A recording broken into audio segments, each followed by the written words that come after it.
William Makepeace Thackeray es uno de los escritores de habla inglesa más destacados del siglo XIX.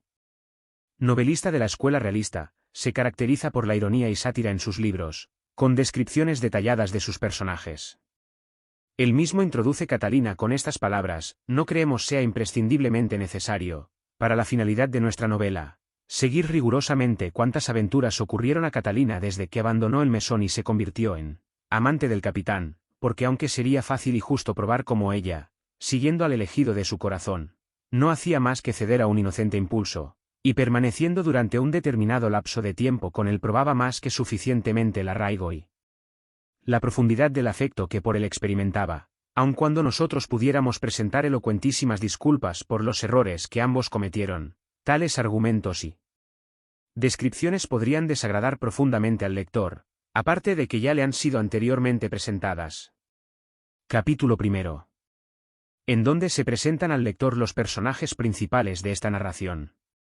Cuando el siglo XVII, de famosa recordación en la historia, después de controversias políticas innumerables, de ejecuciones de reyes, de reformas, de republicanismo, de restauraciones, de re-restauraciones, de comediografía brillante, de no menos brillante oratoria sagrada, de oliverismo, cromwellismo, estuardismo y aun orangismo, se hundía en la profundidad de los tiempos para dar paso al valeroso siglo XVIII, cuando el señor Isaac Newton era uno de los tutores de la Trinidad, y el señor José Addison comisario de la Corte de Apelación, cuando el brillante genio que presidía los destinos de la nación francesa había jugado sus mejores cartas y sus adversarios comenzaban a arrastrar con sus respectivos triunfos, cuando en España había dos reyes, de continuo ocupados en huir el uno del otro, cuando había una reina en Inglaterra, la bellaquería de cuyos ministros jamás fue igualada ni siquiera por los de ahora, cuando Madama Maschem todavía no habíale roto la ternilla de la nariz a Madama Marlborough, cuando se cortaba las orejas a los que osaban escribir soflamas políticas,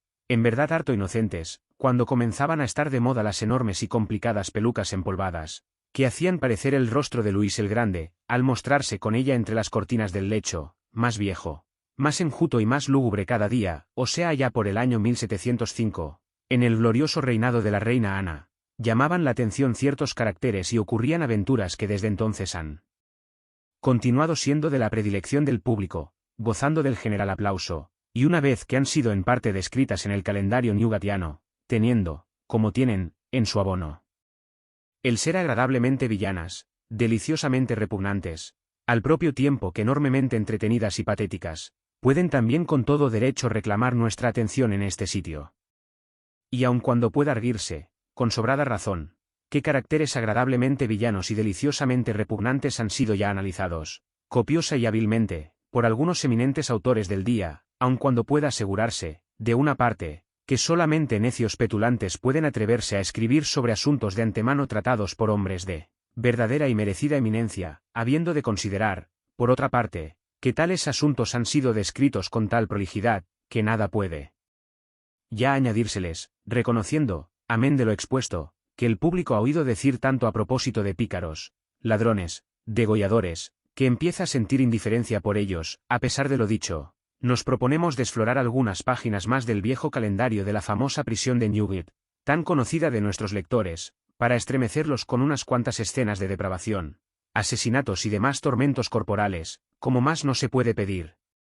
En el año de 1705, bien sea porque la reina de Inglaterra se sintiera alarmada ante la posibilidad de que un príncipe francés ocupase el trono de España, bien porque experimentara cierta especial predilección por el emperador de Alemania, ya porque se viera obligada a intervenir en la contienda de Guillermo de Orange, el cual nos hizo pagar y luchar por sus provincias holandesas, o quizá porque el infortunado Luis XIV la temiera de verdad, fuera por la razón que fuese, el caso es que la guerra no llevaba trazas de acabar, y que, por consiguiente, había tanta exhibición de preparación militar, con su inevitable acompañamiento de cuartelismo, reclutamiento, desfiles, ejercicios de tiro, jura de banderas, redobles de tambor y gasto de pólvora, como, en la mente de todos está, en los momentos del año 1801, cuando el ambicioso corso amenazaba nuestras costas.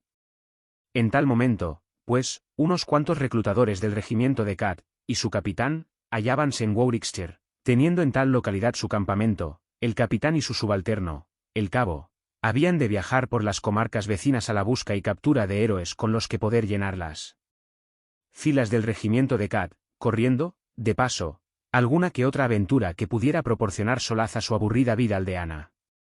Nuestro capitán Plume y el sargento Kite estaban atareadísimos con el reclutamiento de los héroes de Farquhar. Ambos erraban de Warwick a Stratford, y de aquí a Birmingham, tratando de convencer a los campesinos de que cambiaran el arado por la lanza y expidiendo de tiempo en tiempo pequeños destacamentos de reclutas que fueran a engrosar las unidades Marlborough y a servir de carne de cañón en Ramillies y Malplaquet.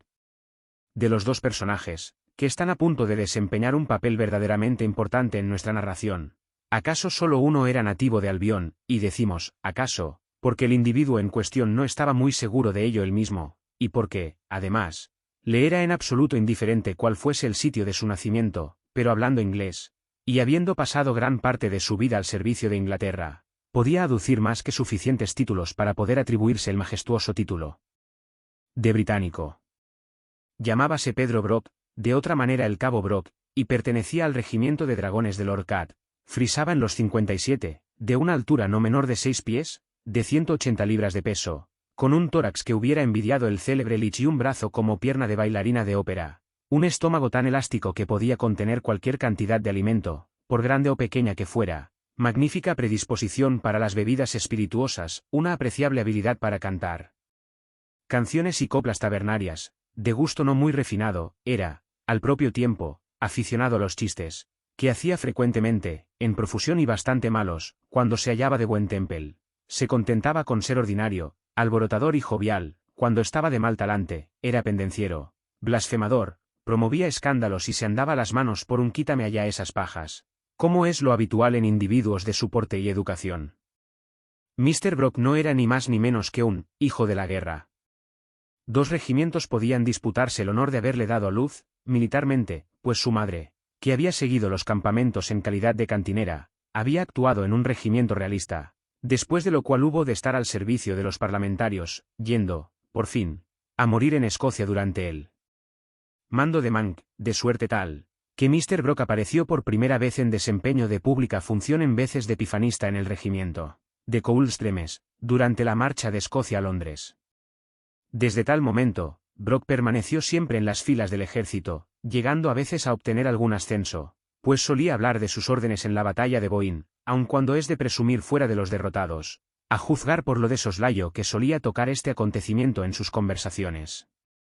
Resulta, en verdad, que el año anterior al que en los comienzos de esta narración se desarrolla, había pertenecido al destacamento de Mordaunt, encargado de las misiones peligrosas en Schellenberg, por cuyo servicio se le prometió un ascenso, lo cual no llegó a efectuarse, estando, por el contrario, a punto de ser fusilado, por haber incurrido en faltas de insubordinación y embriaguez apenas terminada la batalla. Sin embargo de esto, habiendo logrado rehabilitarse después, por su gran muestra de valor en Blenheim, se consideró oportuno por sus superiores enviarle a Inglaterra para fines de reclutamiento, apartándole de este modo de su regimiento, donde la fama de su valor hacía más perjudicial aún el ejemplo de su vida disoluta. El jefe de Mr. Brock era un delgado jovenzuelo de 26 años, también con algo de historia digna de mención. Era bávaro de nacimiento, aunque de madre inglesa, y disfrutaba el título de conde juntamente con sus otros 12 hermanos, 11 de los cuales no tenían en absoluto dinero, siendo 1 o 2 sacerdotes, otro fraile, 6 o 7 militares, y el mayor y heredero, morando en la gran casa de sus mayores con limitados recursos, y empleando sus ocios en cazar osos, domar caballos, estafar a los arrendatarios, viviendo con sordidez todo el año, para derrochar durante un mes en la capital, como suelen hacer muchos otros nobles. Nuestro joven personaje, el conde Gustavo Adolfo Maximiliano von Galgenstein, había estado al servicio de los franceses, primero como paje de un noble, después como guardia de corps de su majestad, luego, teniente y capitán al servicio de Baviera, y cuando, después de la batalla de Blenheim, 2 regimientos de alemanes llegaron en auxilio de los que habían vencido, Gustavo Adolfo Maximiliano se hallaba entre ellos. A pesar de todo esto, cuando comienza nuestra historia, hace ya más de un año que disfruta de paga inglesa. Concretándonos a los hechos que han de constituir nuestra narración, empezaremos por decir que en una tarde del otoño de 1705, cuando esta historia comienza a desarrollarse, hallábanse en un pequeño mesón del pueblecillo de Warwickshire el comandante Gustavo Adolfo y su cabo y amigo, Mr. Brock. Ambos estaban sentados junto a una mesa redonda, cerca de la chimenea de la cocina, mientras un rapaz, que hacía las veces de pinche en el establecimiento, paseaba de la brida, por delante de la puerta. Del mismo, un par de caballos negros, relucientes, de larga cola, panzudos, de redondas ancas y de arqueados cuellos, propiedad de los dos caballeros, que reposaban en la cocina del hostal. Hallábanse estos muy a gusto bebiendo vino del país. Si el lector creyera, a pesar del diseño que hemos hecho de nuestros dos personajes y sus vidas, por ceguera o por creencia en la perfectibilidad del género humano, que el sol de aquel otoño brillaba sobre otros dos personajes, cualesquiera que fuesen, más bellacos que el conde Gustavo Adolfo de Galgenstein y que el cabo Peter Brock, se equivoca de medio a medio y su conocimiento de la naturaleza humana no vale un maravedí. De no haber sido dos verdaderos canallas, a santo de que contar su historia, ¿qué le importarían al público? ¿Quién se atrevería a mezclar la virtud insulsa con el enojoso sentimentalismo y la estúpida inocencia en una novela, toda vez que lo único que interesa al lector es solamente el vicio, el agradable vicio? Como decíamos, el rapaz del parador llevaba de la brida los dos flamantes percherons paseándolos arriba y abajo sobre la mullida hierba, aun cuando muy bien, para satisfacción de los animales, podría haberlos conducido al establo para que se regalaran con algo a que tenían derecho después del ejercicio al cual se les sometía en el aire fresco de la tarde, y ya que sus respectivos dueños no habían experimentado las molestias de una larga ni penosa cabalgata, y reposaban, pero el rapaz cumplía las instrucciones que se le habían dado, las cuales ordenábanle pasear los caballos en aquella forma, hasta que no se le mandara algo en contra. Por otra parte, los curiosos del lugar disfrutaban tanto con la contemplación de los hermosos animales, de sus elegantes monturas y relucientes arneses, que hubiera sido una verdadera lástima privarlos del inocente placer de semejante espectáculo. El caballo del conde estaba cubierto con una magnífica manta roja, preciosamente bordada con estambre amarillo, en uno de cuyos cuatro extremos lucía una enorme corona condal y sus iniciales. Por bajo de ella asomaban unos estribos de plata, profusamente cincelados, y por encima de ella lucían, en sus bolsas de piel de oso, dos admirables pistolas de culata plateada. Igualmente de plata era el bocado del caballo, el cual llevaba la cabeza engalanada con varios y vistosos lazos. De la montura del cabo baste decir que eran de bronce todos sus metales, tan pulidos, aunque no tan vistosos, como los que adornaban el cuadrúpedo que montaba el capitán. Los chicuelos, que habían estado jugando hasta entonces en el césped, cesaron, y se pusieron a charlar con el rapaz que conducía los caballos. Inmediatamente después acudieron las comadres del lugar, y tras de ellas, vagando, ya solas, ya por parejas, las mozas, que gustan de los soldados como las moscas de la miel. También, a su vez, empezaron a llegar los mozos, y sucedió que el párroco, en su acostumbrado paseo vespertino con la señora Dabbs, su esposa, y sus 4 chiquillos, acabó por unirse al rebaño de sus feligreses. El pequeño palafrenero púsose a explicar a tal auditorio cómo los animales pertenecían a los caballeros que estaban reposando en el mesón, uno de ellos, el joven, de dorados cabellos, y el otro, el más viejo, de grises melenas, ambos con rojos jubones y altas botas, alarmando a la casa y pidiendo de todo lo mejor que hubiera. Después de lo cual se extendió en consideraciones con algunos de sus camaradas acerca de los méritos de los caballos, mientras el párroco, que era hombre de letras, explicaba a los lugareños cómo uno de los viajeros era conde o debía de serlo. A juzgar por la manta de su caballo, declaró que los estribos eran de plata de ley, y hubo que contener la impetuosidad de su hijo Guillermo Nassau Dabbs, que pretendía montar uno de los animales y habíase empeñado en disparar una de las pistolas.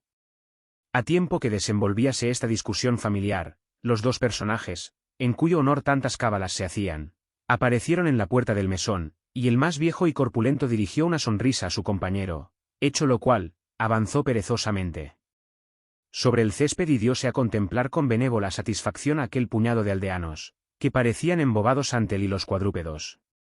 Cuando Mr. Brock vio la faja y la casaca del párroco, descubrióse respetuosamente, saludando, le dijo: «Supongo que vuestra reverencia no querrá castigar al rapaz contrariándole. Me parece haberle oído decir que quisiera dar un paseo a caballo, y, ya sea en el mío, ya en el de mi señor y jefe, es lo mismo. No tema, señor, los caballos no están cansados. Solo hemos andado hoy 70 millas, y una vez, el príncipe Eugenio anduvo en ese como unas 52 leguas, 150 millas mal contadas, de sol a sol».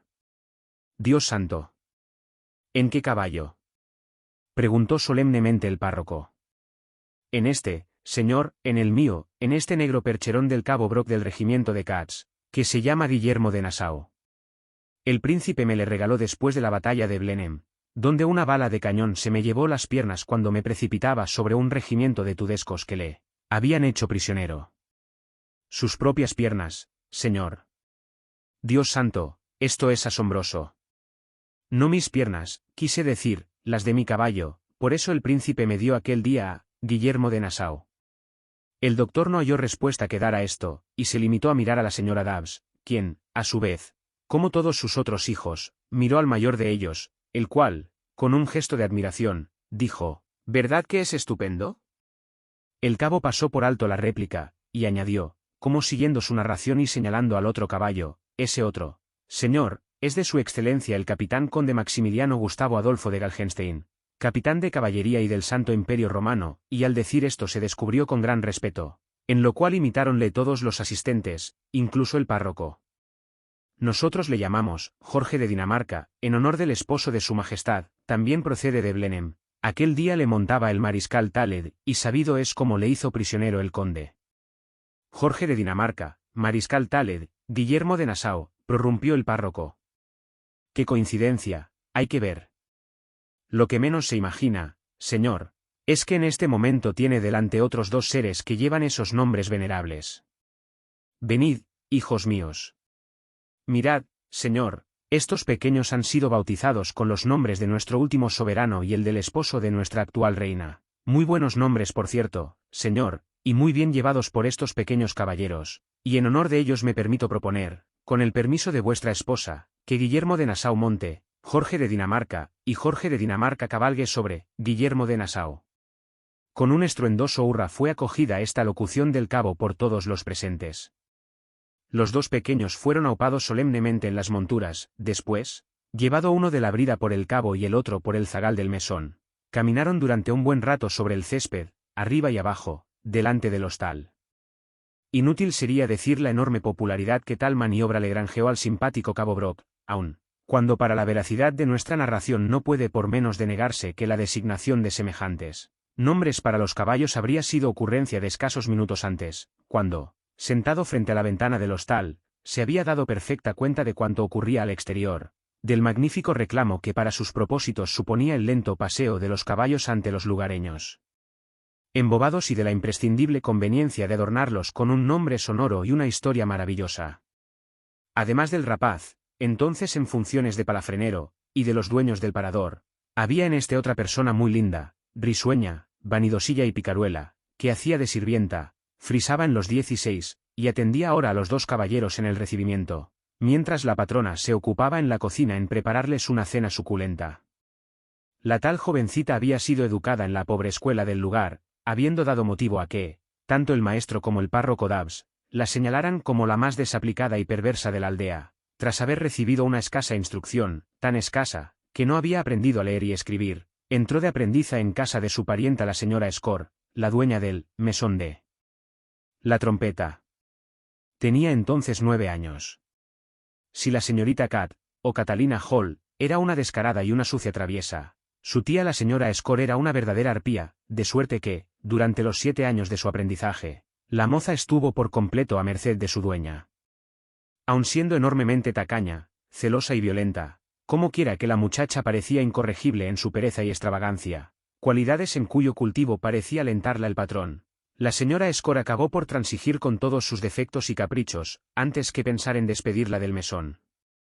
Porque el hecho es que Catalina era de una belleza extraordinaria, y desde hacía un par de años, en que la fama de su hermosura comenzó a extenderse por los alrededores, los dineros del cajón aumentaban que era un encanto. Tal era el atractivo de la chiquilla, que cuando los labriegos, en un descanso en el mesón, de camino para el mercado, discutían sobre si debían marchar enseguida o trasegar otra jarra de vino, bastábale a Catalina aparecer con ella en la mano para que en el acto optaran por beberla, así como también cuando había algún viajero que tenía la intención de seguir cabalgando para poder ir a dormir a Coventry o a Birmingham, era suficiente que Catalina le preguntase si encendía la lumbre en su cuarto, para que, incontinenti, se quedase, a pesar de haber jurado y perjurado antes a la señora Score que no pasaría aquella noche fuera de su casa ni aun por 1000 guineas. A más de esto, la muchacha tenía media docena de adoradores en el pueblo, los cuales, naturalmente, estaban obligados a gastarse los escasos cuartos que poseían en el antro donde ella habitaba. Oh mujer, adorable mujer. Qué fuertes decisiones no podrás tú quebrantar con solo tu dedo meñique. Qué violentas pasiones no podrás encender como pólvora con un solo guiño de tus ojos. Qué de mentiras y frívolas necedades no nos harás escuchar embobados, como si fueran el mismo evangelio o sutiles agudezas. Y, sobre todo, qué horrible licor no serás capaz de hacernos tragar con solo acercar a tus labios el vaso y hacer que aún nos parezca vino, el veneno. Porque, en verdad, el vino del parador era horrendo, pero Kat, que lo estaba sirviendo a los militares, se las compuso de manera que llegara a parecerles agradable, hasta el punto de apurar el contenido de otra jarra. El milagro se había realizado súbitamente con su aparición, pues sucedió que mientras el conde estaba renegando a grandes voces del vino, de la dueña, del vinatero y de todo bicho viviente, apareció la jovencita diciendo: ¿Llamaba su merced? Creí que el señor llamaba. Oído lo cual, Gustavo Adolfo enmudeció, se quedó mirándola fijamente, como deslumbrado por su presencia, y, por vía de réplica, se bebió de un trago un vaso entero del detestable brebaje. La impresión de Mr. Brooke no había sido tan fulminante como la de su capitán. Era 30 años más viejo que éste, y en el transcurso de 50 años de vida militar había aprendido a mirar con el mismo atrevimiento y determinación de conquista al más terrible enemigo y a la más hermosa mujer. Querida María, dijo Brooke. Su merced es un lord, tan condescendiente como un lord, por lo menos. Pues, permite que un hombre tan poca cosa como yo beba con él. Catalina hizo una breve cortesía, y repuso: yo no sé si os burlaréis de mí porque soy una pobre aldeana, como hacen siempre los soldados, pero a su merced parece un lord, aunque, a la verdad, yo nunca vi a ninguno. Entonces, dijo el capitán cobrando valor, ¿cómo sabes que yo lo parezco, preciosa María? Preciosa Catalina, si queréis. Es decir, Catalina. A lo cual Brooke prorrumpió en grandes carcajadas, acompañadas de grandes juramentos, acabando por pedirle un beso. La preciosa Catalina, al oír esto, se alejó de mí, yendo a ponerse, como en busca de protección, junto al capitán. Habráse visto. Un beso, pobre de mí. Yendo a ponerse, como en busca de protección, junto al capitán. Este parecía furioso, no sabemos si por el ultraje inferido a la inocencia o por la insolencia del cabo al adelantársele. El caso es que en un tono amenazador le dijo: mucho ojo, Mr. Brooke, que no estoy dispuesto a tolerar tales atrevimientos. No olvidéis que estáis participando de mi jarra solo por descendencia mía, tened cuidado, no sea que, en vez de daros a gustar más vino, os dé a gustar mi fusta. Diciendo esto, rodeó con su brazo la cintura de Catalina, como protegiéndola, mientras amenazaba con el puño las narices del cabo. Catalina, ante esta brava actitud del conde, hizo otra reverencia y dijo: gracias, milord. Pero la amenaza de Galgenstein no pareció producir el menor efecto en Brooke, y no podía por menos de ser así, pues de haberse entablado un pugilato entre ambos, en 10 minutos no más, el cabo habría hecho papilla al capitán. Así es que aquel, pasando por alto la amenaza, replicó: está bien, mi noble capitán, no ha pasado nada malo, ya sé yo que es un honor para el pobre Pedro Brooke estar con vos a la mesa, siento de veras lo que he hecho. Creo que lo sientes de veras, tus razones tienes para ello, ¿eh? Pero, va, no temas, bien sabes que si te hubiera dado, no te habría hecho daño. Ah, desde luego, ya lo sé. Repuso Brooke solemnemente, llevándose la mano al corazón. Y así hicieron las paces, bebiendo a las saludes respectivas. Catalina condescendió a tocar con sus labios el borde del vaso del capitán, el cual juraba que el vino se había convertido en néctar, y aun cuando la mozuela jamás hubiera oído hablar de tal licor, se sintió satisfecha con el cumplido. Sonrió y le contempló embobada. La pobrecilla no había visto hasta entonces ningún hombre tan gallardo ni tan bien vestido como el conde, así es que por instintiva coquetería no supo disimular su satisfacción. Nada más chabacano que la forma en que el conde le decía sus cumplidos, acaso por eso le producían más efecto, hasta el punto de hacerle replicar a cada uno con frases como: por Dios, milord, o, capitán, ¿cómo podéis decir esa lisonja? O también, su merced se burla de mí, a pesar de las cuales, del arrebolamiento que de sus redondas y frescas mejillas se apoderaba, podía echarse de ver que las primeras operaciones del conde habían alcanzado un éxito completo en la pequeña belleza aldeana. Mas no era esto bastante, y el conde creyó oportuno quitarse un guardapelo que llevaba pendiente del cuello, rogando a Catalina que lo aceptara, poniéndoselo él mismo para que lo llevase desde entonces y acariciándola en las mejillas mientras se lo ponía, a tiempo que la llamaba su pequeño buquet y otra porción de lindezas que sabían a mieles a la lugareña y suavizaban muy mucho el camino por donde las cosas habrían de marchar. Cualquiera que hubiese observado la expresión de Mr. Brock durante la escena anterior, habríale visto convencido de la virtud irresistible de su jefe y señor. Siendo nuestra doncella persona asaz comunicativa y pizpireta, no tardó en poner a sus interlocutores al corriente no solo de cuanto a sí misma se refería, sino también de lo que referíase a los que se hallaban al exterior y ella veía a través de la ventana. Sí, milord, 16 años cumplidos, en marzo último, aunque muchas otras del pueblo, a mi edad, parecen más mocosas. Ved a aquella pelirroja que va con Tomás Curtis, Pally Randall, tiene, por lo menos, 17, a pesar de que solo ha tenido ese novio todavía. Pues, como iba diciendo, yo me crié en el pueblo, mis padres, que murieron muy jóvenes, me dejaron hecha una pobre huérfana. Pero, ¿qué me quede ciega si no he visto a Tomás besando a Pally? Al cuidado de mi tía, la señora Score, que ha sido una madre para mí, mejor dicho, una madrastra. Bueno, pues ya he estado en la feria de Stratford, y he ido algunas veces a Warwick, ya me han salido 2 pretendientes que quieren casarse conmigo, y después otros más, pero yo, lo he dicho siempre, o un caballero, o nada, no un desgraciado patán como Tom, aquel que está allí con un chaleco rojo, que fue uno de los pretendientes, ni como aquel otro de más allá, que su mujer tiene un ojo negro de un puñetazo, el borracho de Sam Blacksmith, sino un caballero de veras, ¿como quién? Preciosa, dijo el capitán, dándose aires de importancia. ¿Y eso, señor, qué os figuráis? Pues como nuestro caballero Sirión, que se pasea en una carroza dorada, o, cuando menos, como el párroco doctor Dabbs, aquel de la sotana negra, que habla con aquella señora de rojo, la señora Dabbs. ¿Y todos aquellos son hijos suyos?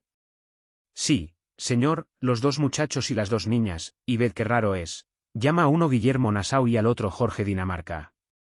Y del párroco, Catalina saltó a contar la vida y milagros de muchos de los otros personajes que pululaban por el exterior, y de las que haremos gracia al lector por no ser necesarias para nuestra historia. Sucedió entonces el altercado entre el párroco y su hijo, por querer montar en uno de los caballos, altercado que Brock vio desde la ventana y que le hizo concebir como en un relámpago la idea de atribuir a los cuadrúpedos los 2 famosos nombres, con lo cual, después de concebida, salió, como vimos, a la puerta del mesón. Mr. Brock alcanzó un completo éxito diplomático, pues una vez que los hijos del párroco, después de haberse paseado a caballo, se retiraran con sus padres, otros chicuelos de más humilde rango en el lugar fueron montados también sobre Guillermo de Nassau y Jorge de Dinamarca, mientras el cabo entretenía a los demás circunstantes, los ya maduros, con chistes e historietas divertidas.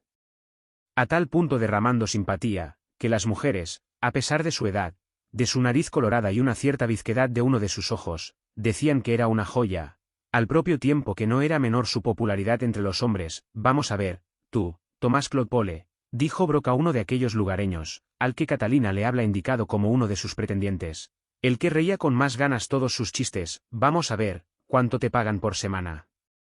Mr. Clodpole, cuyo verdadero nombre era Bullock, confesó que su salario eran 3 chelines y medio. 3 chelines y medio. ¡Qué barbaridad! Y para eso trabajas como los galeotes que yo he visto en Turquía y en América. Y eso aquí, señores, en el país de Presterión, y te levantas tiritando en las frías mañanas de invierno para cortar el hielo que necesitan los señores para sus bebidas. ¿Qué le voy a hacer?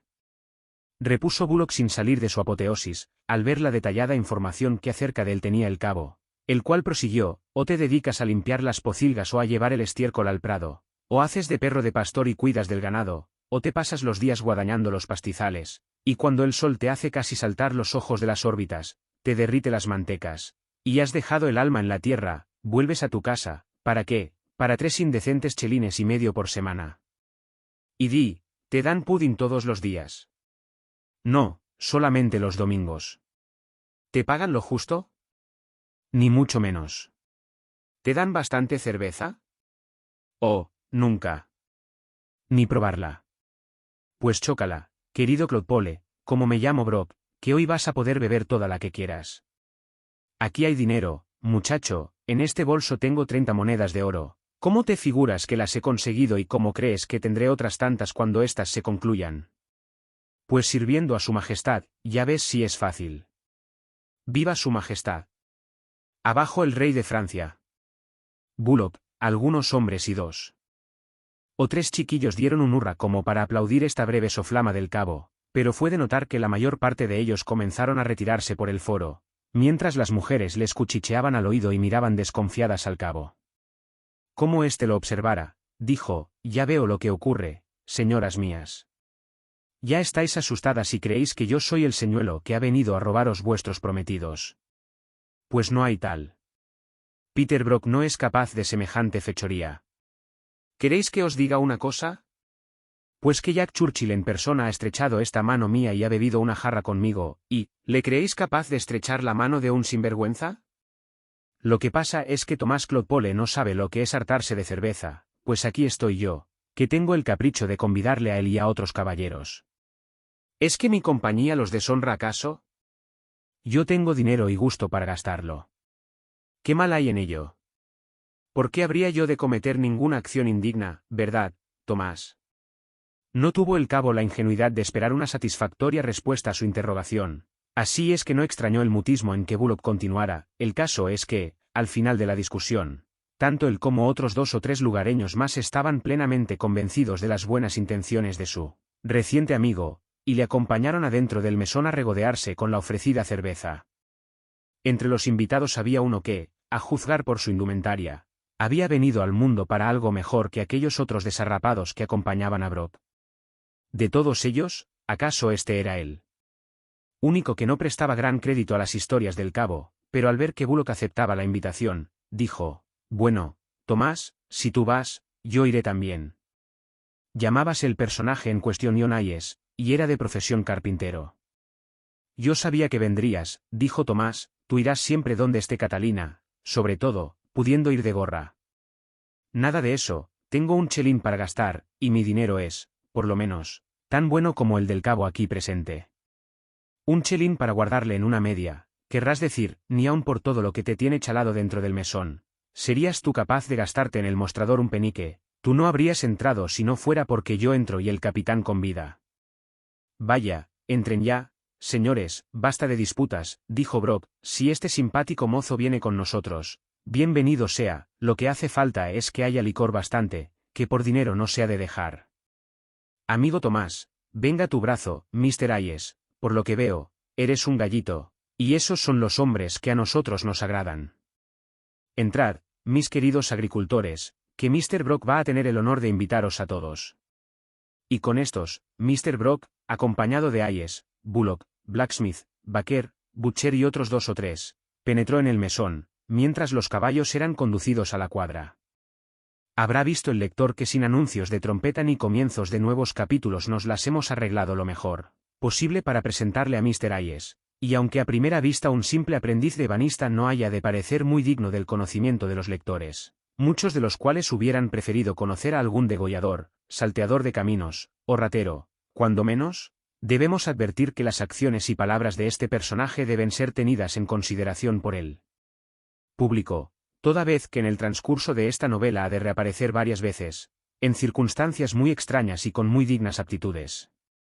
Las palabras del rústico Juvenal Clodpole inducen a creer que Hayes era, al mismo tiempo, un cuidadoso guardador de su dinero y un apasionado adorador de Catalina, cosas ambas muy puestas en razón por cierto. El padre de Hayes era considerado como un hombre que poseía una modesta fortuna, y John, que estaba haciendo su aprendizaje en el lugar, no cesaba de hablar de sus aspiraciones de riqueza, de la próxima escritura que debía hacer para entrar en sociedad con su padre y de la magnífica casa y extensa propiedad rústica en que viviría como una reina su futura esposa. Así es que, para el barbero y el carnicero de la aldea, y aun para su propio maestro, era objeto de admiración, y no debemos negar que todas estas demostraciones de riqueza habían llegado a impresionar algo a Catalina, en quien había puesto sus ojos enamorados el joven aprendiz de ebanista. De haber sido de regular apariencia nada más, en vez de raquítico y pálido como era, si hubiera sido feo, pero al mismo tiempo espiritual, es probable que Catalina se hubiese sentido algo más inclinada hacia él. Pero era una pobre criatura enteca, que no se podía comparar con el bueno de Tomás Bullock, quien le llevaba, por lo menos, 9 pulgadas, por lo demás, era tan tímido, egoísta y tacaño, que había de experimentarse cierta vergüenza en aceptar sin recato sus declaraciones amorosas, de suerte que Catalina solo podía corresponderle, procurando que nadie se enterase. Pero no siempre son prudentes los mortales, y el hecho era que Hayes, que solo se preocupaba de sí mismo, había hecho cuestión de amor propio conseguir a Catalina y estaba enamorado de ella desesperadamente, con un anhelo y ansia voraz de poseerla, lo cual hace a veces que las pasiones por las mujeres conviertan en hombres sin razón ni mesura a los más fríos y razonables. Sus padres, cuya sobriedad había heredado, trataron en vano de apartarle de tal pasión, y habían hecho varias tentativas inútiles para casarle con mujeres que tenían dinero y buscaban maridos, pero Hayes seguía impertérrito, sin prestar la menor atención a sus atractivos, y emperrado en lograr el amor de Catalina, aun sin dejar de reconocer lo absurdo de su pretensión por una pobre sirvienta de hostal. Yo soy un imbécil, ya lo sé, solía decir, y sé que además ella no me quiere, pero si no me casara con ella, me moriría de pena, y nos casaremos, pese a quien pese. En honor de Catalina debemos decir que ella había declarado más de una vez que únicamente el matrimonio podría llegar a unirlos, rechazando con las más enérgicas protestas de indignación los ofrecimientos de otra naturaleza que la había hecho. El pobre Tomás Bullock era otro de sus adoradores, y también le había ofrecido casarse con ella, pero 3,5 por semana no eran muy del agrado de la muchacha, y Tomás había sido rechazado con sarcasmo. Cuando Hayes le hizo una proposición de casamiento en toda regla, Catalina no dijo en redondo que no, fue demasiado perspicaz, dijo que era todavía muy joven y que podía esperar, que aún no le quería lo bastante para casarse con él, dándole a entender que, si en pocos años no se presentaba ninguno mejor, tal vez consentiría en ello.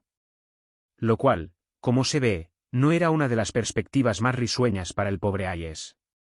Mientras tanto, ella se consideraba libre como el pájaro y se permitía cuantas inocentes expansiones puede permitirse una coqueta. Flirteaba con todos los solteros, viudos y aun casados, con una habilidad asombrosa para sus escasos años, aun cuando la edad no influye mucho en estas inclinaciones, pues sabido es que las mujeres son coquetas, por lo general, desde su más tierna infancia.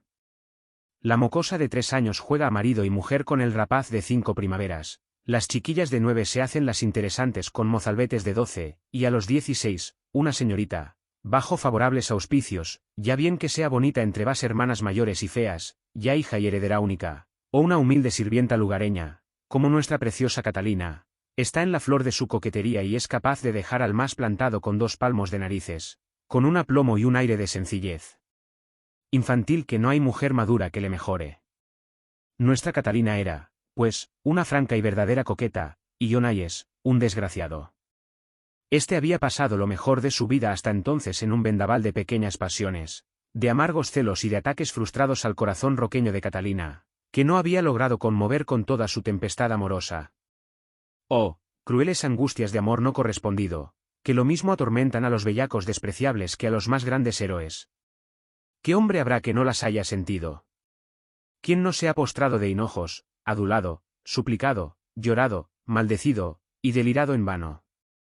¿Quién no habrá pasado noches de claro, teniendo por toda compañía los fantasmas de las perdidas esperanzas, las sombras de los fenecidos recuerdos, que salen de sus tumbas nocturnas, murmurando, ahora estamos muertas, pero hubo un día en que vivimos y os hicimos felices, ahora venimos a burlarnos de vosotros, desesperaos, enamorados, desesperaos y morid. Oh, crueles angustias. Oh, noches de pesadillas. Ahora un taimado espíritu demoníaco se introduce cautelosamente bajo vuestro gorro de dormir y murmura a vuestro oído aquellas palabras suaves y dulces, aromadas de esperanzas, que fueron proferidas en los atardeceres inolvidables. Allí, en el cajón de la cómoda, reposa la flor ya marchita que Amelia Guillermina llevara en su seno en un baile memorable, cadáver ahora de una muerta esperanza que entonces pareció habla de ser eterna realidad, tan fuerte era, tan llena de alegría, tan brillante.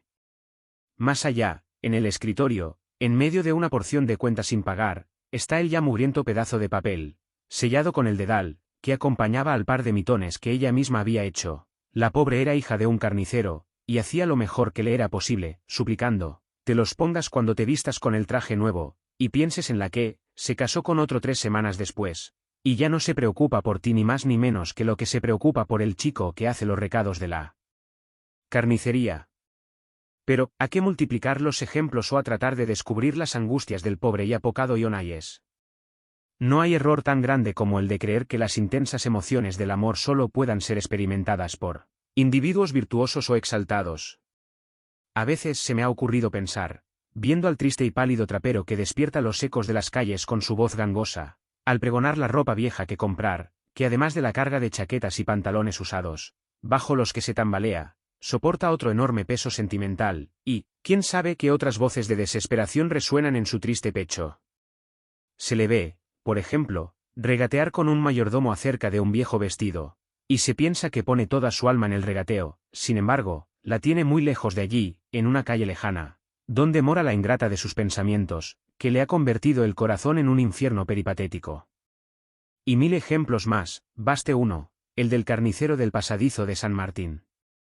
Cualquiera que le viera diría que goza de una calma perfecta, parece haber pasado cientos de años imperturbable ante el mismo solomillo, tal vez, cuando las puertas y ventanas de los demás establecimientos están cerradas por completo y todo el mundo entregado al reposo, él sigue silencioso cortando siempre, entra uno en su casa, le compra la carne que desea y se marcha, y él sigue inmutable, atesorando las ganancias de los bueyes infinitos.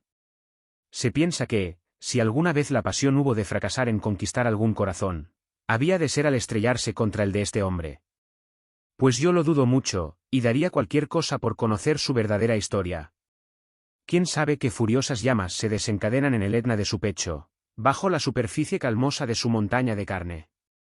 ¿Quién sería capaz de afirmar que semejante calma no es señal de desesperanza, o la desesperanza misma? Si el lector no ha comprendido por qué Hayes accedió a beber de la cerveza ofrecida por el cabo, debe leer las siguientes observaciones, que son bastante explícitas, y si aún así no las comprende todavía, no le queda más que compadecer a su inteligencia misma. Es claro como la luz meridiana. Hayes no podía soportar que Bullock tuviera ocasión de ver y tal vez de hacer el amor a Catalina en ausencia suya, y aunque la mocita no solo no ponía coto a sus coqueterías delante de él, sino, por el contrario, las aumentaba, experimentaba una triste satisfacción estando cerca de ella, a pesar de sentirse tan empequeñecido. En la presente ocasión, el pobre enamorado apuraba el cáliz del dolor hasta las heces, pues Catalina no se dignaba dedicarle ni una sola de sus miradas, ni una palabra, reservando sus más encantadoras sonrisas para el apuesto extranjero, propietario del caballo negro. Respecto al pobre Tomás Bullock, conviene consignar que su pasión nunca fue violenta, y que por lo tanto se daba entonces por satisfecho con poder suspirar y beber cerveza. Suspiró y bebió, volvió a suspirar y a beber, bebió de nuevo, y así sucesivamente, hasta trasegar una cantidad de licor que hubo de permitirle aceptar una guinea del cabo, de suerte que, al volverse otra vez razonable y sobrio, se encontró siendo soldado de la reina Ana. Imposible seríanos contar la agonía de Hayes cuando, sentado con los amigos del cabo en un extremo de la cocina, vio al capitán en el sitio de honor y pudo observar las sonrisas que la rubia doncella le dirigía, cuando ella, un tanto arrebolada, pasó cerca de él con la cena del capitán, y, mostrándole el guardapelo, le dijo: «Mira lo que me ha regalado su merced, John», cuando ella, al verle palidecer y enrojecer de ira y celos, soltó el trapo y clamó alegremente: «Voy, milord», con una voz vibrante de triunfo, que le dejó a Hayes el alma transida de dolor y a punto de que le faltara el aliento. Sin embargo, Tomás permanecía impávido ante tal coquetería. Él y sus dos compañeros estaban ya casi sugestionados por el cabo, Esperanza, Gloria, cerveza cargada, Príncipe Eugenio, ascensos, más cerveza fuerte, su bendita majestad, más cerveza todavía y otros asuntos por el estilo, ya báquicos, ya marciales, daban vueltas en sus aturdidos cerebros con velocidad vertiginosa.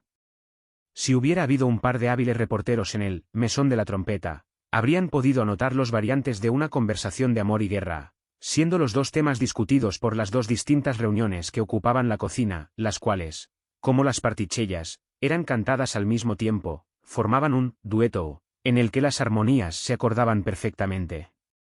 De manera que, mientras el capitán murmuraba las más dulces insulseces al oído de Catalina, más allá el cabo, a grandes voces, narraba las más fieras batallas. Capitán. Cabo. ¿Qué te parecería un precioso recamo de plata, linda Catalina? ¿No crees que una amazona escarlata, con magníficos encajes, te sentaría a maravilla? Y un sombrero gris con una pluma azul, una buena jaca para que la montaras, y al pasar por delante de la compañía que todos los soldados presentaran armas, diciendo: «Aquí viene la señora del capitán», no estaría de primera. ¿No te gustaría un palco en el teatro de Lincoln o bailar un minué con mi amigo el marqués? La bala le entró por el codo, y se la extrajeron al día siguiente, ¿a qué no adivinas por dónde? Pues por el cogote. Capitán. Con el collar, un par de preciosas arracadas de diamantes y unos cuantos lunares, que tanto agracian la cara de las mujeres.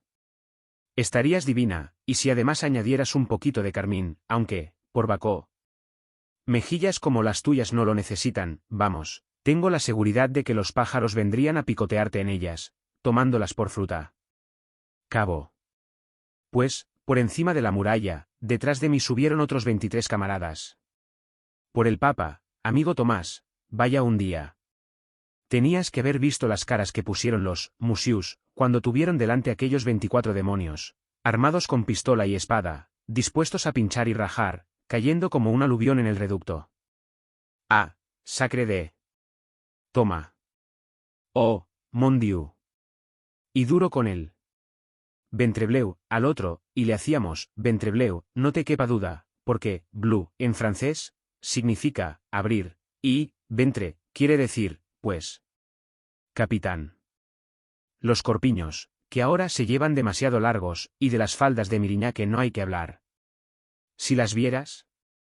Aún no puedo tenerme de risa por una dama que vino a la fiesta de Warwick con una falda que parecía una tienda de campaña, tan enorme, que te juro hubieras podido sentarte a comer dentro de ella con toda comodidad. Cabo. Y allí nos encontramos al duque de Marlborough, sentado con el mariscal Tallard, que trataba de ahogar su pena en vino de Johannisberg, buen vino, voto a tal. Más no superior a la cerveza de Warwick. ¿Quién ha realizado esa acción?, dijo nuestro noble general. Yo di 2 pasos adelante. ¿Cuántas cabezas has cortado?, insistió. 19, mi general, y algunos otros heridos. Cuando él oyó esto, ¿por qué no bebes, Hayes, que me quede ahora mismo sin habla si no se le saltaron las lágrimas? Y me dijo: bravo, mi noble camarada. Perdonad, mariscal, si me alegro de oír hablar de la destrucción de vuestros compatriotas. Bravo, mi noble amigo. Toma, 100 guineas para ti. Y me las dio. Entonces el mariscal dijo: el muchacho ha cumplido con su deber. Y sacando una preciosa caja de rapé, de oro cincelado y diamantes, me regaló. Bullock. Cabo. Por Cristo, la tabaquera de oro. Eso es suerte, cabo. No, la caja no. Me dio a tomar un polvo. Que me ahorquen si no lo hizo. Hubierais visto la cara de Jack Churchill al ver tal prueba de generosidad. Capitán. Y acercándose a ella, le dijo: ¿puedo tener el honor de bailar este minué con vos, señora? La sala entera estaba muerta de risa ante la plancha de Jack, porque, como sabes, la pobre Lady Susana tiene una pierna de palo, ja, ja. Habría resultado divertido un minué con una pata de madera. ¿Verdad, preciosa? Catalina. Ja, ja, ja. Oh, capitán, qué tunantes sois. Asterisco asterisco asterisco. Este retazo de conversación es más que suficiente para comprender que cada uno de los 2 bizarros militares conducía, hasta entonces, sus operaciones con una perfecta estrategia. De los 5 destacamentos atacados por el cabo, 3 se le habían rendido ya. El primero de todos fue Bullock, que se entregó desde los primeros ataques, y que había ignominiosamente dejado caer sus brazos por debajo de la mesa, no habiendo podido resistir más de 12 descargas de cerveza. Otro, el hijo de Mr. Blacksmith y un labrador cuyo nombre no hemos llegado a saber. El mismo Mr. Butcher estaba a punto de ceder, y habría cedido, de no ser auxiliado a tiempo por la furiosa carga de un destacamento que marchaba en su socorro, y que se componía de sus 2 hijos y de su mujer, la cual hizo irrupción en el parador como una furia del Averno. La emprendió a golpes con el marido y empezó a soltar por aquella boca tal cantidad de sapos y culebras contra el cabo, que éste hubo de creer lo más prudente declararse en retirada. Entonces ella, cogiendo al marido por los pelos, le sacó a empellones del local, con lo que el cabo se quedó estupefacto. Su estupefacción fue mayor aún al poder comprobar que su ataque contra John Hayes había fracasado más ruidosamente todavía. El tal Hayes parecía inalterable a la bebida, ya que no al amor, así es que, tomando con toda tranquilidad su sombrero, dio las buenas noches al cabo y se dispuso a partir, no sin antes dirigir una tierna mirada a Catalina, a la cual ella no hizo el menor caso, ya que ni aun le devolvió las buenas noches. Ella estaba entonces sentada a la mesa del capitán, jugando a las cartas con él, y aun cuando no pudiera comparárselo en el juego, él se las componía para perder todas las manos, seguro como estaba de que ganaba más que perdía. Es de creer que Hayes fue a informar a la señora Score de lo que pasaba en la cocina, pues al salir de ésta se detuvo un momento en el bar, siendo llamada enseguida dentro, encontrándose el conde, al pedir una copa de vino añejo y un vaso de agua con panal, que ambas cosas le eran servidas por la dueña en persona.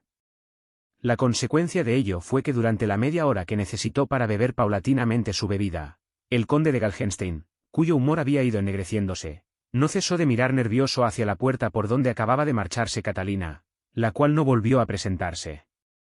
Al fin, enojado de mala manera, pidió que le mostraran su alcoba, y se encaminó hacia ella como Dios le dio a entender, porque, a decir verdad, no podía tenerse en perfecto equilibrio sobre sus piernas. Y fue la señora Score quien le condujo, corrió las cortinas y, mostrando con orgullo la blancura de las sábanas, dijo: «Esta es una habitación muy cómoda, aunque no la mejor de la casa, que es la que por derecho corresponde a vuestra merced, pero como tiene 2 camas, el cabo se ha metido en ella con los 3 reclutas borrachos, y la ha cerrado por dentro con 2 vueltas de llave, pero ya verá su merced que lecho más cómodo y bien aireado con deciros que yo he dormido en él durante 18 años. Entonces, ¿qué pensáis pasar esta noche sentada en él, a mis pies? Pues no os arriendo la ganancia». «¿Cómo?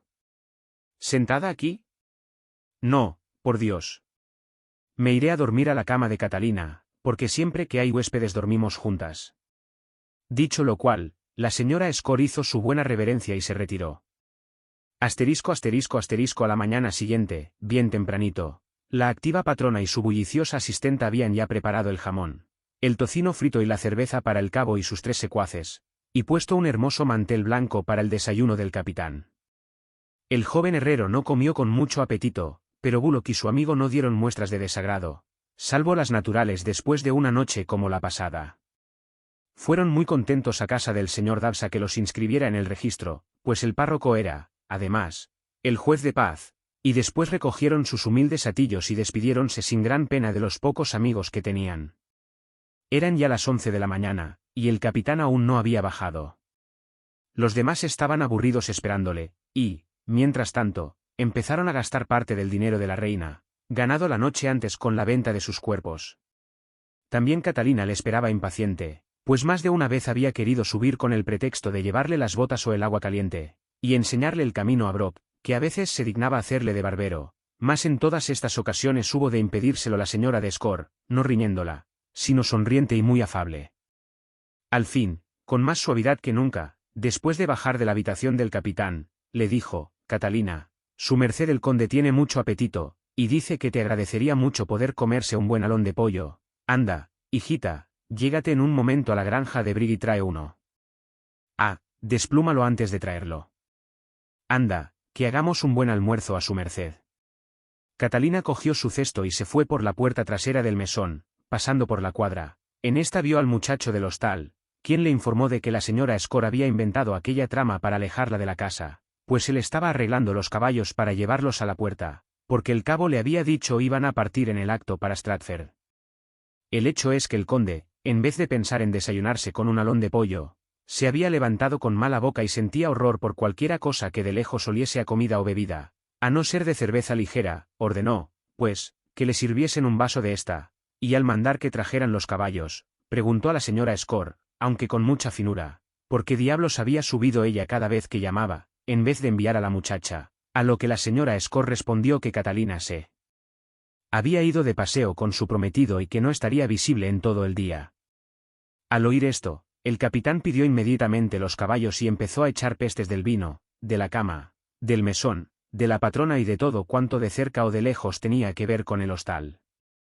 Llegaron los caballos, toda la chiquillería del pueblo habíase reunido alrededor de ellos, aparecieron los reclutas con perifollos en los sombreros, vino el cabo Brooke con aires de gran importancia, y dándole una palmada en la espalda al herrero, le hizo montar en su caballo. Los chiquillos prorrumpieron en vítores.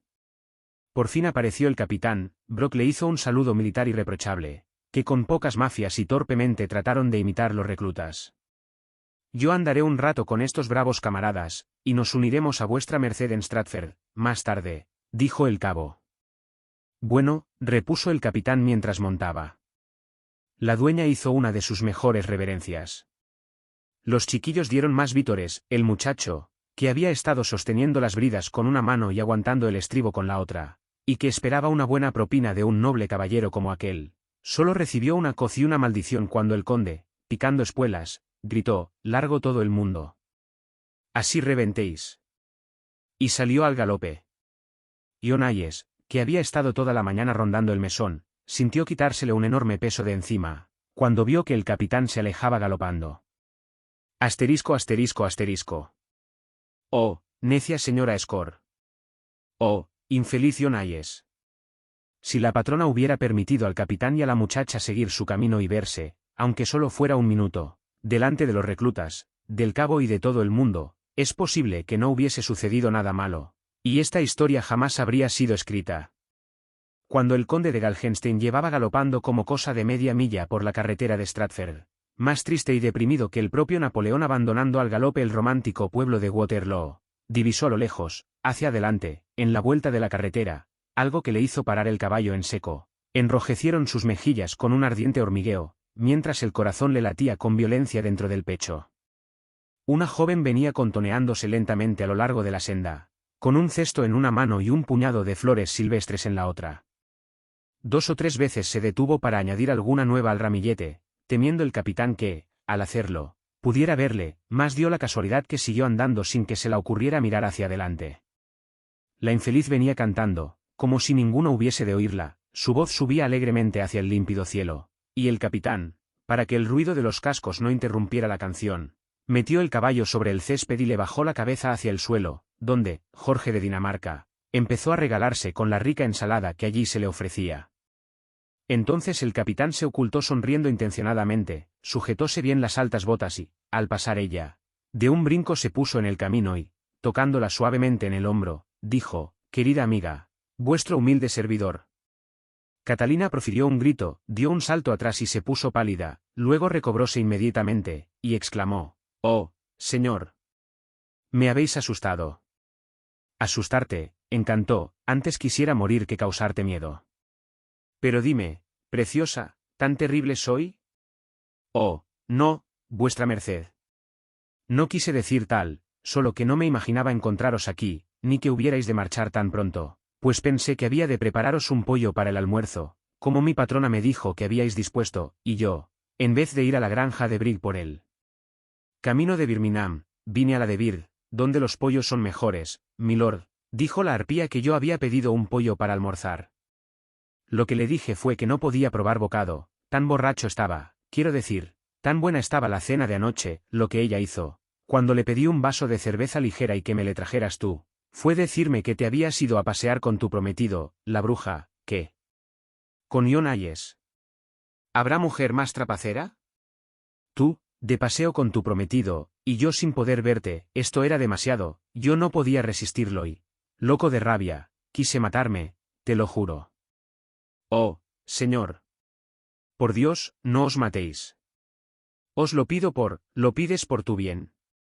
Sí, por mi bien, si es que una infeliz muchacha como yo es capaz de convencer a un noble caballero, entonces, por ti, solo por ti lo haré, me resignaré a vivir. Pero, ¿para qué? Qué horrible infierno la vida sin ti.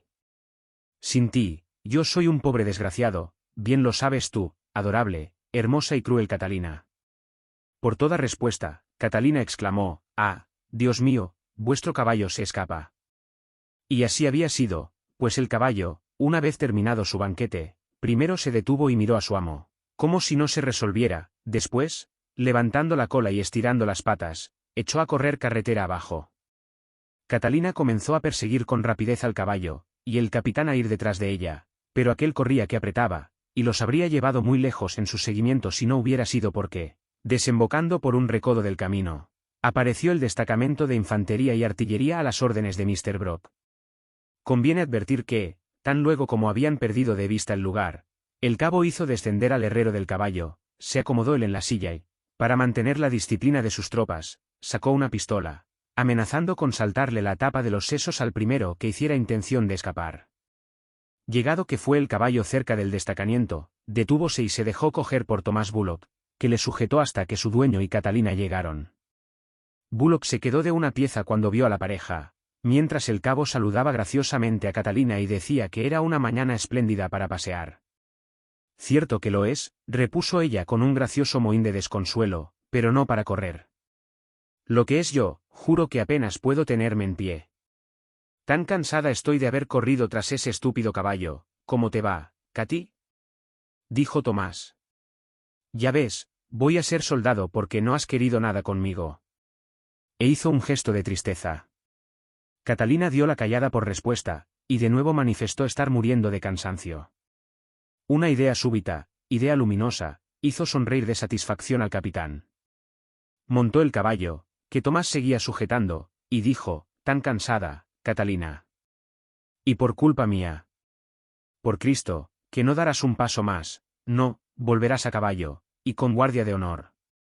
Otra vez al pueblo, señores. De frente, marchen. Cabo, enseñad a estos camaradas a marchar de frente. Y ahora, querida, monta detrás de mí, a la grupa, irás tan cómoda como en una silla de manos, apoya tu lindo pie en la punta de mi bota.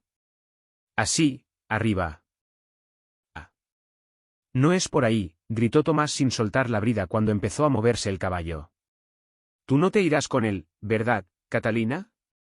Catalina volvió la cabeza atrás, pero sin desprender su brazo del busto de su capitán. Este, soltando un taco tremebundo, cruzó la cara de Tomás de un fustazo. El pobre infeliz, que aguantó el primer golpe impávido, sin soltar las riendas, no pudo por menos de soltarlas al recibir el segundo, y al verlos partir al galope, sentóse en la cuneta de la carretera y empezó a llorar amargamente.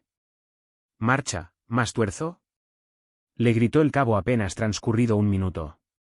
Y no tuvo más remedio que ponerse en marcha, llorando por ella. La próxima vez que la vio, no le cupo ninguna duda de que se había convertido en la amante del capitán y de que estaba más hermosa con él. Ancho sombrero gris de pluma azul y el rojo traje de amazona recamado con encaje de plata. Pero, en aquel momento, Tomás estaba montando en pelo un rocín de mala muerte, al que el cabo Brock hacía trotar en un ruedo, y hallábase tan ocupado en mirar adelante por entre las orejas del caballo, que no tuvo ni tiempo de gritar. Después de todo, era lo mejor que podía hacer, pues nada le convenía como callar. Asterisco asterisco asterisco antojándosenos un momento propicio para cerrar como con broche de oro el primer capítulo. Debemos disculparnos ante el público por haberle puesto en contacto con caracteres tan indignos, como hay que reconocer que son los de todos ellos, excepción hecha de Bullock. Hasta ahora nos hemos atenido a la naturaleza y a la historia más bien que al gusto corriente y al estilo general de los autores. Algunas entretenidas novelas, la de Ernesto Maltravers, por ejemplo, comienza con una seducción, pero tiene en su descargo el ser realizada, en ambas partes, por individuos de muy sanas costumbres, y atesora tanta religión y filosofía el corazón del seductor, tan tierna inocencia hay en el alma de la seducida, que, pobrecitos, uno se siente interesado en sus veniales pecadillos, hasta el punto de que su inocente travesura resulta casi respetable, de bien descrita que está. Para que nosotros, en cambio, lleguemos a interesarnos por las bellaquerías de algunos personajes necesitamos verlas sin trampa ni cartón, y realizadas no por virtuosos filósofos, sino por verdaderos sinvergüenzas. Novelistas hay, muy distinguidos por cierto, que adoptan el sistema contrario, y despiertan el interés, obligando a los bellacos a realizar acciones meritorias. Nosotros hemos de protestar aquí solemnemente contra tales populares procedimientos. Que cada cual obre como lo que es decir, que en la novela los granujas se conduzcan como perfectos canallas, y las personas decentes, como caballeros, que no haya escamoteo ni prestidigitación con la virtud y el vicio, para que al final de 3 volúmenes el lector, desconcertado, no sepa con quién se las entiende. No llegamos a alentar las generosas cualidades de los ladrones y a simpatizar con las villanías de nobles corazones. Por lo que a nosotros atañe sabemos perfectamente lo que le gusta al público, y hemos escogido criminales por personajes, tomando el asunto del calendario de Newgate, y prometiéndonos seguirle paso a paso. Por lo menos, entre los criminales no encontraremos cosa que pueda ser tomada por virtud. Y si, después de haber agotado 3 o 4 ediciones, el público inglés llega a sentirse asqueado, no solamente de nuestros bandidos, sino de los otros autores también, nosotros nos daremos por satisfechos. Solicitaremos del gobierno una pensión para seguir viviendo y consideraremos que hemos cumplido con nuestro deber. Capítulo 2. en donde se describen los encantos de un afecto sentimental. No creemos sea imprescindiblemente necesario, para la finalidad de nuestra novela, seguir rigurosamente cuántas aventuras ocurrieron a Catalina desde que abandonó el mesón y se convirtió en amante del capitán, porque aunque sería fácil y justo probar cómo ella, siguiendo al elegido de su corazón, no hacía más que ceder a un inocente impulso, y permaneciendo durante un determinado lapso de tiempo con él probaba más que suficientemente el arraigo y la profundidad del afecto que por él experimentaba. Aun cuando nosotros pudiéramos presentar elocuentísimas disculpas por los errores que ambos cometieron, tales argumentos y descripciones podrían desagradar profundamente al lector, aparte de que ya le han sido anteriormente presentadas en la novela de Ernesto Maltravers, ya mencionada. De las pulidas maneras del caballero para con Catalina, como de su éxito rápido y brillante, el lector habrá sacado en consecuencia, primero, que el conde no experimentaba una pasión muy violenta que digamos por la exsirvienta, segundo, que Gustavo Adolfo era un conquistador profesional, dispuesto a ejercitar su profesión, y tercero, que una unión de tal suerte comenzada, por la misma naturaleza de las cosas, ha de parecer destinada a concluir con igual rapidez. Y así hubiera ocurrido, de haber podido realizarse el deseo del conde, pues al cabo de una semana comenzó a mostrarse indiferente, al mes, ya estaba aburrido, a los 2, disgustado, y a los 3 empezaron los insultos y los golpes, total, en poco tiempo, arrepentido de haber brindado a Catalina la punta de la bota para que montara a la grupa de su caballo. Dijo un día a Brock en uno de esos momentos en que le tomaba por confidente de sus amarguras.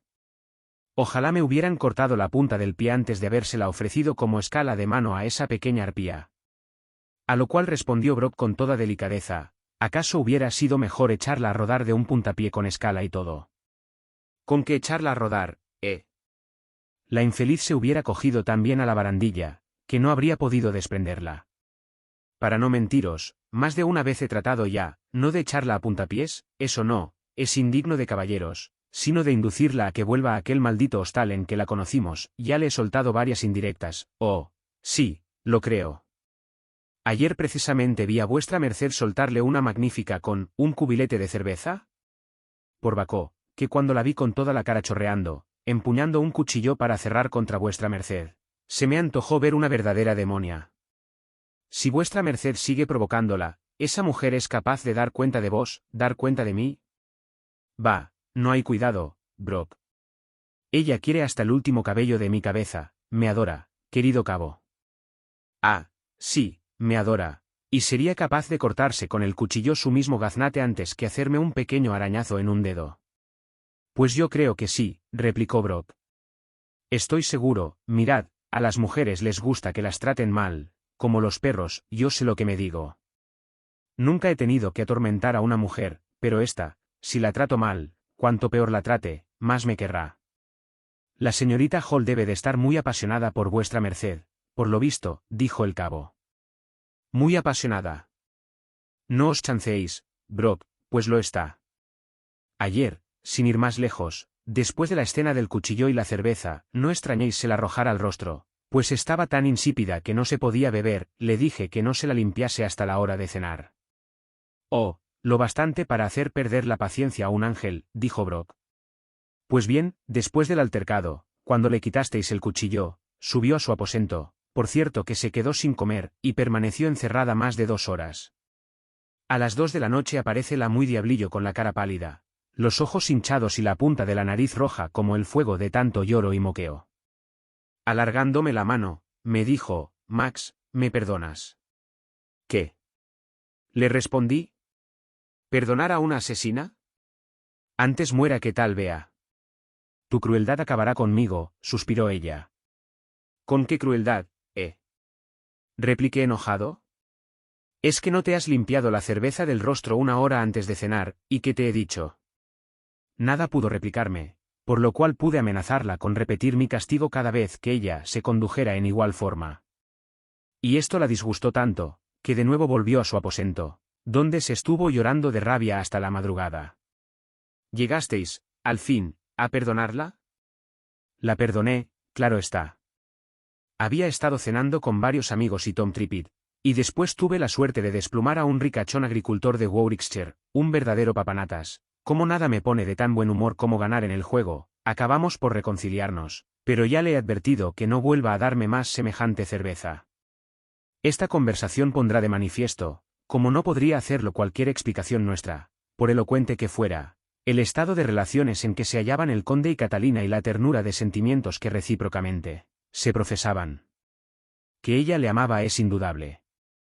Y así como hemos visto en el capítulo anterior a Ionayes, un pobre de espíritu como no lo hay mayor, que, siendo un pigmeo para cualesquiera otras pasiones, resultaba un gigante en la pasión amorosa, y seguía a Catalina con furioso anhelo, que a primera vista parecía opuesto a su temperamento. De igual forma Catalina había quedado prendada del capitán, y, como ella misma confesaba, más le quería cuanto peor la trataba. Esto nos confirma en nuestra opinión de que el amor es una especie de enfermedad física, de la cual no puede escapar el género humano, como tampoco del sarampión, que ataca a todo el mundo, desde el primer par hasta el más humilde zapatero remendón, que no respeta el rango, la virtud ni la bellaquería en el hombre, que surge sin que nadie sepa cómo ni por qué, y que a su debido tiempo solivianta a todos y cada uno de los individuos pertenecientes a un sexo con una ciega furia y un anhelo incontenible por otros seres del sexo opuesto, ya sean puros, agradables, hermosos, de ojos azules y buenos, ya sean regañones, bizcos, jorobados y monstruosos, según las circunstancias y las variantes de la suerte? Que, abandonado a sus propios designios, no tarda en fenecer, pero que aumenta la intensidad de su furia si se le lleva la contraria. ¿Acaso no está la historia llena de semejantes ejemplos, desde los tiempos de Troya y aun antes, hasta nuestros días? Sabido es que Helena tenía, echando por lo bajo, 90 años cumplidos cuando se largó con su Alteza Real el príncipe París de Troya. ¿No era Madama la Valliere contrahecha, legañosa, de tez grasienta, escuchimizada y de cabellos como la estopa? ¿No ha sido Wilkes el hombre más feo del mundo y, al propio tiempo, el de mayor encanto y más seductor para las mujeres? Amor es fatalidad, no voluntad, su origen, inexplicable, su progreso, irresistible, y la mejor prueba de ello es que, si inquirís dónde se coge el mayor número de ladrones, averiguaréis que es en las casas de mujeres públicas.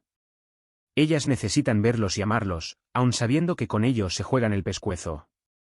Y, por el contrario, que la mala conducta del hombre no causa la desafección de la mujer, todo el mundo lo sabe, bastaría para probarlo el hecho corriente del transeúnte que se mezcla en un altercado entre marido y mujer, cuando ésta es maltratada por aquel, y sobre quien los dos se abalanzan, golpeándole por su intromisión. Considerando ya el tema más que discutido a satisfacción de ambas partes, no creemos haya todavía quien dude del verdadero cariño de Catalina por el valiente conde, cariño que, según pintoresca expresión de Brock, era, como los beefsticks, más tierno cuanto más golpeado. Durante las primeras semanas de su unión, el conde había sido, por lo menos, generoso con ella. Poseía un caballo, elegantes vestidos, y recibía de los demás atenciones y lisonjas que tenía en alta estima. Pasado algún tiempo, fuera porque él jugara con mala suerte, o porque hubiera de pagar grandes cuentas, o porque tuviese algunas otras razones para quedarse pobre, es el caso que hubieron de reducirse a lo más indispensable. Él se dijo que, como Catalina había estado hecha a servir toda su vida, bien podría ahora ocuparse en servirle a él, de suerte que, cuando ocurrió el altercado de la cerveza, hacía ya tiempo que desempeñaba ella funciones de ama de gobierno, habiendo de cuidar con un celo insuperable de su comodidad, de su bodega, de su ropa blanca y otros engorros que gustan de entregar los solteros a la solícita atención de manos femeninas. Para hacer justicia a la pobre desgraciada, debe hacerse constar que cuidaba de la casa con el mayor escrúpulo, no podía culpársela de la menor extravagancia, a no ser, de tarde en tarde, por lo que a los vestidos respecta, en las pocas ocasiones en que él se dignaba sacarla de paseo, y de algunas pequeñas extravagancias de expresión y de apasionamiento en las frecuentes riñas con que amenizaban sus coloquios. Tal vez sea que semejantes faltas no tengan remedio en uniones como la establecida entre esta pareja por parte de la mujer. Estas tienen que ser por fuerza tontas y vanidosas, y, por añadidura, prendadas de los trapos, y han de ser perpetuamente desgraciadas, acuciadas por la idea constante de su caída, con lo cual tienen que volverse violentas y pendencieras. Así era, por lo menos, la señorita Hall, y bien pronto empezó la pobre a recoger el fruto de lo que había sembrado. El remordimiento no es, pues, frecuente en un hombre en semejantes circunstancias. Ninguna desconsideración social le acarrea el seducir a una mujer, ningún amargo sufrimiento de la vanidad mortificada, ninguna mirada de desprecio de sus vecinos, ninguna sentencia de destierro, todo ello cae sobre la seducida, no sobre el seductor, a quien se deja en completa libertad. La cosa más importante que un hombre aprende, después de haber realizado con éxito sus experiencias en una mujer, es a despreciarla. Toda la gloria de la hazaña le corresponde a él, y toda la vergüenza y el castigo caen sobre ella. Considerad esto, queridas lectoras, y no prestéis oídos a los jóvenes galanteadores que pretendan arrullaros con suaves palabras. Nada agradable os aguarda, solo infortunio, escarnio y abandono. Pensadlo bien, y agradecedlo a vuestros Alemounis por haberoslo advertido. En el entretanto, el conde había llegado a sentir un completo desvío y una indiferencia absoluta por Catalina. ¿Cómo podía ser de otro modo, habiéndosele entregado tan fácilmente? De buena gana habría buscado la ocasión de desprenderse de ella, pero aún le quedaba un resto de pundonor de hombre que le impedía tomar por la calle de en medio y decirle que se fuera, y la pobrecilla no llegaba a comprender las pullas que le soltaba en el transcurso de sus disputas y conversaciones. Y de tal suerte continuaron unidos, tratándola el tan solo a insultos, y agarrándose ella desesperadamente, por cualquier insignificante brizna que estuviera al alcance de su mano, a la áspera roca bajo la cual solo había la nada o la muerte para ella. La fortuna volvió a sonreír de nuevo al conde a partir de la noche en que había estado con Tom Trippit y los otros camaradas, porque el caballero de Warwickshire, que había perdido una suma respetable, insistió en que se le diera la revancha la noche siguiente, en la cual una cantidad mucho mayor pasó al bolsillo de su merced el conde. Este inesperado golpe de fortuna le puso a flote de nuevo y devolvió a su espíritu la grata ecuanimidad, que por fuerza de las anteriores adversas circunstancias había perdido. Y de esta felicidad, aunque en muy corta medida, también hubo de participar Catalina. Sin embargo, no quiso alterar el tren de vida, contentándose con tomar una chica que hiciera al mismo tiempo de fregaplatos y pinche de cocina, quedando a cargo de ella el guisar los condimentos de alguna dificultad. El conde dulcificó algo sus maneras con Catalina, llegando a tratarla con una brutalidad casi aceptable, dada su manera de ser y la condición en que ella se hallaba. Aparte de que, esperábase un acontecimiento que suele tener importancia y que puede malograrse con una vida de sobresaltos. El capitán, no sintiéndose muy seguro de sus propios instintos paternales, habíase preocupado de buscarle padre a su futuro vástago, a cuyo objeto había requerido el concurso de Thomas Bullock, haciéndole saber que Catalina tendría una dote de 20 guineas, y apelando a su antiguo amor por ella, pero Bullock declinó el ofrecimiento con grandes protestas de gratitud, declarando que estaba encantado de su condición de soltero.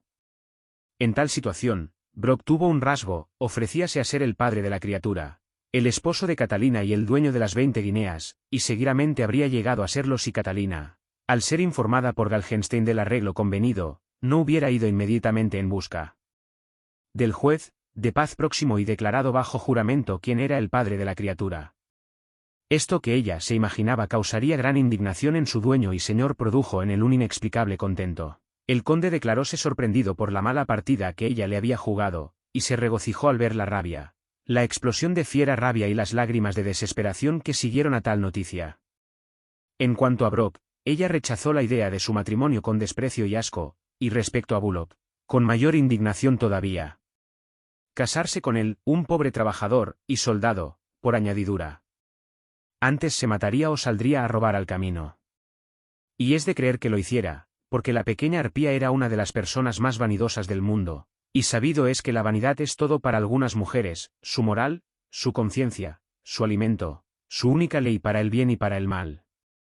Tomás, como ya hemos visto, se sentía tan adverso a la proposición como ella misma, si cabe, pero el cabo, con una seriedad harto cómica, amenazó con dedicarse a la bebida para combatir su pena, y así lo hizo en el acto.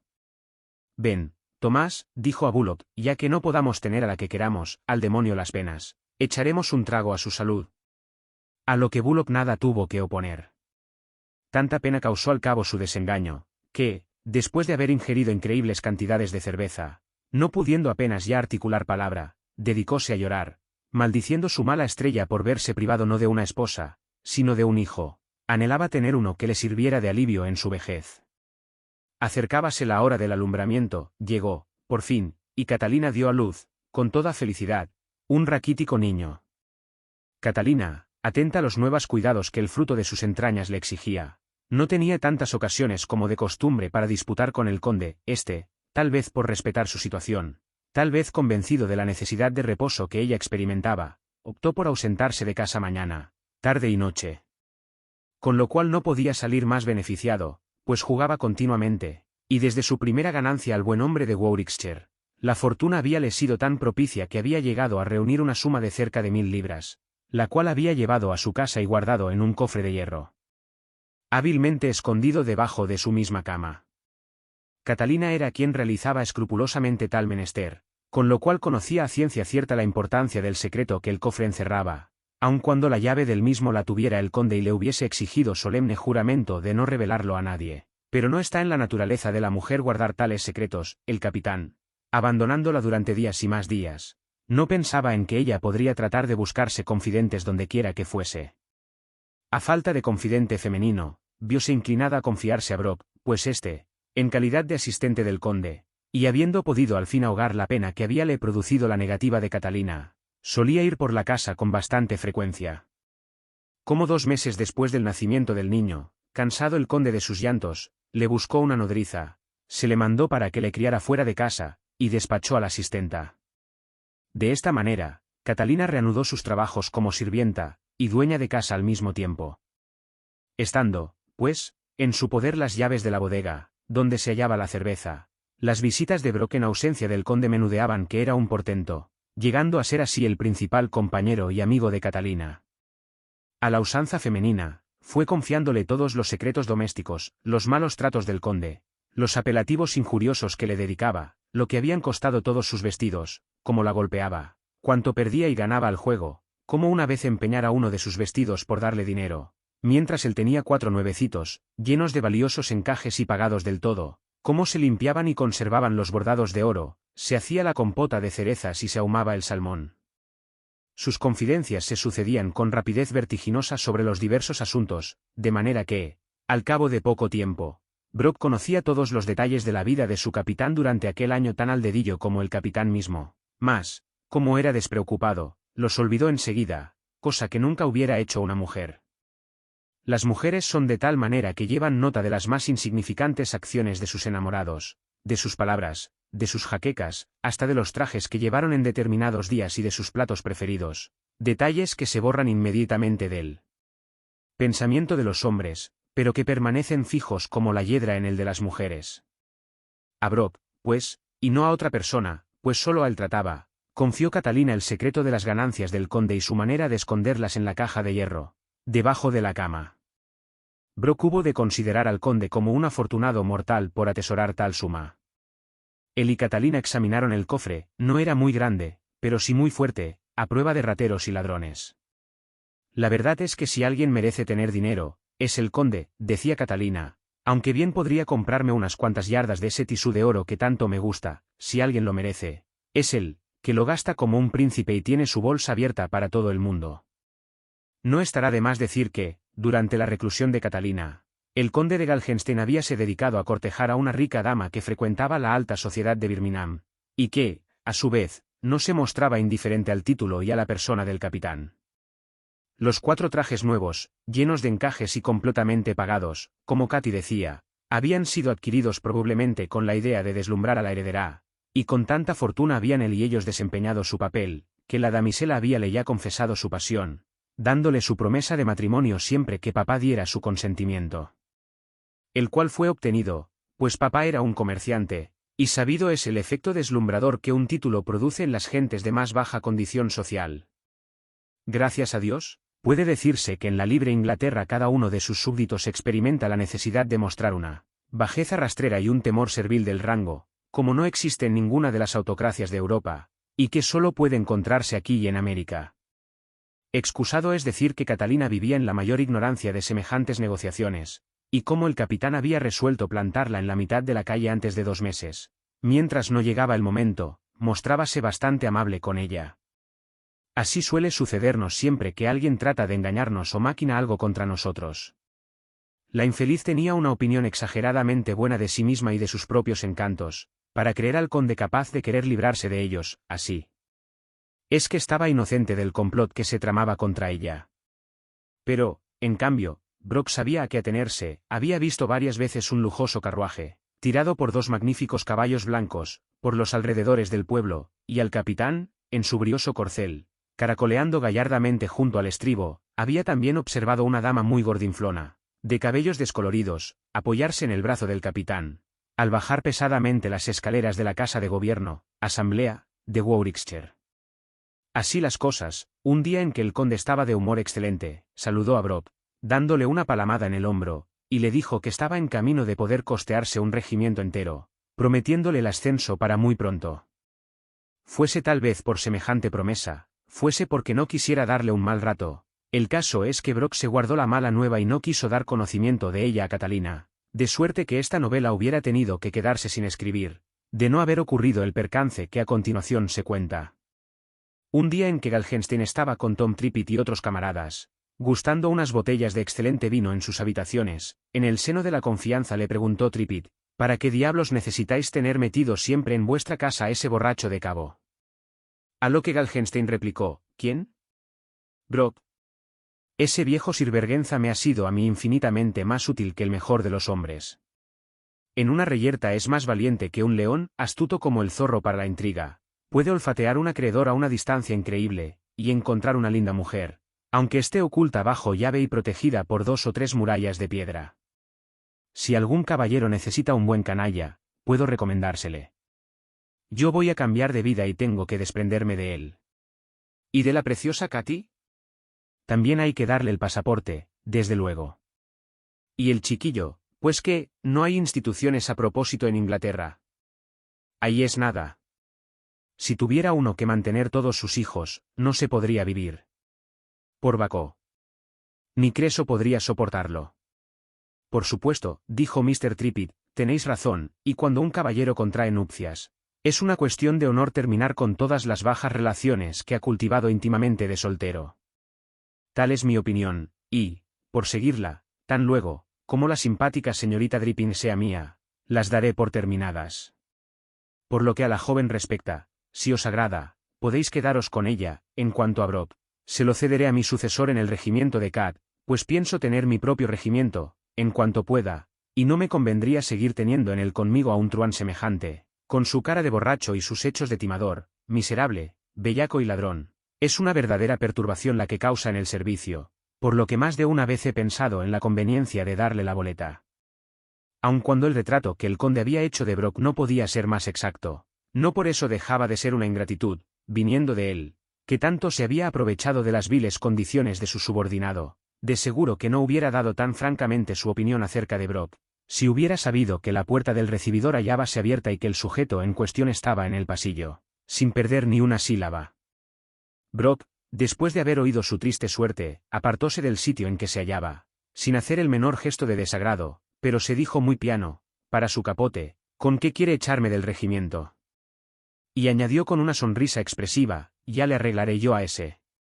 Y sabido es que caballeros de su calaña, en casos semejantes, suelen hacer honor a su palabra. Capítulo 3. En el que se administra un narcótico y se describen algunos detalles de una agradable reunión. Cuando el cabo, que habíase retirado a la puerta de la calle tan pronto como oyera la conversación antes descrita, volvió al aposento del capitán, para ofrecer sus respetos a Catalina, la encontró de un humor excelente.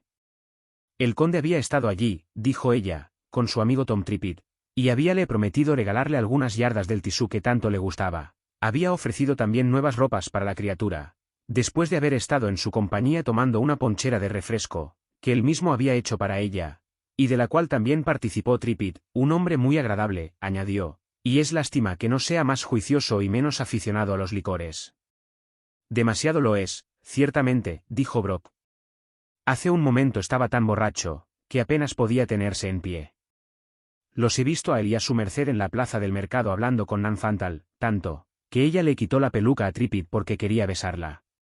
Habrá calaveras. Rebajarse de tal modo con gente de la calaña de Nan Fantal. Os juro, Brooke, que hace una hora apenas Trippett decíame que tengo los ojos más lindos del mundo y que estaba dispuesto a cortarle el pescuezo al capitán por mi amor. Y con Nan Fantal. Nan es una persona decente, replicó el cabo, y fue la gran favorita de su merced el conde hasta que otra persona se cruzó en su camino. Nadie puede decir cosa alguna contra ella. Hay que ver con quién. Una sucia, asquerosa. Yo no sé qué es lo que los hombres pueden ver en ella. Es graciosa y picaresca en sus maneras, y eso es lo que gusta a los hombres, ¿y qué? No creo pretendáis decir que mi Max también está prendado de ella ahora. Dijo Katy, tomando un aspecto feroz. Oh, no. Desde luego, no de ella. Es decir, no de ella. Gritó, fuera de sí, Catalina. ¿De quién entonces? Va. No hagáis caso. ¿De quién ha de ser sino de vos? ¿Por qué otra creéis que haya de preocuparse? Y, sobre todo, ¿qué se me importa a mí? Y comenzó a silbar, como si hubiera terminado la conversación, pero Catalina no se daba por satisfecha y siguió con sus irreductibles preguntas. El cabo, después de haber soslayado algunas de ellas, afectando un aire resuelto y confidencial, añadió, la verdad, Catalina, yo soy una persona de bien, y creo que debo poneros sobre aviso. Él ha sido mi mejor amigo hasta ahora, y por eso callaba, pero no puedo seguir así por más tiempo, antes reventaría. Yo creo que obra con vos como un perfecto bellaco, os engaña, es un libertino, señorita Hall. Esta es la verdad monda y lironda. Catalina le suplicó dijera cuanto sabía, y él resumió de esta forma, lo que él quiere es desprenderse de vos. Está ya cansado, y por eso trajo aquí a ese necio de Tom Trippit, que está encaprichado de vuestros encantos. Él no tiene valor para plantaros en la calle, como un hombre, aunque dentro de casa os trata como a una bestia. ¿Sabéis lo que proyecta? Oíd, dentro de un mes, poco más o menos, piensa ir a Coventry, o hará como quien va allí para los efectos de la recluta, pero a lo que irá en realidad será a casarse, y os dejará sin blanca. Expuesta a que os pudráis o muráis de hambre. Todo está ya preparado de antemano, dentro de un mes debéis pasar a ser la amante de Mr. Trippit, y su merced se casará con la rica Miss Dripping, de Londres, que le traerá una dote de 20.000 libras, se costeará su propio regimiento y hará saltar al pobre Brock del Decat. No necesitó más, la pobre joven cayó pesadamente al suelo, sin sentido. Brock corrió en busca de un vaso de agua, y después de levantar a Catalina y tenderla en el sofá, mientras le rociaba el rostro, dijo, por Bacó, qué hermosa es la condenada. Asterisco asterisco asterisco cuando Catalina volvió en sí, el tono de Brock con ella era amistoso y casi sincero. No se consideró la pobre en el caso de entregarse a ulteriores demostraciones histéricas, como suelen hacer las damas de más alta condición social.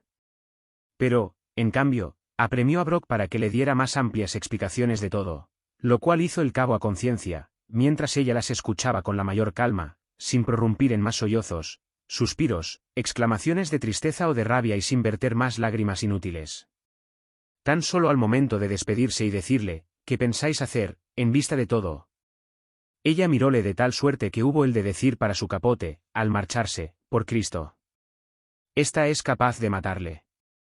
No quisiera ser yo el Gile Cernis que tuviese que dormir con una Judith semejante. Dios me libre. Y se marchó calle adelante, sumergido en profundos pensamientos. Al volver el capitán por la noche, no le habló, lo cual le hizo prorrumpir en unos cuantos juramentos, echándole en cara su hurañía, pero ella se excusó, pretextando tener una fuerte jaqueca y diciendo hallarse gravemente enferma, con lo cual Gustavo Adolfo pareció darse por satisfecho y la dejó tranquila. A la mañana siguiente la vio solo un momento, él se iba al tiro. Catalina no tenía amigos, y, como es de rigor en las novelas, no pudo ir en busca de ninguna hechicera que le proporcionase un veneno, así es que tuvo que contentarse con acudir a los boticarios y, so pretexto de padecer un terrible dolor de muelas, hacerse dar todo el láudano que creía necesario para su propósito. Cuando volvió a casa de nuevo, parecía alegre, Mr. Brock la felicitó por la mejoría que mostraba, y ella se las compuso de manera que, al volver el capitán del tiro, la encontró sin la hurañía de por la mañana, y la permitió cenar con ellos a condición de conservar su buen humor. Se sirvió la cena, y después la ponchera, que Catalina hubo de preparar con sus delicadas manos. Inútil nos parece detallar la conversación que se sostuvo, ni contar los vasos de licor que se bebieron, ni describir cómo Mr. Trippit, que era uno de los invitados y declinó el jugar a las cartas con los otros, se puso junto a Catalina y empezó a hacerle el amor apasionadamente. Tal conversación fue la que era de esperar entre las personas que la sostenían, considerando que el anfitrión era un capitán de dragones, los invitados, lo mismo, poco más o menos, y la señora de la casa, una antigua sirvienta de un parador de una aldea, en la actualidad querida del anfitrión. Hablaron, Bebieron y empezaron a emborracharse, sin que en el resto de la noche ocurriera cosa digna de mención. Brock actuaba, mitad de sirviente, mitad de invitado. Mr. Trippett se dedicó a estrechar el cerco de Catalina, mientras su dueño y señor jugaba los dados con los otros caballeros. Aquella noche, la fortuna había vuelto la espalda al capitán, en cambio, el hombre de Warwickshire estaba de una suerte loca. El capitán pedía constantemente de beber, aumentaba las apuestas y perdía casi todas las manos. 300, 400, 600 libras, todas las ganancias de meses anteriores las perdió en unas pocas horas. El cabo contemplaba el juego y parecía preocuparse gravemente a medida que el hombre de Warwickshire iba, anotando las pérdidas del conde en el papel que tenía delante de sí. La mayor parte de los invitados habían requerido sus sombreros y habíanse marchado. Solamente habían permanecido el señor de Warwickshire y Tony Trippett, continuando junto a Catalina, cerca del sofá y de la mesa. Como Catalina había pasado casi toda la velada en preparar las bebidas de los jugadores, él, que puede decirse estaba en el cuartel general del amor y del licor, habíase dedicado a ambos con tal ardimiento que ya casi no podía hablar. Los dados seguían sonando sobre la mesa, las luces alumbraban apenas, ardiendo en largos pábilos. Mr. Trippett no veía apenas al capitán, sí como por lo que a su embotada razón se le alcanzaba, tampoco podía divisarle a él. Levantóse como pudo de la silla en que estaba, y, dejándose caer en el sofá de Catalina, con la voz enronquecida, los brazos pandos, los ojos inexpresivos, la faz pálida y la mandíbula caída, exclamó: «Catalina, preciosa Catalina, dadme un beso, bestia», dijo con asco Catalina. Y, dándole un empellón, le hizo caer al suelo, donde se quedó dormido cuán largo era, después de proferir sonidos inarticulados e ininteligibles. Los dados continuaban sonando, las luces alumbraban apenas, ardían las pavesas. «Van 800, dijo el de Warwickshire, apuntando la nueva pérdida del conde. «Vaya una tirada por 200, repuso Galgenstein, pero, esperad, Catalina, danos más ponche». Catalina se adelantó, estaba algo pálida, y advertíase un ligero temblor en su mano. Dijo: «Aquí le tienes, Max». Estaba calentándole: «No le bebas todo, déjame un poco». «Qué espeso está», insinuó el conde mirándole. «Es el brandy», repuso ella. «Bueno, venga». «Señor, a vuestra salud y más suerte», y casi vació la copa de un trago. Inmediatamente exclamó: «¿Qué veneno es este?». «Veneno», dijo Catalina. «¿Cómo veneno? Dame el vaso que yo beba, a ver». Y brindando por Max, acercó el vaso a sus labios. «Este ponche está riquísimo, en tu vida le has bebido mejor». Y volvió a sentarse en el sofá para observar de nuevo a los jugadores. Mr. Brock contemplaba el blanco rostro de Catalina y sus ojos inmóviles con una especie de torva curiosidad. El conde, después de escupir y maldecir el ponche, tomó los dados e hizo la tirada. El de Warwickshire ganó nuevamente, levantóse y rogó al cabo le acompañasen abajo, lo cual hizo Brock complaciente. El licor había trastornado al conde, sentóse, hundió la cabeza entre sus manos y, con los mejores juramentos de su escogido repertorio, comenzó a maldecir de su mala suerte, del ponche y de todo lo existente. La puerta de la calle cerróse de un porrazo, los pasos del vencedor y de Brock oyéronse durante unos momentos, hasta que se perdieron en el silencio de la noche. «Max», dijo Catalina, llamándole. Y no obteniendo respuesta, volvió a llamarle, tocándole en el hombro. «Así revientes», prorrumpió él, «quítate de ahí y no me pongas tus garras encima. Anda, mujerzuela, vete a la cama, o al infierno, poco me importa, y dame más ponche, un barril más de ponche, ¿oyes?». Con lo cual daba a conocer cuánto le alteraban las pérdidas del juego, y lo que deseaba ahogarlas en el licor. «Oh, por Dios, Max. No es posible que quieras más ponche todavía». «¿Qué? ¿Es que no puedo emborracharme ni en mi propia casa, si me viene en gana hacerlo? Fuera de aquí». Y con las mismas le propinó una sonora bofetada. Ella, contra lo que tenía por costumbre, no se la devolvió, ni hizo moción de tal, como en todas las trifulcas que tenían, sino que, cayendo de hinojos, con las manos cruzadas, y mirando angustiosamente al rostro del conde, exclamó: «Oh, Max, perdóname, perdóname». «¿Que te perdone? ¿Por qué?». «Por haberte abofeteado». «Ja, ja. Si no te parece bastante, te perdonaré otra vez». «Oh, no, no es por eso. Repuso ella, retorciéndose las manos. No es la bofetada lo que me duele, sino lo que te he hecho. ¿Qué dices, asquerosa musaraña? Es el ponche. El conde, que estaba más que medio beodo, adquirió un aire de seriedad extraordinaria. ¿El ponche? No, jamás te perdonaré ese último vaso, es la bebida más repugnante que he tomado en mi vida, nunca te lo perdonaré. Oh, no es eso. Arguyó ella. No es eso, pues yo te digo que sí. Ese ponche, ¿lo oyes?, era peor que veneno, dijo, y dejó caer hacia atrás la cabeza y empezó a roncar. Es que era veneno. ¿Qué? Gritó él, levantándose de un salto y arrojándola de un manotón lejos de sí. ¿Qué? ¿Has pretendido asesinarme, infame? ¿Criminal? Por favor, no me mates, Max. Era Láudano, ibas a casarte, lo supe, y, como estaba fuera de mí, fui, le busqué, calla, arpía. Gritó Galgenstein fuera de sí. Y la arrojó a la cabeza el resto del licor y el vaso que le contenía. Pero el vaso envenenado erró el blanco y fue a dar de lleno en las narices de Tom Trippett, que seguía inadvertido, bajo la mesa, durmiendo a pierna suelta.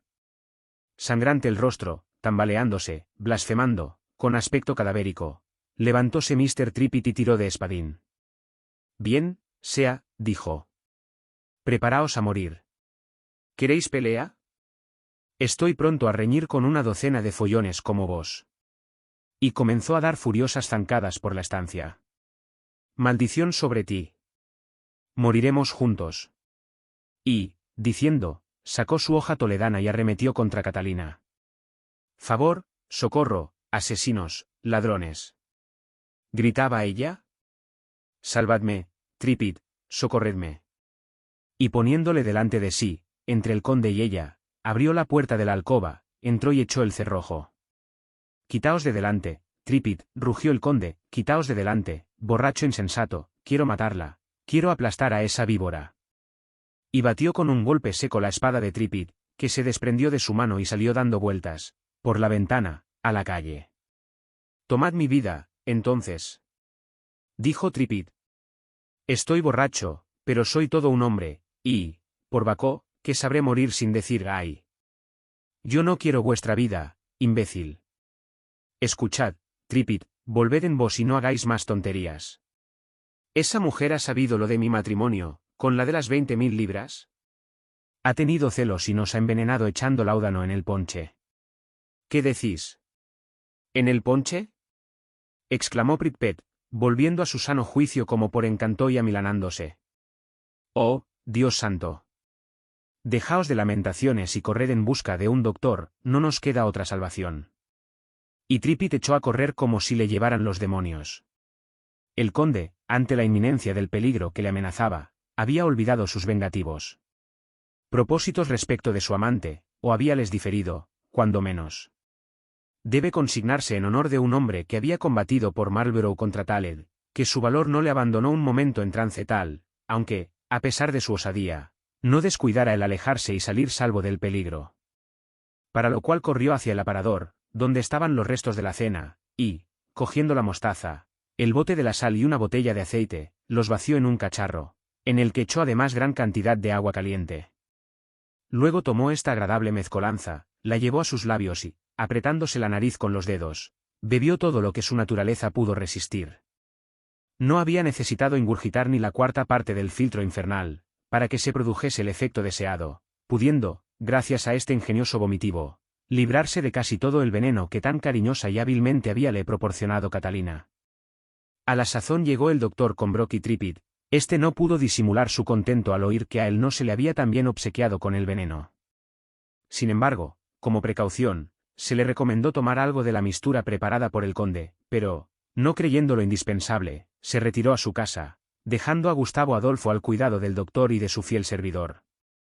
Innecesario parécenos decir que se adoptaron todos los remedios utilizables para poner bueno al conde, y cuando, a juicio del doctor, ya había desaparecido el peligro por completo, ordenó que le llevaran al lecho y que permaneciera alguien a la cabecera de la cama, por si acaso, a lo que, Brooke se ofreció del mejor grado. Esa furia es capaz de matarme si no lo evitas, dijo con voz entrecortada el conde, debes echarla de la alcoba, y, si se niega a abrirte, romper la puerta a golpes. Fue indispensable tomar tal determinación, después de haber llamado en vano repetidas veces. Para ello, Brock sacó una pequeña palanca de hierro, instrumento que desde varios días atrás obraba ya en su poder, y forzó la cerradura. La habitación estaba vacía y abierta la ventana, por ella, según todos los indicios, había escapado la damisela. ¿El cofre? ¿Sigue en su sitio el cofre?, preguntó asustado el conde. El cabo corrió a mirar debajo de la cama, en donde estaba escondido, y repuso, aquí está, adiós gracias. Se cerró la ventana, al capitán, que no podía desnudarse por sí solo, de tan débil como estaba, se le desnudó y se le metió en el lecho. El cabo sentóse a la cabecera del paciente, un sueño tranquilo acudió a sus ojos, y el despierto enfermero pudo comprobar con gran satisfacción los benéficos resultados de la vuelta a la salud. Cuando, al poco tiempo, despertó el capitán, con gran sorpresa se encontró con que le habían amordazado, y vio que el cabo arrastraba la cama hacia otro extremo de la habitación. Intentó moverse, y dejó escapar algunos sonidos que, al través del moquero de seda, resultaban ininteligibles por completo. Si su merced llama o trata de gritar, le corto el gaznate, dijo el cabo. A renglón seguido intentó hacer saltar la cerradura del cofre con la palanca, por donde puede comprenderse para que la llevaba encima, prueba de que ya tenía de largo atrás madurado el golpe, y viendo que sus esfuerzos resultaban inútiles, resolvió desprenderle del suelo, operación que no le resultó larga ni difícil. Vea vuestra merced, cuando se da con bellacos, el demonio lo paga. Vuestra merced quería largarme del regimiento, no tiene que molestarse, voy a dejarle por mi propio impulso, ya lo veis, y a vivir como un caballero lo que me resta de vida, noble capitán, bon repos. El señor de Warwickshire vendrá a primera hora a reclamaros vuestra deuda. Hechas tales sarcásticas observaciones, el cabo escurrió el bulto, yéndose no por la ventana, como había hecho Catalina, sino por la puerta de la calle. Con toda tranquilidad y parsimonia. A la mañana siguiente, el doctor, al visitarle, le refirió cómo Brock, a medianoche, habíase presentado azoradamente en la cuadra donde estaban los caballos del conde.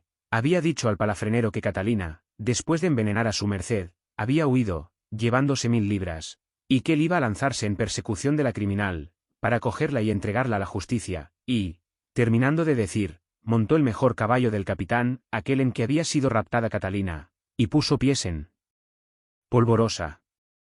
De esta suerte, el conde Maximiliano perdió en una sola noche su amante, su dinero, su caballo, su asistente, y en nada estuvo que no perdiera la vida. Capítulo 4. De cómo Catalina vuelve a ser otra vez una mujer honrada. Dejemos por ahora al valeroso Galgenstein abandonado a su propia suerte, en tan desagradable aprieto, sin dineros, sin mujer, sin caballo, sin asistente, con una mordaza en la boca y una cuerda bien sujeta en derredor del cuerpo, mientras llegan a libertarle sus amigos de tales angustias. Prescindamos también por ahora de las aventuras de Mr. Brock con el caballo del capitán, pues nuestro principal interés estriba en seguir las peripecias que acaecieron a Catalina, desde que se escapó de casa de Galgenstein saltando por la ventana. En medio de sus sinsabores podía tener el consuelo de saber que nada malo podía acontecerle a su hijo, hallándose como se hallaba al cuidado de una buena nodriza, ante la cual era responsable el capitán. Por lo demás, sus perspectivas no podían ser más desconsoladoras. Sin casa a la cual poder acudir, con unos pocos chelines en la faltriquera y una gran cantidad de injurias que cobrarse, lleno el corazón de sentimientos vengativos, era la triste y difícil mirar a lo porvenir o volver la vista a lo pasado. ¿A dónde huiría? ¿Cómo iba a vivir? ¿Qué buenas oportunidades le deparaba la fortuna? Indudablemente había un ángel que guiaba los pasos de Catalina, pero no por cierto un ángel bueno, sino uno de esos enviados del Averno, que tienen infinitos protegidos en la tierra y que frecuentemente se complacen en sacarlos a flote de las más procelosas circunstancias. Catalina no había llegado a perpetrar el crimen, pero era tan mala como un criminal. En su corazón no habíase producido el menor latido de arrepentimiento, había realizado en el transcurso de su vida y del tiempo que pasara en unión del capitán gran copia de perversas coqueterías, disipando el tiempo holgazanamente, cultivando la vanidad, la mentira, profiriendo calumnias, fingiendo ataques de cólera y otro sinfín de inenarrables abusos, hallábase, pues, muy llena de cualidades para merecer la protección del ángel malo a que hemos aludido, el cual supo obrar con ella y ayudarla como a uno de sus seres predilectos. No queremos decir con esto que él se apareciera a ella en forma mortal, como un caballero correctamente vestido, y la obligara a firmar con su propia sangre un contrato, entregándole el alma a cambio de ciertas condiciones que él debiera cumplir. Semejantes tratos diabólicos se me han antojado siempre indignos de lo astuta que debemos suponer cuando menos a una de las partes contratantes, y que no será tan tonta como para comprometerse a pagar un precio exagerado por lo que puede obtener gratis al cabo de unos pocos años. No es por tanto presumible que a Catalina se le apareciera un espíritu de las tinieblas para arrebatarla en un carro de llamas tirado por dragones, corriendo sobre las nubes a 1000 leguas por minuto. Nada de eso, el vehículo que pareció enviado en su socorro era de más humilde naturaleza. La diligencia de Liverpool, que en el año 1706 acostumbraba a recorrer la distancia entre dicha ciudad y Londres, en 10 días, había salido de Birmingham aproximadamente una hora después de que Catalina abandonara el lugar, y como quiera que ella habíase sentado en una colina a llorar y a meditar tristemente en su amarga situación, no tardó el chirriante y desvencijado armatoste en darle alcance. El mayoral iba andando al lado de los caballos, animándolos con pintorescos apelativos, para que siguieran en su marcha de 2 millas por hora. Algunos pasajeros habían descendido del vehículo para aligerarle de peso, subiendo ellos la cuesta a pie. El carruaje llegó por fin a lo alto de la colina, emprendiendo un suave trote cuesta abajo, donde una vez llegado, esperó a los rezagados pasajeros. En esto, John, que había visto a Catalina, le preguntó de dónde venía, y la requirió, para que se subiera a la diligencia, a lo que ella accedió con 1000 amores, por lo que a la pregunta respecta tuvo a bien contestar que venía de Stratford, cuando, como ya hemos visto, acababa de dejar Birmingham. ¿No has visto pasar por aquí una mujer en un caballo negro y con un saco lleno de oro en la montura?, dijo John, preparándose para subir en la vaca de la diligencia. No he visto a nadie que parezca eso, repuso Catalina. ¿Ni ningún soldado a caballo en busca de ella? Pues no me lo explico, ya sabes que en Birmingham ha habido una trifulca de todos los demonios por la tal mujer. Dicen que en una cena ha envenenado a 9 caballeros, y que ha estrangulado en la cama a un príncipe alemán. Le ha robado 20.000 guineas y ha huido a todo correr en un caballo negro. Esa no puedo ser yo, dijo con todo candor Catalina, porque solo tengo 3 chelines. Claro que tú no puedes ser, porque ¿dónde tienes el saco de oro?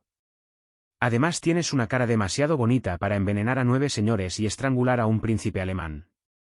No te fíes, dijo Catalina ruborizándose, quién sabe. A ella la hubiera agradado más, sin duda, que la creyeran capaz de merecer la horca. El palique terminó entrando Catalina en la diligencia, donde aún había sitio bastante para 8 personas por lo menos, y en donde ya habíanse acomodado de nuevo 2 o 3 de los pasajeros. Para satisfacer la curiosidad de estos, se vio Catalina forzada a inventar una historia fantástica, no desprovista de ingenio para una persona de sus pocos años y condición, y tuvo la habilidad de suscitar un vivo interés entre los viajeros, sobre todo en un joven que había podido observar la belleza de su rostro a través del velo, y que comenzaba a prodigarle todo género de atenciones. Más fuera por la gran fatiga que habíanla producido los acontecimientos de la noche pasada, o porque tal vez el sorbo de láudano que había ingerido, al probar el ponche envenenado, comenzara a hacer su efecto. El caso es que Catalina, de repente, se sintió enferma, febril y atacada de un sueño extraordinario. Así hubo de continuar durante varias horas, ante la conmiseración de todos sus compañeros de viaje. La diligencia llegó, por fin, al parador en donde solía detenerse algunas horas para que descansaran los caballos y pasajeros y para que éstos cenasen. Catalina medio se despertó por el movimiento de los viajeros y las voces de la moza del mesón. El joven, que parecía inflamado por su belleza, la requirió con toda galantería para que descendiera del carruaje, a lo que ella hubo de acceder, aceptando de muy buen grado el brazo que le ofrecía. Una vez fuera, el joven comenzó a decirle frases seductoras, y, muy ensimismada debieron de ponerla, o tal vez ya lo estaba por sus propios pensamientos, o aún la tenían atontada el sueño, la fiebre y el láudano, porque no se dio cuenta del lugar en que se hallaba. De no haber sido así, seguramente habría preferido quedarse en la diligencia, enferma y sin cenar. Ya habrá adivinado el lector, por lo dicho, que el mesón era el mismo del que la hemos visto salir al comienzo de nuestra historia, y al frente del cual, como entonces, seguía la señora Score, parienta de Catalina. La dueña, al ver una dama tocada con un manto, elegantemente vestida y apoyándose como desfallecida en el brazo de un joven de admirable presencia, dedujo que eran marido y mujer, y, además, gente de calidad, y con mucha discreción y amabilidad los condujo, a través de la cocina, a su mismo gabinete, en donde ofreció un sillón a Catalina, preguntándole qué deseaba tomar. A la sazón, y habiendo oído la inolvidable voz de su tía, Catalina se dio perfectamente cuenta de su situación, de suerte que, cuando su solícito compañero se hubo retirado, ella estaba ya preparada para el grito de asombro que había de lanzar la señora Score al reconocerla, la cual exclamó: «Pero, Dios mío, si es Catalina». «Tía, me encuentro muy mal, estoy horriblemente fatigada, y daría todo el oro del mundo por unas horas de descanso». «No faltaba más, querida, unas horas de descanso y de todo lo que tú quieras, por lo pronto, voy a prepararte un refrigerio». «Pobrecita mía, tienes cara de estar horriblemente cansada».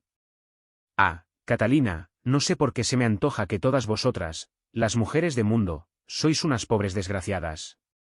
Me apostaría cualquier cosa a que con todos tus bailes, coches y hermosos vestidos, no eres tan dichosa como cuando vivías con tu tía, que tanto te mimaba». Con tan amables palabras y 1 o 2 besos, que Catalina recibió con gran asombro, su tía la condujo al mismo lecho en que un año antes había dormido el conde, la ayudó a desnudar y acostarse, la arropó bien y contempló con gran admiración las finas ropas interiores, diciéndose para sí, después de registrarle el portamonedas y ver que solo contenía 3 chelines, ¿qué falta le hace llevar dinero, si el conde lo paga todo? Catalina no la había engañado, quien habíase engañado era la misma señora Score, que había tomado a aquel joven que acompañaba a su sobrina por el propio conde en persona, de suerte que, creyéndolo así y recordando las ponderaciones que acerca del tren de vida del conde había oído varias veces, creyó conveniente tratar a su sobrina con el mayor respeto y considerarla como si fuera una dama de alta alcurnia. «Es toda una señora», había dicho, meses antes, la señora Score, al oír tales historias, y una vez que se le hubo pasado el disgusto por la desaparición de la sobrina. «Es verdad que se ha portado cruelmente conmigo, abandonándome, pero hay que convenir en que es como si estuviera casada con un noble, y todos estamos en el caso de olvidar y perdonar». Tales palabras habían sido dichas al doctor Dabbs, quien la reprobaba en absoluto, añadiendo que el crimen de Catalina era mucho más nefando y vituperable, por el solo hecho de haber sido cometido con miras interesadas, y llevando su indignación hasta el punto de decir que, aunque Catalina fuese una princesa, él no volvería a hablarle en la vida. A esto replicó la señora Score al doctor Dabbs, que tenía ideas anticuadas, ella, en cambio, las tenía muy modernas, cuya modernidad consistía, por lo visto, en un extraordinario respeto por la fortuna, con el consiguiente desprecio de la pobreza. Cuando la señora Score volvió al salón antecocina, se dirigió al que acompañaba a Catalina, y, tras una graciosa reverencia, le dio la bienvenida, díjole que su dama no bajaría a cenar, y que habíale encargado le dijera hallábase muy fatigada y deseaba reposar 1 o 2 horas. Tales palabras fueron acogidas con gran extrañeza por parte del joven, el cual era un sastre que iba de Liverpool a Londres a adquirir los modelos para la próxima temporada, pero, por no desengañar a la dueña, se contentó con sonreír amablemente, y ella fuese ufana a la cocina a echar un vistazo a la cena. Habían ya transcurrido las 2 o 3 horas de parada, y el mayoral, considerando suficiente el descanso de sus caballos, enganchó de nuevo y mandó avisar a los pasajeros.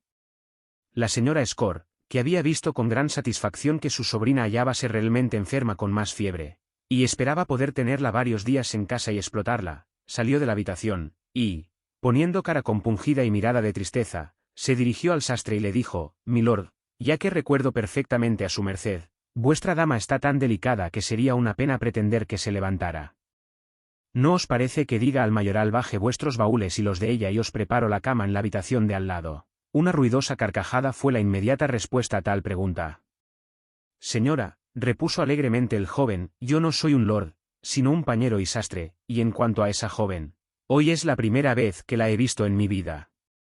«¿Qué?», gritó, fuera de sí, la señora Score. «¿No sois vos el conde?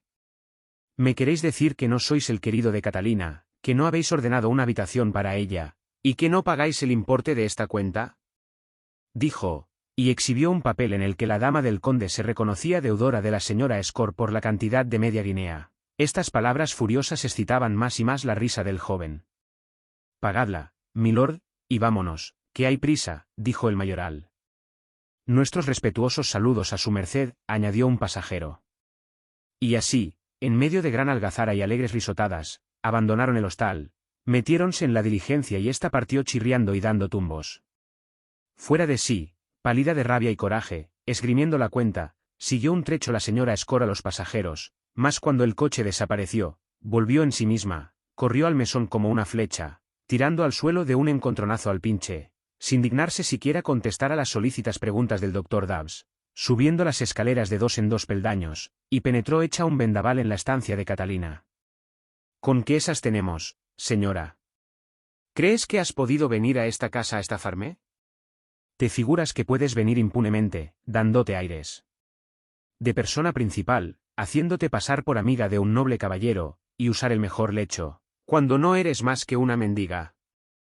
Vaya, ya te estás levantando, que no quiero pordioseros en mi casa. Ya sabes dónde puedes ir a trabajar, de modo que, largo de aquí. Y con las mismas, la destapó bruscamente, obligando a la pobre Catalina a levantarse, temblando de miedo y de fiebre.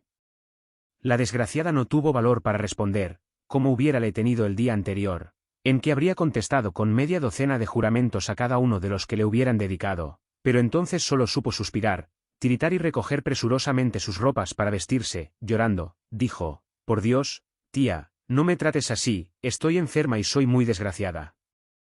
«Enferma tú, ramera, ¿con qué enferma? Así revientes, si estás enferma, te aguantas, que por tu culpa estás. Anda, fuera, pronto. Vístete de una vez. Vete a buscar trabajo, y no vuelvas más por aquí a pretender estafarme. Mucha falda de satén y camisa con encajes para». La pobre Catalina, derrengada, tiritando de frío, ardiendo de fiebre, recogió como pudo sus vestidos, parecía ignorar lo que iba a hacer, y no osó replicar una sola palabra a las insolencias de su tía. Sin proferir una queja descendió los estrechos escalones, y fue por la cocina, hasta la puerta de la calle, y desde allí se volvió para dirigir a su tía una mirada implorante, pero ésta, señalando imperiosamente la puerta, gritó: «Fuera de aquí, mujerzuela indecente». Y la pobre Catalina, dejando escapar el más triste sollozo, y deshecha en lágrimas, abrió la puerta y se encontró en medio del arroyo. Asterisco asterisco asterisco, ¿cómo? ¿Qué veo? Si es Catalina Hall, dijo alguien levantándose precipitadamente, apartando con brusquedad a la señora Score, corriendo hacia el camino con la pipa en la mano y sin peluca. Este no era otro que el mismo doctor Dabbs. El resultado de su entrevista con Catalina fue que él no volvió a aparecer más por el mesón a fumar su pipa, y que ella estuvo en su casa enferma durante algunas semanas. Asterisco asterisco asterisco muy concisos hemos de ser al relatar este periodo de la vida de Catalina, toda vez que nada inmoral le ocurrió durante su estancia en casa del doctor, y no hemos de cometer la grosería de molestar al doctor con descripciones de escenas de piedad, de sana alegría, de buen sentido y de sencillez, como aquí sería forzoso. ¿Para qué servirle al lector insípidos platos de virtud, cuando solo puede digerir los picantes adobados con el gustoso vicio? Para ser breves, diremos que el doctor Dabbs, aunque teólogo consumado, era también un perfecto caballero, de suerte que antes de que ella llevara un mes en su casa, había empezado a considerarla como una de las personas más dignas de compasión y más sinceramente arrepentidas de este mundo, y en tal creencia, en unión de la señora Dabbs, había trazado ya varios planes concernientes a la futura vida de la joven Magdalena. «Piensa que solo tenía 16 años», decía el doctor a su esposa, «que no se escapó por su propia voluntad, sino que fue robada. El conde habíale jurado que iba a casarse con ella, y aun cuando ella no le abandonó hasta que él trató de envenenarla, hay que ver la resignación cristiana de que la pobre ha dado muestra. Estoy seguro de que ella le perdona con mucha mejor voluntad de la que yo necesitaría para perdonar a la señora Score, por haberla arrojado a la aventura de una manera tan cruel». Ya habrá notado el lector la diferencia entre las imputaciones del doctor y las que nosotros hemos hecho antes, que podernos asegurar son las únicas verdaderas. El hecho es que el pobre hombre había oído tal cuento de labios de la propia Catalina, y que no estaba en su manera de ser dudar de los demás, aunque le hubieran ido con una historia mucho más fantástica todavía. El reverendo y su esposa pusiéronse a meditar juntos, y, recordando la antigua pasión de Hayes por Catalina, dijéronse que bien podría renacer, si es que la había seguido siéndole fiel. Así, pues, decidieron sondear hábilmente el ánimo de Catalina, tan hábilmente que le preguntaron si le gustaría casarse con Hayes, a lo que ella contestó rotundamente que no. No, ella había querido a John Hayes, él había sido su primero y único amor, pero estaba en el arroyo, y no se consideraba digna de él. Esta declaración le granjeó más alta estimación todavía en la familia Dabbs, y les hizo poner más empeño en la realización del matrimonio. Cuando Catalina tornó al lugar, hallábase Hayes ausente, pero no por eso dejaron de llegar a su conocimiento nuevas de la enfermedad de la joven, del abandono en que la había dejado la señora Score y de la buena acción del doctor Dabbs, recogiéndola en su domicilio. El santo varón hizo por encontrarse con Hayes en los alrededores de la casa, y, diciéndole que era necesario hacer algunas reparaciones en la cocina, le rogó que pasara a examinar la importancia que pudieran tener. Hayes comenzó por negarse rotundamente, enseguida dulcificó su negativa, puso después algunos reparos, pareció dudar más tarde y acabó por entrar, presa de una gran turbación. Dentro, toda temblorosa, aguardaba, sentada, Catalina. Lo que entre ellos sucedió no merece la pena de contarse. Nada tan insulso como la conversación que debemos suponer tendría lugar entre un aprendiz de ebanista y una moza de mesón. Sin embargo, debemos hacer constar que Hayes, que había tenido un año de tiempo para olvidar su pasión, y parecía haberla sofocado en absoluto, perdió de nuevo la cabeza así que vio la linda criatura, y quedóse como para empezar otra vez su enmienda. No podemos asegurar si el doctor sospechaba lo que tramábase por los dos jóvenes. Ello es que la noche que Hayes no se dejaba ver por la cocina de la rectoría, era porque hallábase paseando afuera con Catalina. Nada nos importa averiguar si fue ella quien se escapó con él o él quien huyó con ella. Lo cierto es que al cabo de los 3 meses verificóse otro rapto en el lugar. He debido prevenirlo, dijo el doctor ante su mujer, que sonreía de satisfacción, pero los muchachos se han guardado el secreto para ellos. Y decía verdad. Verdad es igualmente que la señora Dabbs había pretendido varias veces poner en conocimiento de su esposo todos los pormenores de la proyectada fuga, que tenía más que sabido de antemano, pero él habíale ordenado siempre callar para no incurrir en complicidad.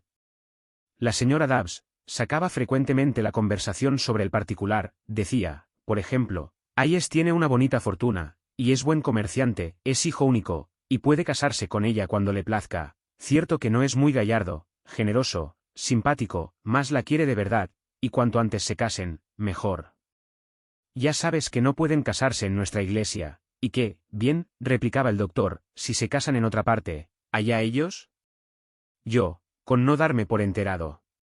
Y con tan discreta indirecta se cobró valor, y llevóse a efecto la fuga un mes más tarde en una silla de postas, un domingo por la mañana, entre la rechifla de todos los chiquillos de la aldea, los cuales se atropellaban por ver escapar la pareja.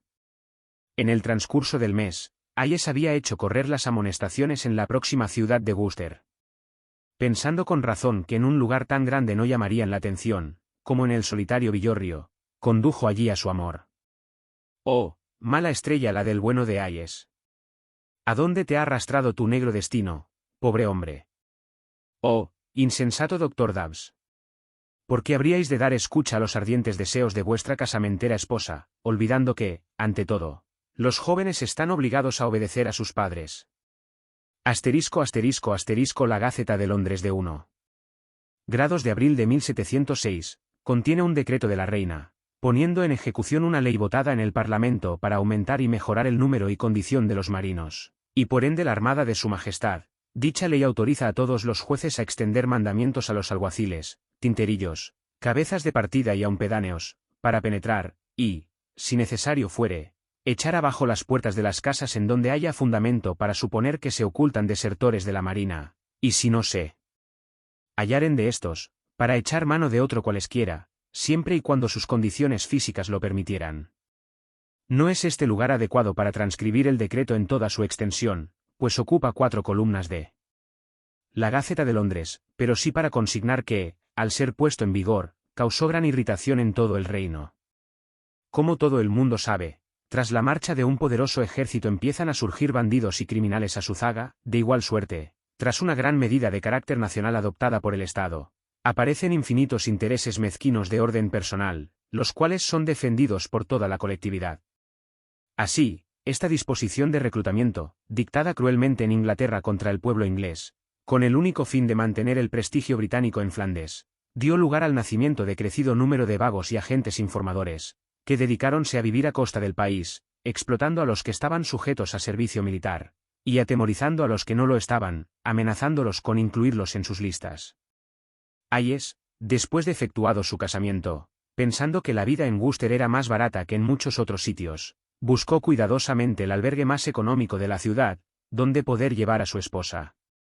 En la cocina de tal albergue departían bebiendo unos cuantos individuos, y como Catalina, consciente de su superioridad, se negara a comer en compañía de personajes de aquella catadura, la patrona condujo a los recién casados a otro cuarto interior, donde se les podría servir a solas. A decir verdad, la reunión de la cocina no era de las que una dama haya de tener gusto en frecuentar. Entre los que la componían destacábase un sujeto muy largo y enteco, con apariencia de soldado, y el cual llevaba una alabarda; otro, vestido de marino, tenía uno de los ojos cubierto con un parche, y el tercero, que parecía el jefe de la partida, era un hombre recio, con capote de marinero y altas botas de montar, quien, por su apariencia, si los hubiera, podía compararse no a un lobo de mar sino a un caballo de mar. Catalina creyó reconocer a alguno de aquellos desalmados, su tipo y su voz. Pronto se convenció de que sus sospechas eran fundadas, porque, sin pedir permiso, irrumpieron los personajes citados en la habitación en que ella y su reciente esposo se hallaban. Al frente de ellos iba nada menos que su antiguo amigo Brock, traía la espada desenvainada, y, al ver a Catalina, llevóse significativamente el dedo a los labios, como intimándola al silencio. El del ojo vendado inmediatamente se apoderó de Hayes, diciéndole: «Arriba las manos. No resistáis. En nombre de la reina os hago prisionero». El de la alabarda guardaba la puerta, y 2 o 3 facinerosos más le guardaban las espaldas al del parche en el ojo. Capítulo 5. ¿Dónde hallará el lector la autobiografía de Mr. Brock, y algo más? No creas a estos individuos, John, dijo la ya señora Catalina cuando el susto que la produjera la irrupción de los mismos hubo pasado.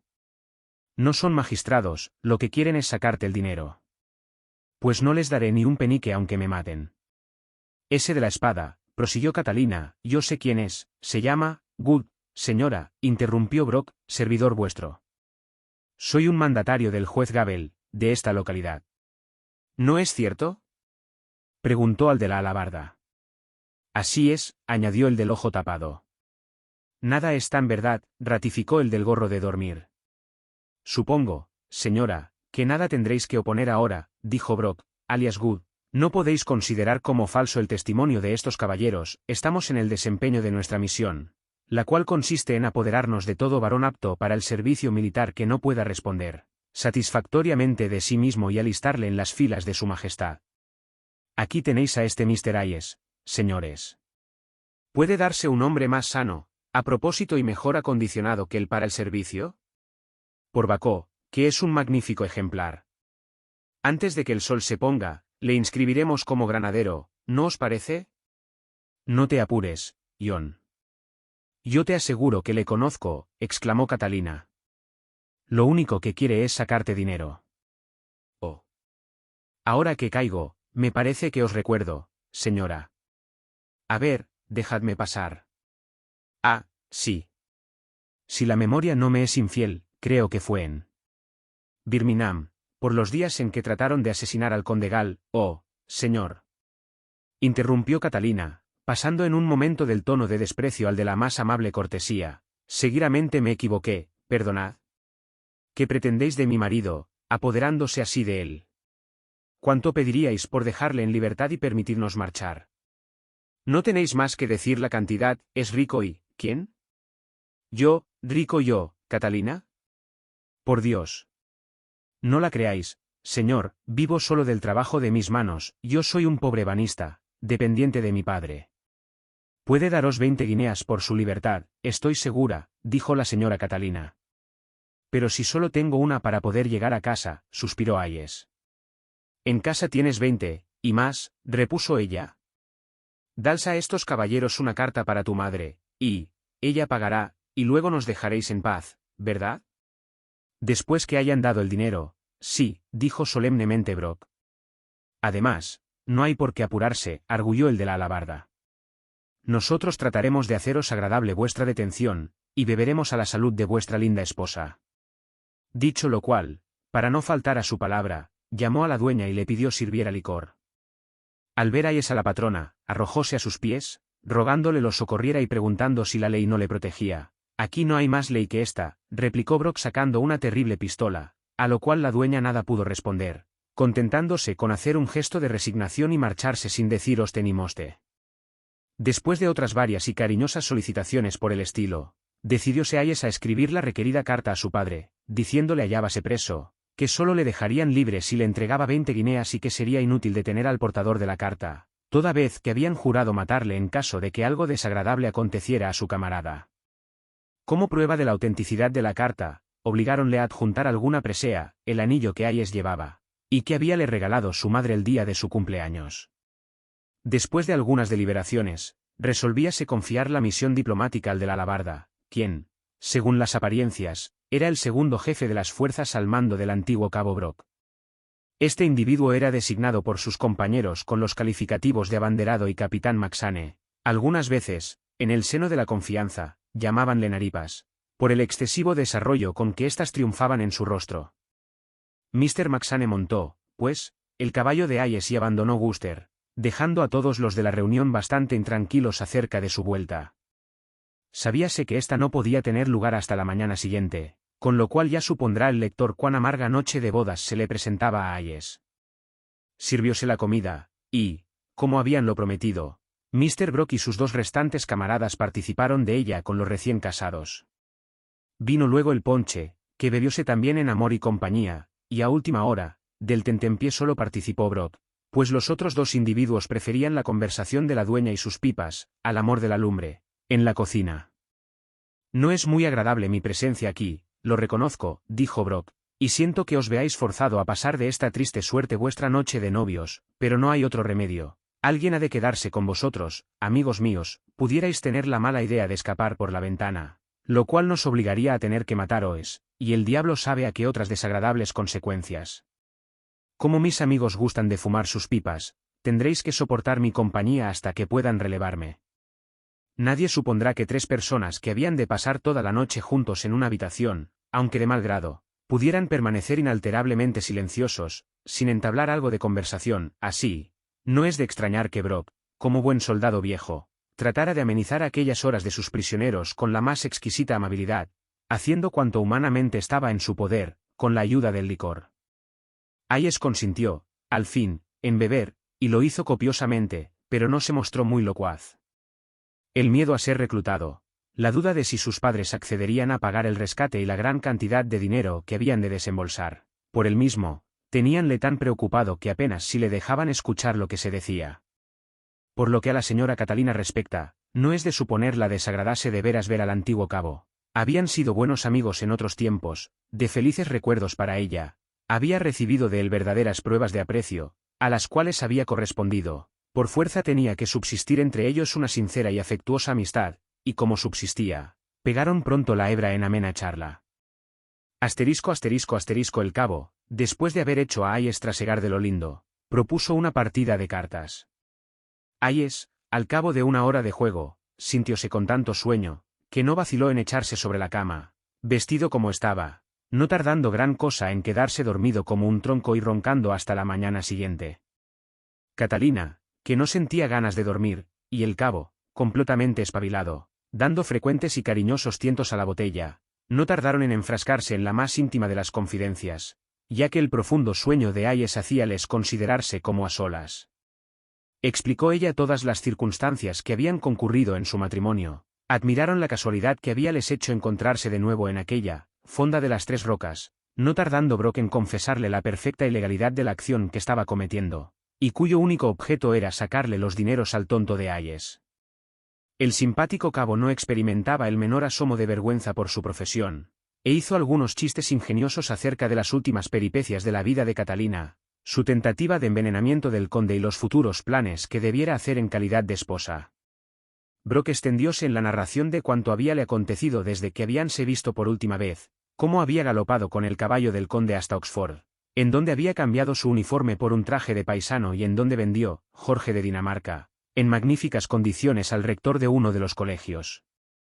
Luego, tan pronto como hubo visitado las curiosidades de la universidad, se adjudicó a sí mismo el título de capitán Good y marchó a la capital, único sitio adecuado para un caballero de su fortuna y condiciones.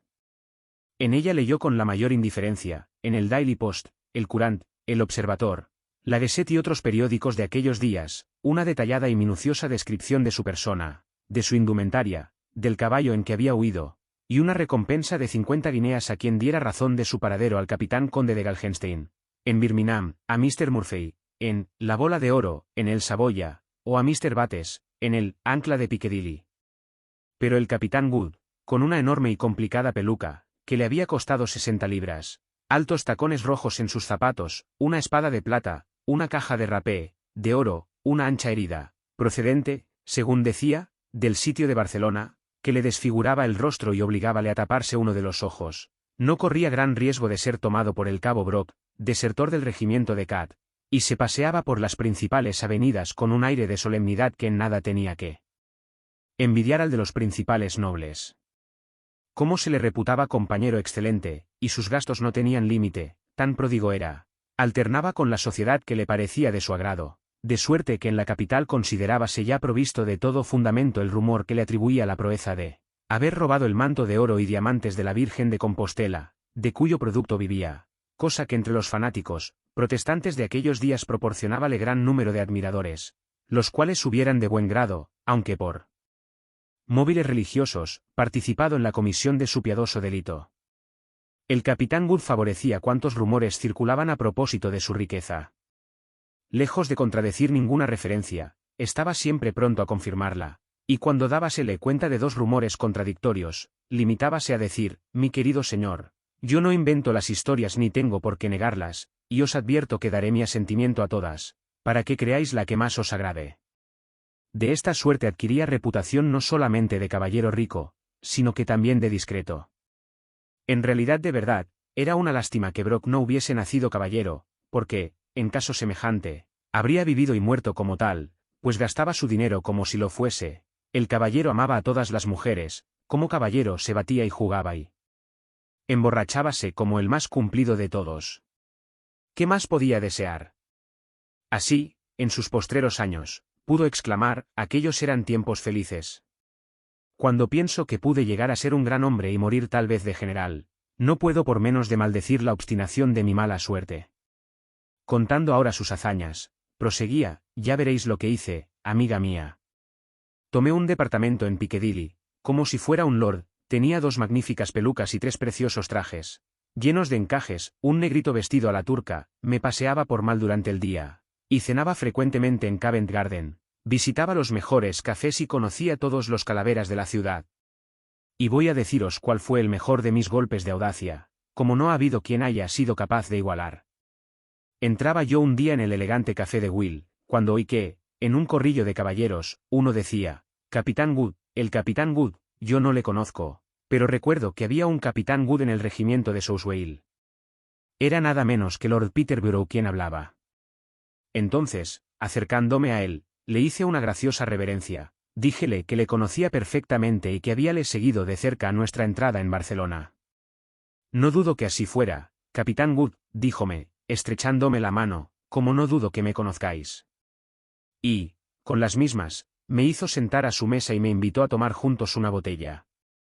Como sabéis, estaba entonces en desgracia, pero tanta simpatía me había tomado, que quería, que podéis figuraros, pues nada menos que presentarme en la corte, a su majestad la reina y a Lady Marlborough, que era entonces la dueña del cotarro. Ya me veía yo en el camino de la fortuna, cuando otra vez mi mala estrella apareció en el horizonte, y todo se vino abajo en un abrir y cerrar de ojos. Recordaréis que, como os he dicho, el infeliz de Galgenstein había quedado, gracias a mí, en una posición bastante desairada, con una mordaza en la boca y con unos peniques, por todo capital, en el bolsillo, en la más triste de las situaciones, debiendo dinero a todos sus proveedores, aparte de las 1000 libras que debía al señor de Warwickshire, y todo esto, con un ingreso de solo 80 libras al año. Durante algún tiempo, los proveedores tuvieron paciencia, mientras el conde removía el cielo con la tierra para averiguar mi paradero y poder recobrar su oro, haciendo poner bandos en todos los lugares, desde Liverpool a Londres, con la descripción de mi graciosa persona, pero el pájaro había volado y no aparecía, el dinero se había eclipsado, y cuando los acreedores vieron que estaba perdida toda esperanza, hicieron encerrar a mi buen hombre en la cárcel de Shrewsbury, donde podía haber reventado de una vez para siempre. Pero, desgraciadamente, no le estaba reservada por entonces tanta dicha al cabo Brock o al capitán Wood. Pasado algún tiempo, un maldito lunes fui a visitar al ministro de la guerra, mi protector, el cual, estrechándome la mano, me comunicó que iba a nombrarme mayor de un regimiento en Virginia, ya que a mí no me agradaba la idea de ir a Flandes, siendo tan conocido de todo el ejército. El ministro me estrechó de nuevo la mano con la suya, en la que tenía un billete de 50 libras, me deseó la buena suerte y me llamó cariñosamente mayor. Loco de contento, me dirigí al café de Whitehall, que solía frecuentar yo, como toda la gente de nuestra profesión, donde empecé a alardear no poco de mi buena suerte. Entre los presentes había varios conocidos míos, y con ellos un personaje del que no me preocupé al momento. Solo vi un uniforme que me era familiar, rojo y amarillo, del regimiento de Cath, y ¿quién diréis que le vestía? Su Excelencia el conde Gustavo Adolfo Maximiliano. Al verme, se levantó, miróme de frente a frente en la cara al único ojo visible, pues el otro estaba oculto por el parche, y, quedándose con un palmo de boca abierta, dio un paso atrás, otro adelante, y exclamó, «Sí es Brock». «Perdonad, señor», le dije. «¿Hablabais conmigo?» «Juraría que es Brock», gritó Gal al reconocer mi voz, y cogiéndome por el puño, de precioso encaje de malinas. «Dicho sea de paso». «¿Qué es eso?», repuse yo, haciéndome atrás y dándole a su excelencia un pequeño toque con el puño bien cerrado, junto al último botón del chaleco, sitio recomendado cuando se quiere evitar que alguien siga hablando más de lo necesario, que le hizo rodar hasta el extremo opuesto del salón. «¿Habrá canalla?», dije enfurecido. «¿Cómo osáis, rufián, perrillo insolente, mequetrefe, ponerme la mano encima?» «Vaya, mayor, que bien le habéis dado lo suyo», vociferó un irlandés gigantesco, abanderado sin destino, al que yo me había conquistado con frecuentes libaciones en la taberna. Y así fue, porque el conde estuvo con varios minutos sin poder hablar, ante las risotadas de todos los oficiales, que le veían retorcerse espantosamente. «Esto es un escándalo, señores», dijo un oficial. «Hombres de alcurnia y de honor, a puñetazos como carreteros». «Hombres de honor», dijo Galgenstein, que ya había recobrado el aliento. Yo hice por marcharme, pero el irlandés, conteniéndome, me dijo, «¿Es que vais a rehuirle, mayor?». A lo cual contesté apretándole la mano y jurándole que le arrancaría la vida a aquel perro. «Hombre de honor», insistió el conde, «lo que es un desertor, un ladrón, un timador, ha sido cabo de mi regimiento, y se me escapó con 1000, mentís, bellaco». Y enarbolé mi bastón contra él, pero los demás se interpusieron y nos separaron. «Oh, mal nacido», dijo el buen Maxane, «este ruin es un embustero». «Señores», prosiguió, «afirmo por mi honor que el capitán Wood fue herido en Barcelona, donde yo le vi, y es más que, con muy mala suerte, tuvimos que huir en la batalla de Almansa. Ya veis que estos demonios de irlandeses tienen la imaginación más fecunda que pueda darse. Yo había tenido la habilidad de convencer a Mac de que habíamos sido amigos en Barcelona, y, conociendo su seriedad, bastaba que él lo afirmara para que los demás le creyeran. Pegarle a un caballero. Dije yo. Os arrancaré el corazón. Ahora mismo, dijo el conde, rugiendo de ira, y donde queráis. ¿Al merendero de Mantegui?, pregunté. Bueno, respondió. Y salimos, con gran oportunidad por cierto, porque en tal sazón llegaron los alguaciles, enterados de la riña, y quisieron prendernos. Pero a los presentes, siendo militares, no podía írseles con semejantes monsergas. Así es que Maxane tiró de espada, y lo mismo hicieron los otros compañeros. Y los alguaciles, ante la perspectiva de tomar unas monedas y dejarnos en paz o entrar en liza, optaron por lo primero, y se fueron. En 2 coches, ocupado el uno por el conde y sus amigos, y el otro por mí y los míos, llegamos al campo detrás de la casa de Mantegui. Oh, ¿por qué entré en aquel sitio? Fuimos al terreno, el buen Maxane era mi padrino, y hubo de llevarse un triste desengaño, pues el testigo del conde, no tomándolo tan a pecho, declinó al cruzar su espada con la de él. Medidas las espadas, Galgenstein se despojó de su casaca, y yo me quité la camisa de igual manera, él arrojó su sombrero, y yo entregué el mío sin tirarle, el encaje que llevaba habíame costado 20 libras. Yo estaba deseando hacerme con él, porque le odio y sé que a espada no puede conmigo.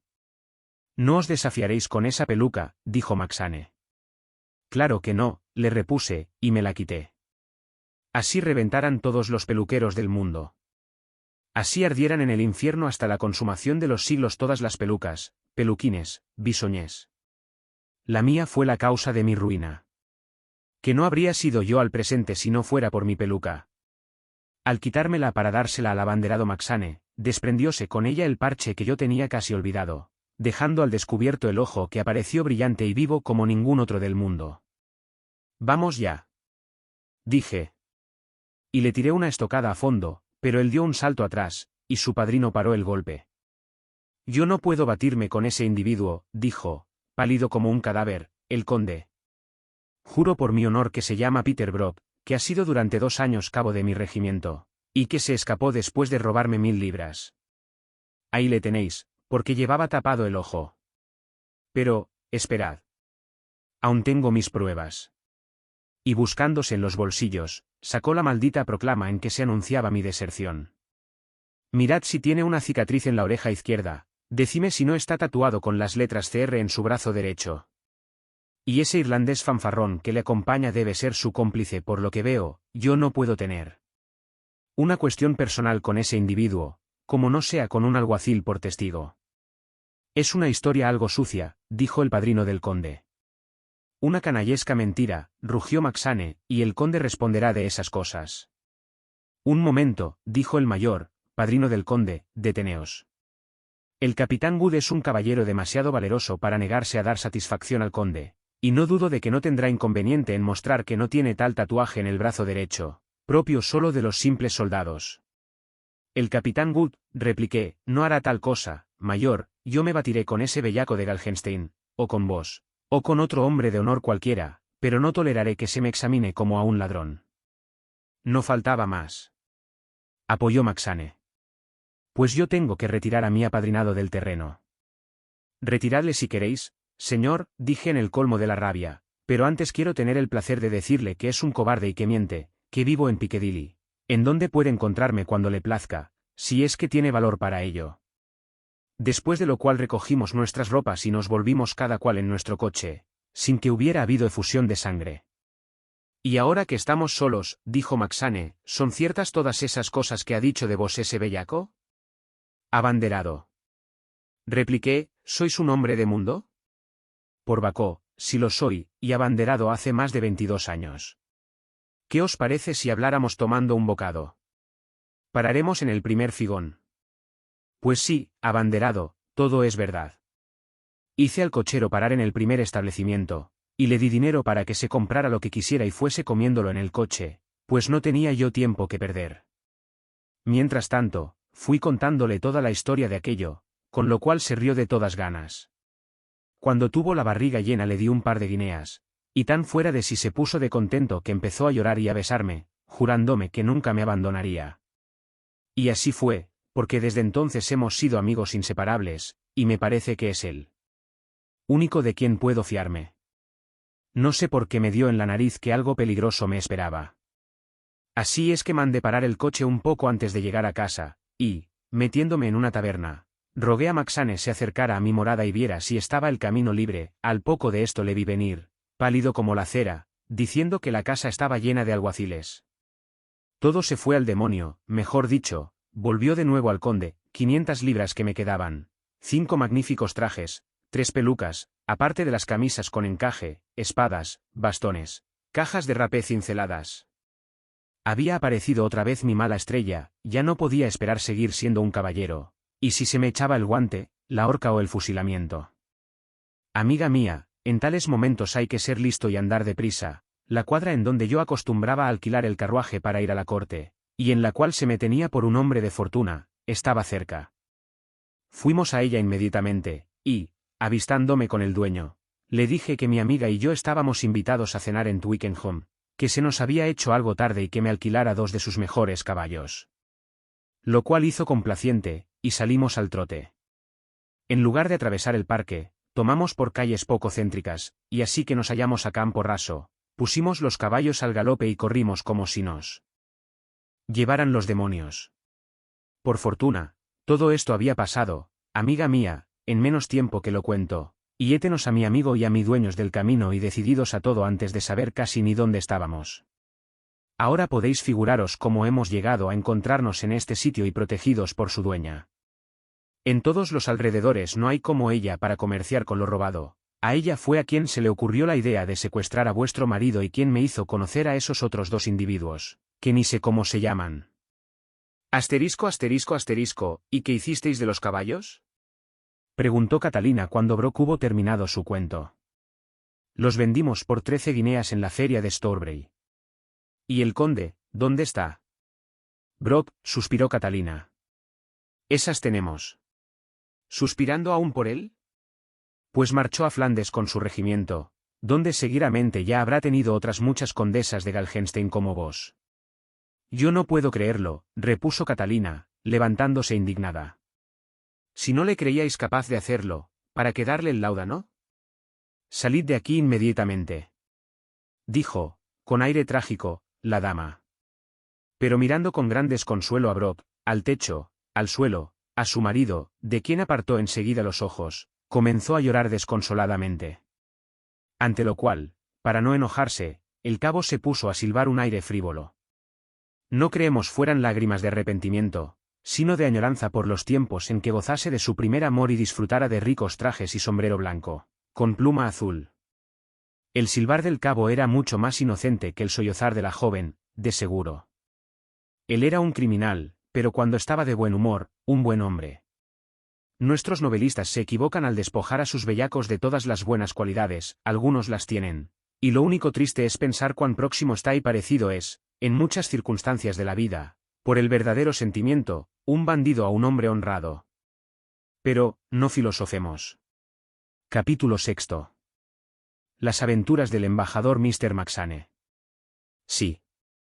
No tuviéramos el ineludible deber de seguir la historia en todos sus pormenores, habríamos prescindido de la aventura de Catalina y su esposo en el fonducho de Wooster, porque, en verdad, ni produjo grandes complicaciones, ni es muy romántica o emocionante que digamos.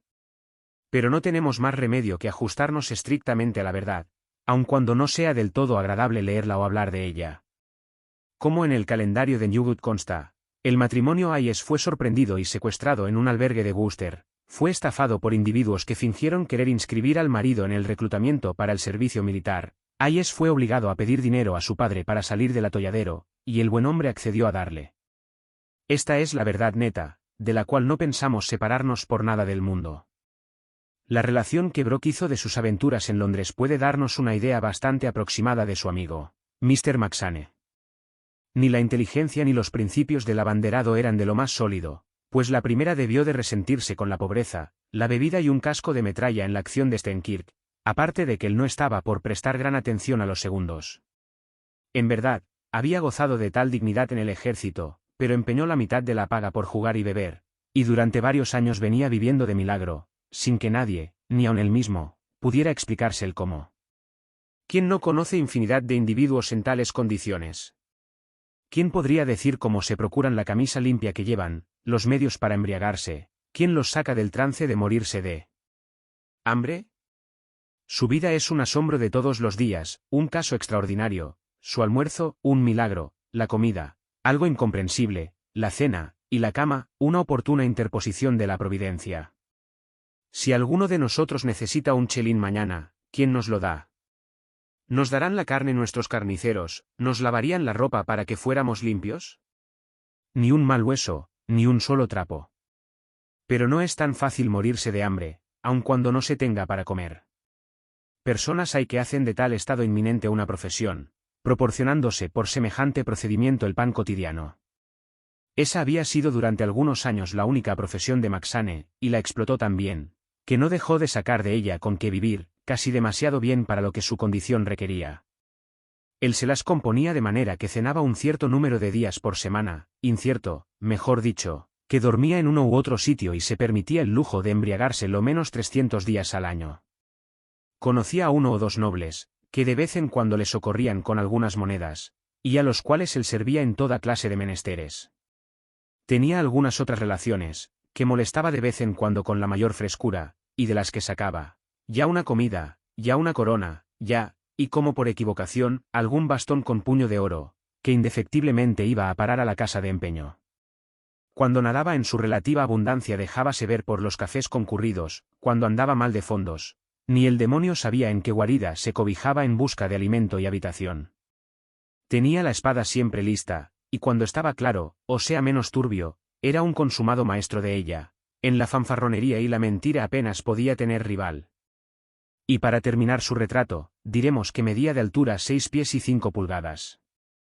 Es cierto que había estado de voluntario en España, donde dio muestras de su valor, pero, cogió unas fiebres, y fue repatriado, para seguir casi muriéndose de hambre, como antes. Mr. McSane tenía, sin embargo, una gran virtud, la de ser fiel a la persona que le empleaba. Cuéntase a este respecto de la más donosa de las anécdotas. Habíale contratado un poderoso señor para que propinase una paliza a un individuo que se había atravesado en el camino de sus conquistas amorosas. Presentóse Mac ante el interesado con el fin de realizar su propósito, y, a pesar de haberle ofrecido una cantidad mucho mayor porque desistiera de él, nuestro buen McSane rechazó la oferta y desempeñó a conciencia su cometido, dándole la paliza, como si fuera para él un imprescindible compromiso de honor. Con todos estos antecedentes, cuando, después de su fuga de Londres, él y Brock tomaron la profesión de vagabundear por los caminos, el abanderado rogó al cabo, a quien tomó por jefe, que le llamara de entonces en adelante, mayor. Él tenía una noción militar de los nuevos menesteres en que iban a ocuparse, y quería ajustarse a la ordenanza. A robar llamaba entrar a saqueo al enemigo. La horca parecíale una medida cruel y cobarde que el enemigo adoptaba, y que merecía las más terribles represalias. Los otros dos individuos eran desconocidos para Brock, y es natural que no se sintiera con gran confianza para encomendarles el mensaje y el acarreo del dinero.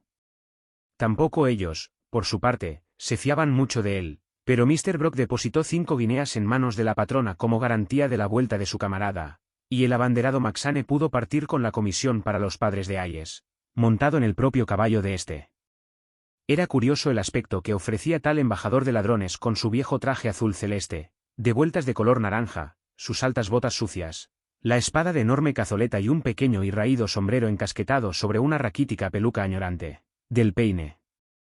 Había 18 millas de distancia desde Worcester a la casa de Hayes, distancia que McSane recorrió sano y claro, pues esto último se le había recomendado muy especialmente, encargándose el propio caballo, al llegar al pueblo, de conducirle hasta la casa. La señora Hayes, que estaba haciendo calceta a la puerta, experimentó una gran sorpresa al ver llegar al caballo con aquel extranjero encima.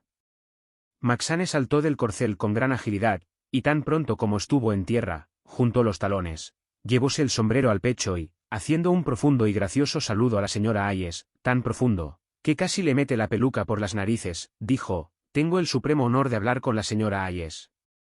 Habiéndosele respondido afirmativamente, preguntó si había un chico en la casa que pudiera llevar el caballo a la cuadra y si podría hacérsele el favor de darle un vaso de agua o de leche para apagar su gran sed, y si, finalmente, podía tener unos minutos de charla con ella y el señor Hayes sobre un asunto de gran importancia. Se atendió al jinete y al caballo, llamóse al señor Hayes, y, mientras venía, aumentaba la inquietud de la madre respecto de su hijo. ¿Dónde está? ¿Qué es de él? ¿Ha muerto?, preguntaba la buena señora. Es que ha muerto, estoy segura. Pues os equivocáis de medio a medio, dijo McSane, vuestro hijo goza de perfecta salud. Alabado sea Dios. Pero está algo abatido de espíritu. Todos podemos tener contrariedades, y eso es lo que sufre vuestro hijo, una pequeña contrariedad. Y diciendo, sacó la carta del joven Hayes, que decía, queridos padres. El portador de la presente es un noble caballero que me ha dejado en gran apuro. Ayer, en este lugar, trabé conocimiento con algunos militares al servicio de la reina. Después de haber bebido, sin estar en mi cabal juicio, acepté su dinero y me inscribí como recluta. Arrepentido después, traté de escapar, y, al hacerlo, tuve la desgracia de reñir con mi superior y pegarle, con lo cual me he hecho acreedor a la pena de muerte, según el código militar en tiempo de guerra. Si pago 20 guineas no me pasará nada. Espero que las daréis al portador de la presente, o, de lo contrario, seré pasado por las armas el martes por la mañana. Nada más de vuestro hijo, que os quiere, John Hayes. Desde mi prisión en Bristol en este triste lunes.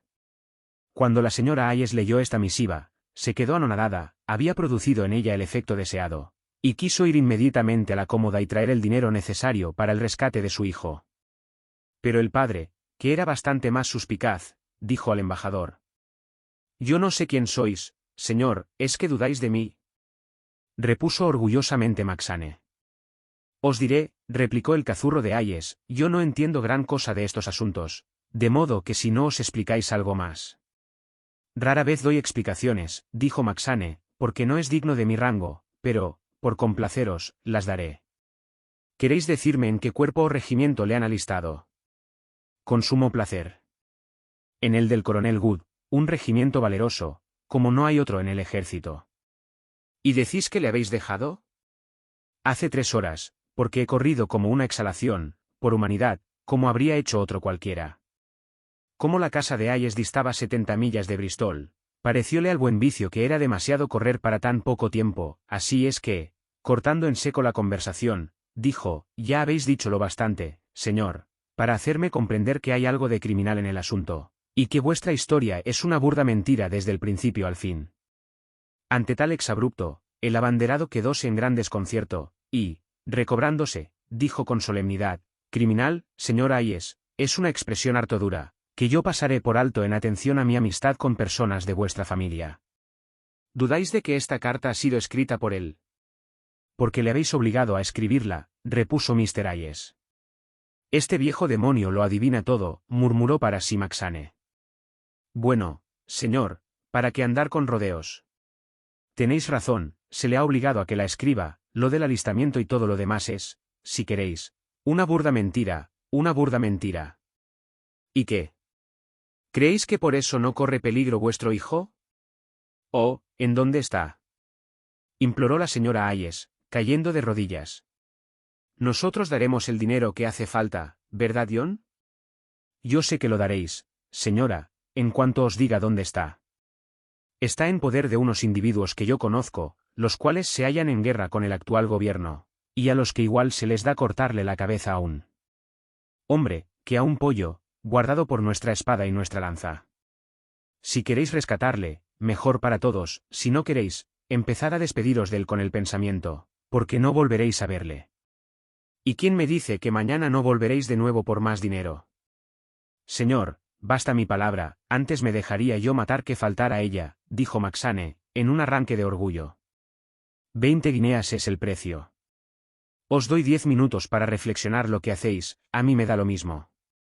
Y decía verdad con cada palabra que hablaba, hay que hacerle justicia, además, consideraba como perfectamente dentro de la mayor corrección y honorabilidad la embajada que allí le había traído. «¿Y quién me impediría deteneos en garantía de su vida y libertad?», dijo el viejo Hayes. «Vos no os atreveréis a tocar uno solo de mis cabellos, villano», replicó Macsane. «Hay varias razones que lo impedirán.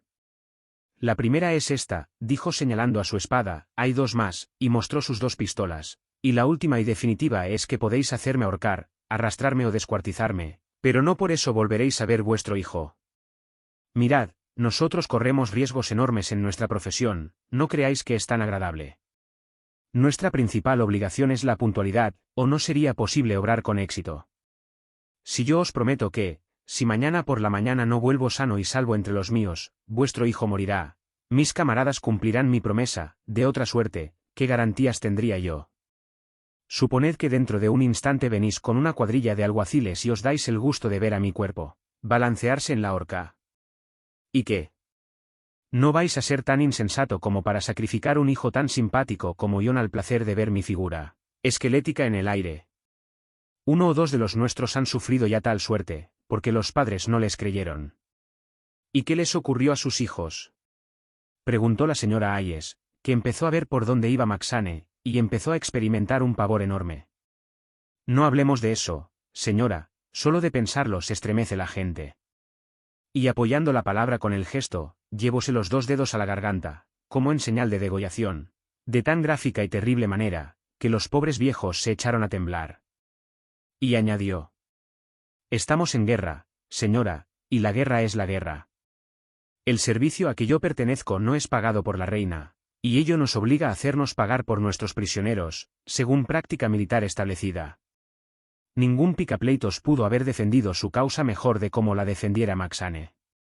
Tanto que acabó por convencer a los padres de John de la necesidad de rescatar a su hijo. Después de haberles prometido que éste volvería a sus brazos a la mañana siguiente, junto con su nueva esposa, despidióse de los viejos y encaminóse otra vez hacia Wooster. Preguntábanse los padres de Hayes, sin poder barruntarlo, quién pudiera ser la dama de la cual Maxane había hablado, pues no tenían la menor noticia del rapto cometido por su hijo, pero ante el temor que experimentaban por su suerte, desaparecían por completo el disgusto y la duda que respecto a su fuga pudieran abrigar. Salió, pues, Maxane de regreso con el dinero en la faltriquera, sin que ni un instante cruzara por su pensamiento no ya la idea de quedarse con él, ni siquiera la de desertar de sus compañeros. Habían pasado más de 12 horas. El cabo Brock había sido relevado por Mr. Redclub, por Mr. Sidclop, el hombre de un solo ojo, o séase, el tuerto. Catalina, a pesar de su tristeza y vergüenza, siguió el ejemplo de su esposo, y, echándose muerta de sueño a su lado, durmió durante varias horas, y al despertarse vio que seguían allí de guardia Mr. Brock y sus otros 2 compañeros, con lo cual todos empezaron a experimentar gran inquietud por la vuelta de Maxane. Que había realizado con tanto éxito la primera parte de su jornada, al regreso hubo de darse cuenta de que la noche iba poniéndose más y más obscura y fría, y como tenía sed y hambre, dinero en la bolsa y prisa ninguna, decidió meterse a pasar la noche en cualquier parador del camino y emprender de nuevo la marcha al amanecer. Y como lo pensó, detúvose en uno de los mesones, hizo llevar el caballo a la cuadra, entró en la cocina y pidió la mejor bebida que hubiera en la casa. Había en la cocina una pequeña reunión, en medio de la cual tomó asiento Maxane con gran prosopopeya. Llevando la bolsa repleta, experimentaba el más profundo desprecio por todos los que le rodeaban, sin recatarse de mostrarle. Después de haber trasegado el tercer jarro de cerveza, cayó en la cuenta de que estaba agria, y, balbuceando y con grandes gestos de asco, arrojó el resto de la cerveza al fuego. Tanto molestó semejante acción al párroco, que abandonó súbitamente su rincón de junto a la chimenea, dirigiendo furiosas miradas al intruso, el cual, incontinenti, y sin el menor cumplido, se apoderó del sillón que aquel abandonara. Era de ver la manera que tenía de hacer sonar las monedas en su bolsa, cómo distribuía juramentos y maldiciones entre el patrón, el licor, los concurrentes, con qué sans facon desparramaba sus fuertes botas, ante cuya invasión alejábanse tímidamente los circunstantes, y las miradas de reojo que dirigía a la dueña, al propio tiempo que, haciéndose el bobo, trataba de echarle la mano encima. Cuando el mozo de cuadra hubo preparado todo lo necesario para el cuadrúpedo, dirigióse al amo y díjole al oído que el caballo que traía el viajero era el de John Hayes, de lo cual pudo convencerse enseguida el dueño por sus propios ojos, no sin concebir alguna sospecha acerca del forastero. Mas como eran tiempos de revuelta, nada difícil parecía que alguien vendiese sus caballos. Por otra parte, siendo de igual valor el dinero de todo el mundo, sí, por sus sospechas, hacía detener al abanderado, exponíase a perder todo el beneficio que podía dejarle con su gasto, el cual, lejos de disminuir, aumentaba. En un par de horas se las compuso con gran facilidad para disgustar a todas las demás personas que allí había, pasando la velada y hacerles marcharse. Lo mismo hubo de hacer la patrona, intimidad por sus atrevidos requiebros. El único que se quedó con él fue el dueño, atento solo al gasto que aquel borracho hacía y escuchando, pensativo, su incoherente charla. Al cabo de una hora más, la casa entera fue despertada por un ruido infernal de aullidos, imprecaciones, juramentos y de vajilla haciéndose añicos por los suelos. La patrona apareció, toda asustada, en camisa de dormir. El mozo de cuadra, empuñando la horqueta, la cocinera y 2 o 3 huéspedes, los cuales encontráronse en el suelo, empeñados en terrible lucha, al patrón y a Maxane, la peluca de chamuscándose en la chimenea y despidiendo un olor desagradable, su rostro, espantosamente contraído, y parte de su natural cabellera entre las manos del patrón, de tal manera habíale arrastrado hacia sí, para poder aporrearle, con más facilidad. De la parte contraria, o sea a favor de Maxane, parecía declararse la victoria, pues el patrón estaba debajo y los brazos del abanderado golpeaban incesantemente su cara y su cuerpo, como si fueran aspas de molino. Por fin se pudo separar a los combatientes, mas tan pronto como pasó la excitación del combate, Maxane perdió el sentido y hubo de ser conducido al lecho. Quitáronsele la espada y las pistolas y registráronsele los bolsillos. Halláronse en estos 20 guineas en oro, una gran navaja, empleada seguidamente para cortar el pan y el queso, algunas migajas de estos manjares, un papel con tabaco, una pata de pollo fiambre y media cebolla cruda. Semejantes objetos no daban mucho que sospechar, ciertamente, Pero la somanta que el hostelero había recibido no era tampoco como para desvanecer toda sospecha, en vista de lo cual, decidióse que a primera hora de la mañana se enviaría recado a Ionayes diciéndole cómo había llegado un individuo a aquel albergue, caballero en su caballo. De tal comisión encargóse al mozo de cuadra, quien partió en desempeño de la misma, apenas amanecido, ocurriósele a este, de paso, despertar al escribiente del juez y comunicarle sus sospechas. Consultó el escribiente con el panadero del lugar, que siempre estaba levantado al alba, y el tinterillo, panadero, el carnicero con su cuchilla y otros 2 obreros que se dirigían al trabajo, llegáronse al mesón. Parece ser que, mientras el abanderado Maxane estaba en el catre sumido en ese sopor profundo de que solo pueden gozar los niños y los ebrios, alegrando las primeras horas del día con el ruido metálico y armonioso de su nariz, tramábase un nefando complot contra su preciosa tranquilidad, y cuando, hacia las 7 de la mañana, despertó, encontróse con 3 individuos sentados a cada lado en su lecho, armados y de aspecto feroz. Uno de ellos era, por las trazas un alguacil, y aun cuando no tenía el mandamiento del juez, parecía dispuesto a cargar con la responsabilidad de detener a Maxane y llevarle ante el magistrado. «Caray, señores», dijo Maxane, incorporándose en el lecho, después de soltar un largo y sonoro bostezo. «¿Pensáis detener a un caballero que está entre la vida y la muerte? Os doy mi palabra de honor». «¿Cómo habéis venido en ese caballo que traéis?», dijo el panadero.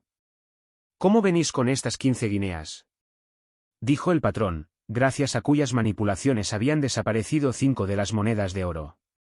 «¿Qué quiere decir este profano rosario al cuello?», inquirió el escribiente. Mr. Maxane era católico, pero no tenía gran empeño en conservarle, pues su religión no era muy popular entonces en el país. Pero, llevándole por superstición, no le agradaba desprenderse de él, así es que dijo, implorante, «Por la Virgen Santa, no me le quitéis. Era de mi hijita, que está en el cielo. Por lo del caballo y el dinero, ¿cómo queréis que un caballero pueda viajar sin lo uno y sin lo otro?». «Puede viajar precisamente para apoderarse de ellos», replicó el alguacil, «y nosotros creemos que ni el caballo ni las guineas han llegado a vuestro poder de manera lícita. Si el señor juez se da por satisfecho con vuestras explicaciones, nosotros nos conformaremos, pero los caminos están infestados de salteadores, y vos tenéis toda la catadura de uno de ellos». De nada sirvieron a Mr. Maxane protestas ni amenazas.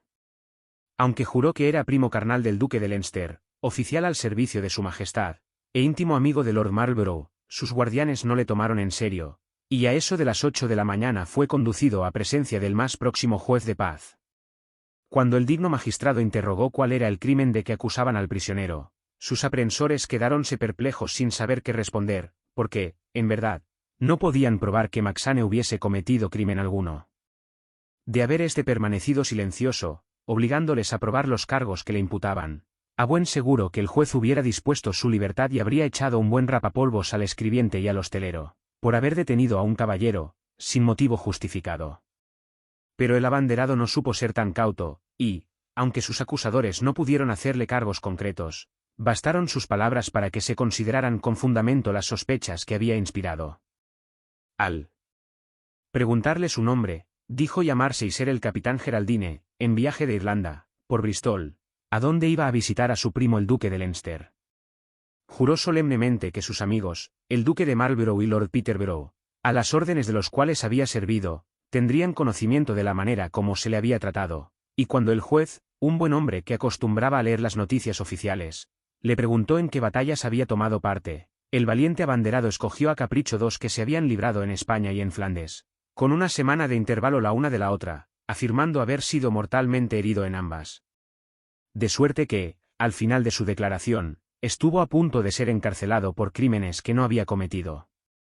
En efecto, la declaración transcrita por el escribiente decía así: capitán Geraldine, de 6 pies y 4 pulgadas de estatura, delgado, de nariz muy larga y colorada y rojos cabellos, tiene los ojos grises y habla con marcado acento irlandés, es primo carnal del duque de Leinster, y está en constante comunicación con él, aunque ignora si tiene o no hijos, ignora igualmente su paradero en Londres, ni puede decir qué aspecto físico tiene, es amigo del duque de Marlborough, y sirvió en el regimiento de dragones, tomando parte en la batalla de Ramillies, estando al mismo tiempo con Lord Peterborough en Barcelona, le pidió el caballo prestado a un amigo en Londres, hace 3 semanas, pero Hobbs, mozo de cuadra, Dice que el tal caballo estuvo hace 4 días en el establo del mesón, y que pertenece a John Hayes, ebanista de profesión. No puede justificar la procedencia de las 15 guineas que le encontró en la bolsa el dueño del albergue. Dice que eran 20, afirma haberlas ganado jugando a las cartas hace ya varios días, en Edimburgo. Afirma, además,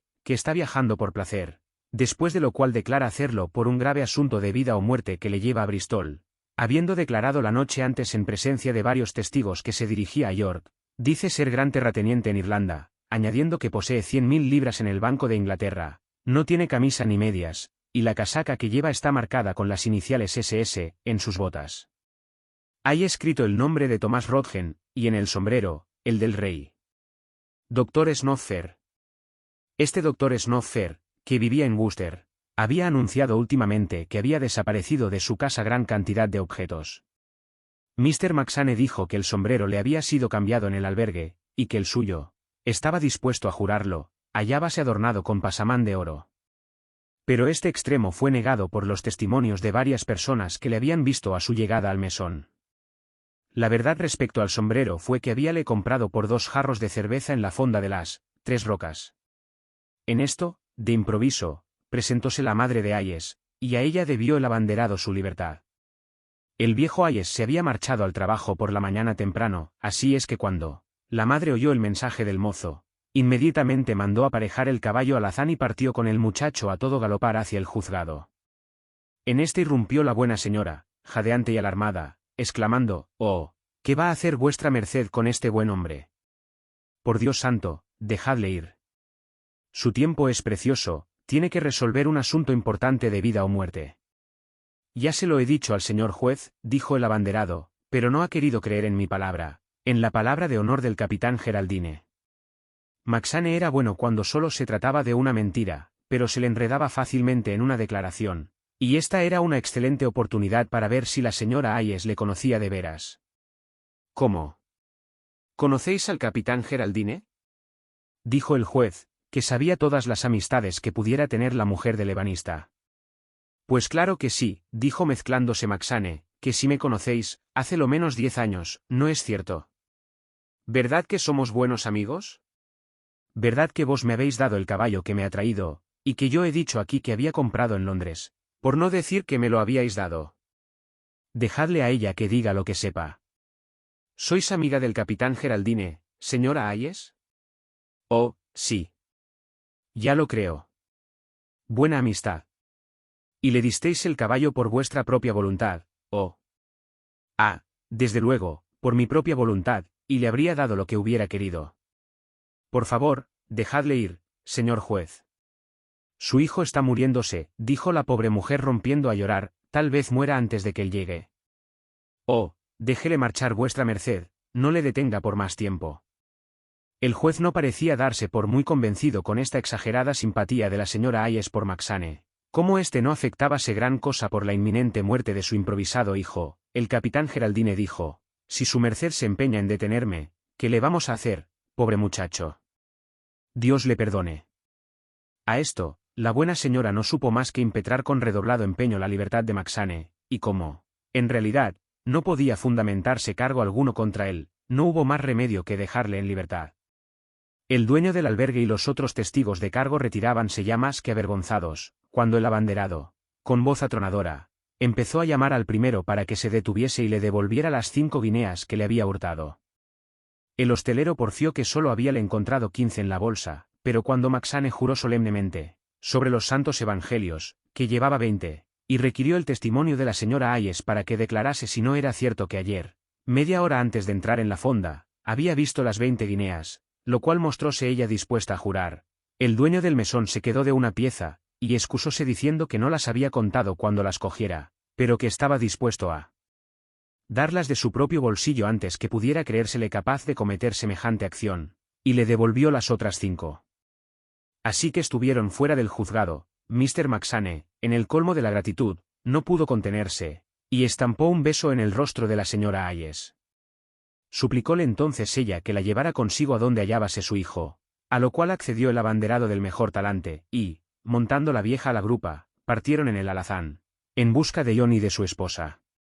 Asterisco, asterisco, asterisco, ¿quién viene ahora con naripas? dijo Ciclop, el tuerto, que desde hacía más de 3 horas estaba tumbado, aburrido, en el patio de la fonda. Era el abanderado y la madre del cautivo que llegaban sanos y salvos, sin haber tenido el menor accidente en el camino. Ahora tendré el honor supremo, dijo Macsane, ayudando a bajar del caballo a la buena señora, el supremo honor de hacer latir 2 corazones que se aman. Nuestra profesión, amiga mía, es bien triste, pero momentos de satisfacción como este bien valen la pena de sufrir algunos años. Por aquí, mi amiga. Tomad a la derecha, después a la izquierda, cuidado con el escalón, y, a la tercera puerta, a la vuelta. Todas. Estas precauciones fueron atendidas, Macsane llamó con los nudillos en una puerta, y cuando se abrió para dejarle paso, entró triunfalmente en la estancia, llevando en una mano las 20 guineas y conduciendo con la otra a la señora Hayes. Innecesario nos parece referir el encuentro que tuvo lugar entre madre e hijo. La buena señora lloró a moco tendido, él alegróse de verla, porque ello le probaba que nada tenía ya que temor. Catalina mordióse los labios, manteniéndose a distancia, algo azorada. Mr. Brooke contaba el dinero y Mr. Macsane dedicábase a reponerse con fuertes bebidas de sus trabajos, peligros y fatiga. Una vez calmada el ansia maternal, tuvo tiempo la buena señora de mirar en derredor suyo, y parecióle experimentar un sentimiento de afectuosidad entre aquellos malvados que la contemplaban. Le parecía que habíanle hecho un gran favor robándole 20 guineas, amenazando la vida de su hijo y dejándole libre por fin. ¿Quién es ese viejo caballero?, preguntó. Y al oír que era el capitán Wood, le hizo una profunda cortesía y dijo con gran respeto: servidora de vuestra merced, señor capitán. A lo que respondió Brooke con una inclinación y amable sonrisa. ¿Y quién es esa linda damita?, siguió preguntando la señora Hayes. ¿Qué? Se me olvidaba, madre, dadle vuestra bendición, es mi mujer. Y condujo a Catalina hacia su madre para presentársela.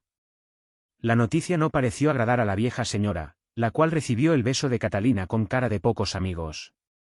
De todas suertes, el mal ya estaba hecho y no podía sentirse molesta con su hijo, ahora que acababa de tener la dicha de encontrarle. Así es que, después de haberle reprendido suavemente, dijo a la esposa que, aun cuando no aplaudía la acción de su hijo, ya que el mal estaba hecho, era su deber remediarlo, en lo posible, por tanto, que a ella, de su parte, la recibiría de buen grado en su casa y procuraría que su estancia le fuera lo más grata posible. Me parece que aún debe de quedarle más dinero en su casa, díjole por lo bajo Cicloparedcop. Este y la patrona habíanse asomado a la puerta de la habitación y estaban muy entretenidos contemplándola. Escena sentimental. Valiente imbécil de irlandés.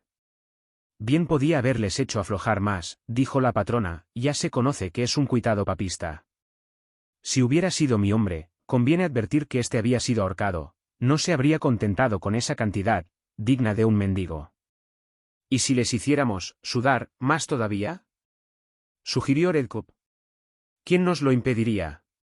Tenemos en nuestro poder a la vieja y al heredero, y lo menos que deben valernos, es 100 guineas más.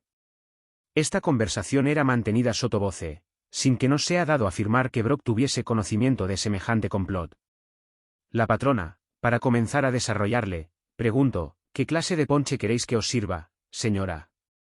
Debéis tomar algún refrigerio, ya que habéis podido llegar sana y salva. Es cierto, dijo el abanderado. No faltaba más, dijeron los otros. Pero la buena señora repuso que solo deseaba marchar cuanto antes.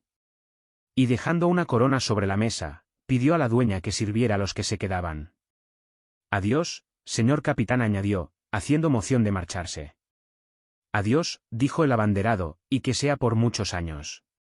Me habéis sacado de entre las garras de la justicia, libertándome, tened la seguridad de que el abanderado Macsane no lo olvidará mientras viva. Hayes y las 2 damas dirigiéronse hacia la puerta, pero la patrona, poniéndose delante de ellos, los detuvo. Mientras Ciclop decía: un momento, perdonad, señoras, no creo pretendáis marcharos a tan poca costa, 20 guineas tan solo es una miseria, como comprenderéis, hay que aflojar más. Mr. Hayes rompió en llanto, retrocediendo y maldiciendo su mala suerte. Las 2 mujeres comenzaron a suplicar, mientras Brooke parecía regocijado ante aquel espectáculo, como si lo hubiera estado esperando, no así Macsane. Mayor, dijo, cogiendo fuertemente a Brooke del brazo. Abanderado, dijo Brooke, sonriendo. ¿Somos o no somos hombres de honor? ¿Quién lo duda? Repuso el cabo de buen humor. Pues si somos hombres de honor, debemos mantener nuestra palabra.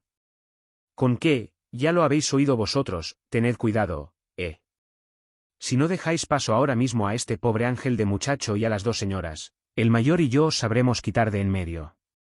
Y diciendo, tiró de tizona y adelantó, con la punta frente al pecho de Ciclop. Como éste y su compañero vieran que no se iba de broma, optaron por dejar el paso franco, pero la dueña, más temeraria, siguió impidiendo la salida y, soltando una verdadera nube de maldiciones contra el abanderado y contra aquellos dos ingleses follones que huían del irlandés, juró moriría antes que dejar pasar a los secuestrados. Sea, entonces, dijo Macsane. Y le tiró una estocada a fondo, la dueña la esquivó, retirándose de un salto, con un grito terrible de miedo, cayó de rodillas, pidiendo gracia, y, por fin, abrió la puerta. Después de lo cual, y con gran ceremonia, Macsane condujo de la mano a la anciana hasta la puerta de la calle, seguido del joven matrimonio. Una vez fuera, despidióse afectuosamente de ellos, esperando volver a verlos pronto, y dijo: Hasta la vista, pues, ahora, de aquí a prima noche, podéis andar perfectamente las 18 millas de camino sin fatigaros gran cosa. Andar. Exclamó Hayes. ¿Cómo andar? ¿Para qué tenemos el caballo, qué decís?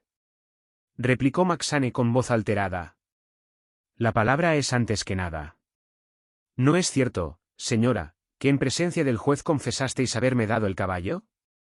¿Cómo consentís se hable de querer quitármele? Permitidme os diga que semejante proceder no se acomoda con vuestra respetabilidad y vuestros años, y mucho menos cuando se trata de emplearle con el abanderado Timoteo Macsane. Y diciendo, dio al aire su sombrero en un profundo saludo y se alejó calle abajo.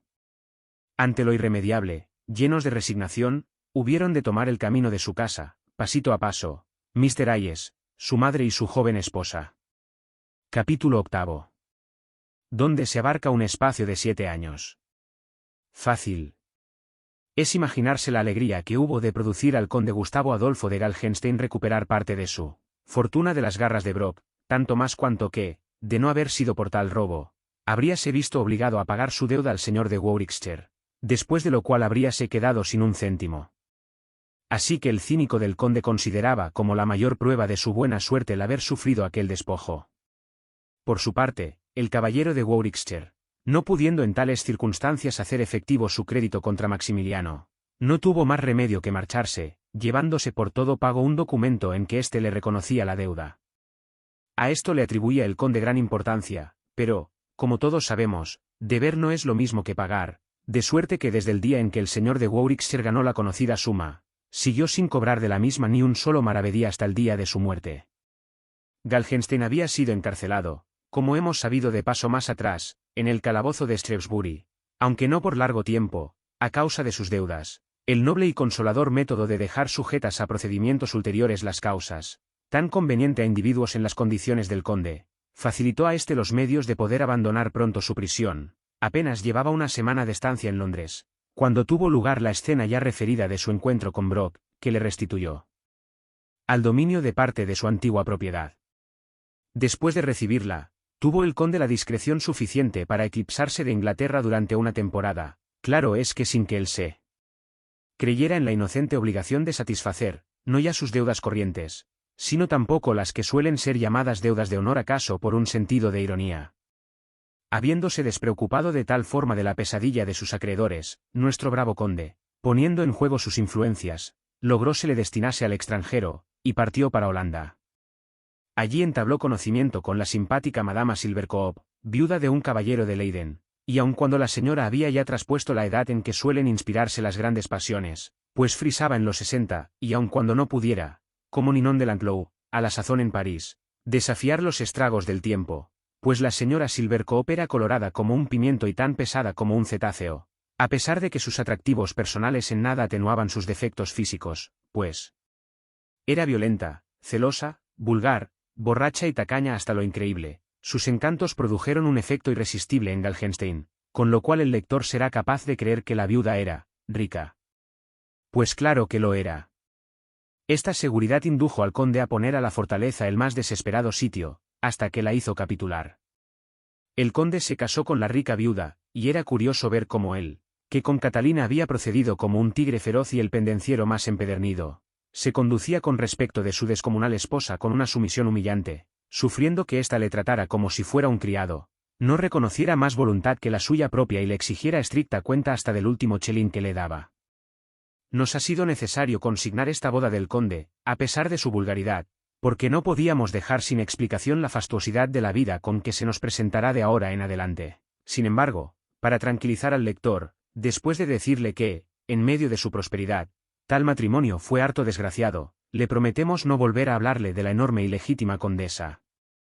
Quien nos interesa es Catalina, y únicamente aparecerá de ahora en adelante el nombre de Madama Silvercope, en cuanto personaje que de una manera, directa o indirecta, pudo influir en su destino, propósito que hacemos extensivo a cuantos otros han aparecido hasta ahora y han de desfilar todavía ante nuestros ojos. Si Miss Potts, allá por el año de 1695, no hubiera sido una linda huéspeda de un vinatero de Ámsterdam, Mr. Van Silvercope jamás la habría visto. Si el día no hubiera sido tan caluroso, el buen comerciante no habría tenido la idea de ir allá. Si no le hubiera gustado tanto el vino del Rin con azúcar, no lo habría pedido. Si no lo hubiera pedido, Miss Otilia Potts no se lo habría traído, ni habría aceptado beberle con él. Si él no hubiera sido rico, seguidamente ella habría rechazado.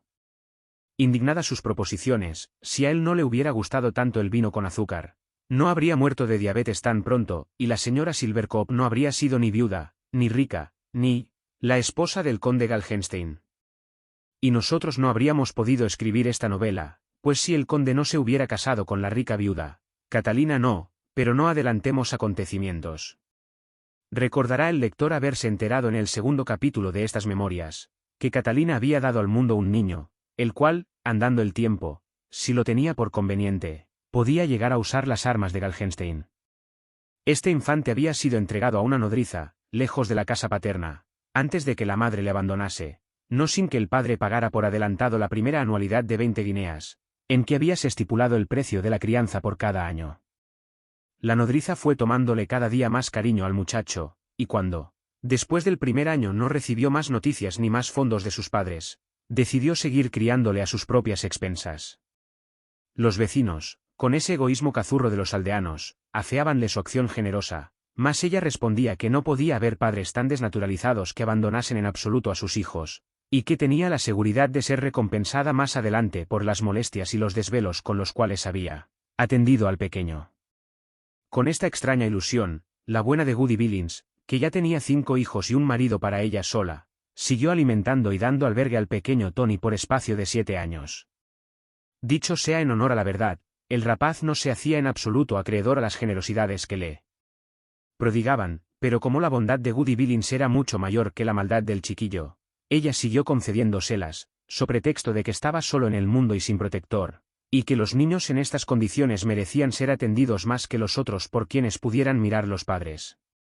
De suerte que, si en casa de Goody había alguna diferencia de trato entre sus propios hijos y Tom, era, seguidamente, a favor de este último. A él se le regalaba con las mayores porciones de mermelada y se le servían sin tasa las papillas.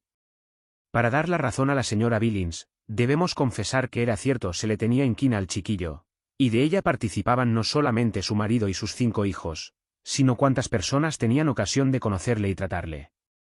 Un célebre filósofo ha expuesto la consoladora teoría de que todos los seres humanos tienen al nacer las mismas condiciones de inteligencia y sentimiento, que la diversificación que luego puede observarse entre ellos es sólo debida a las circunstancias que los rodean y a la educación que se les da.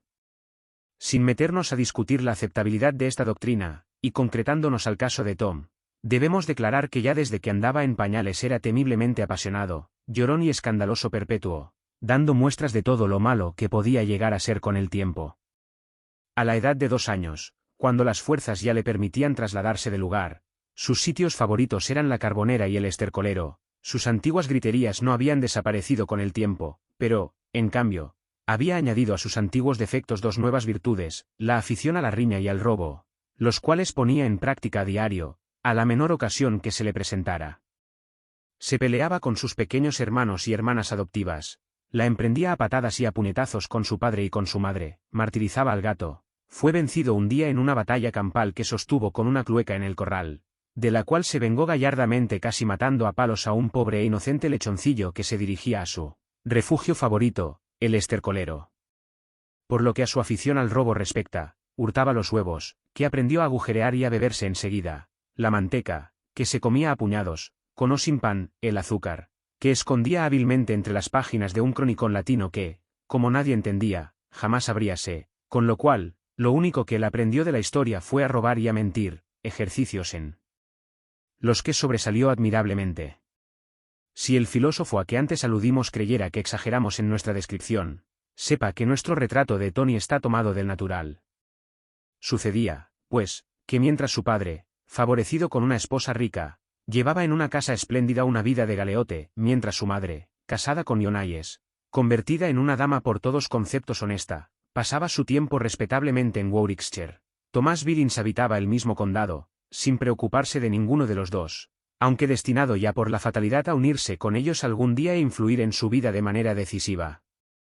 ¿Cómo podemos imaginar que mientras nosotros permanecemos inmóviles, ese infeliz del tiempo sigue corriendo incesantemente y ha de continuar así día y noche, sin poder detenerse 5 minutos a echar un trago, como el mayoral de la diligencia, hasta su última hora? Nada se opone a que podamos figurársenos que han transcurrido 7 años desde que en el anterior capítulo dejamos a la señora de Ionayes y las dignas personas que la acompañaban, durante el cual tiempo todos han ido, mal que bien, cumpliendo sus destinos respectivos.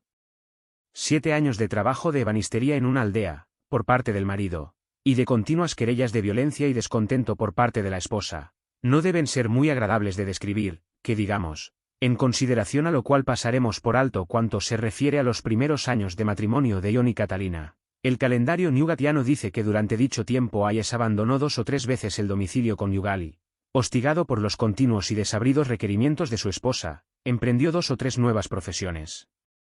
Gracias a que sus padres supieron morirse a tiempo, dejándole en posesión de un pequeño capital y del negocio de ebanistería, que él continuó durante algún tiempo. Volvamos por unos instantes a nuestros héroes el capitán Woodobrook y el abanderado Maxane. ¿Qué había sido de ellos durante este periodo?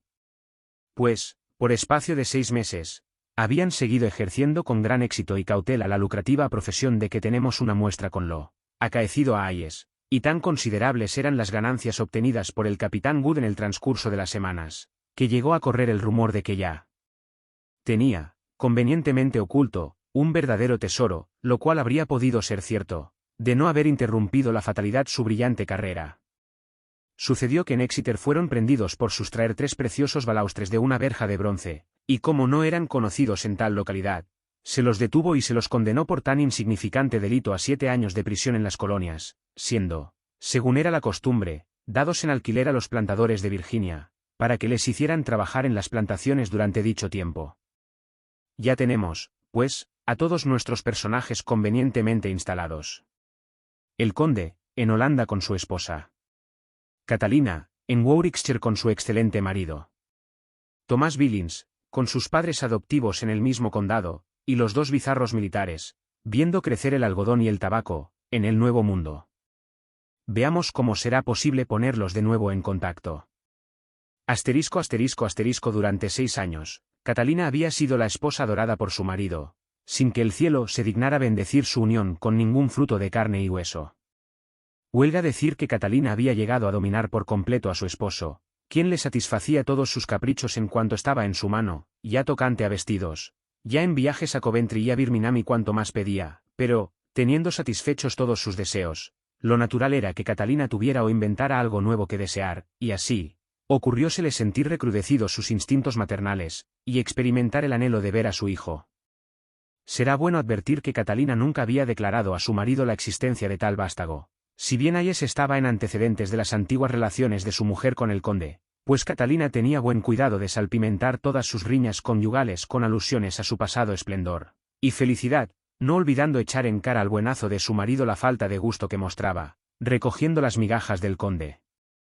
Un buen día decidió Catalina tratar de ver a su hijo y tenerle de nuevo consigo, como es de suponer, se abstuvo de comunicar tal pensamiento a su esposo. Aunque a 20 millas de distancia de él, había pasado 7 años sin acordarse para nada de su hijo, pero ahora emperábase en volver a verle, y ya sabe el lector que cuando una mujer se empeña en conseguir una cosa, la consigue, si el marido se opone, Ya vendrá la fatalidad a hacer de manera que ella se salga con la suya. En el caso actual de Catalina, diríase que algún poder oculto trabajaba en su ayuda, disponiendo todos los medios conducentes al fin que se proponía. Porque el destino es el que puede arreglarlo todo, obrando como poder oculto, y no le conocemos, pero le presentimos. ¿Quién no ha sentido más de una vez cómo trabaja ese temible y conquistador espíritu del mal? ¿Quién no puede adivinar, en el círculo de nuestra misma sociedad, al predestinado a los infortunios y peligros? Algunos dicen que la doctrina de la fatalidad es una teoría tenebrosa, nosotros, por el contrario, nos sentirnos inclinados a creer que es altamente consoladora. Es preferible atribuir todas nuestras faltas a obra del destino, que creer somos nosotros los mismos verdaderos, y únicos causantes de nuestra felicidad o de nuestra desgracia, estando como estamos, bajo la influencia de fieras pasiones y de débiles arrepentimientos, con nuestras determinaciones tan vanas, tan ridículamente escandalosas, tan despreciablemente frágiles e inconscientes, con nuestros obscuros, vacilantes e inservibles conceptos acerca de la virtud, y nuestra irresistible propensión al mal. Si tan solo dependemos de nuestro propio esfuerzo, ¿queréis decirnos qué supone él ante las poderosas circunstancias? Si tan solo miramos hacia nosotros mismos, ¿qué esperanza nos queda? Contemplad toda vuestra vida pasada, y os convenceréis de que tanto ella como vosotros habéis sido regidos por el destino. Pensad en vuestros desengaños y en vuestros más lisonjeros éxitos. ¿Ha sido acaso vuestra actitud quien los ha determinado?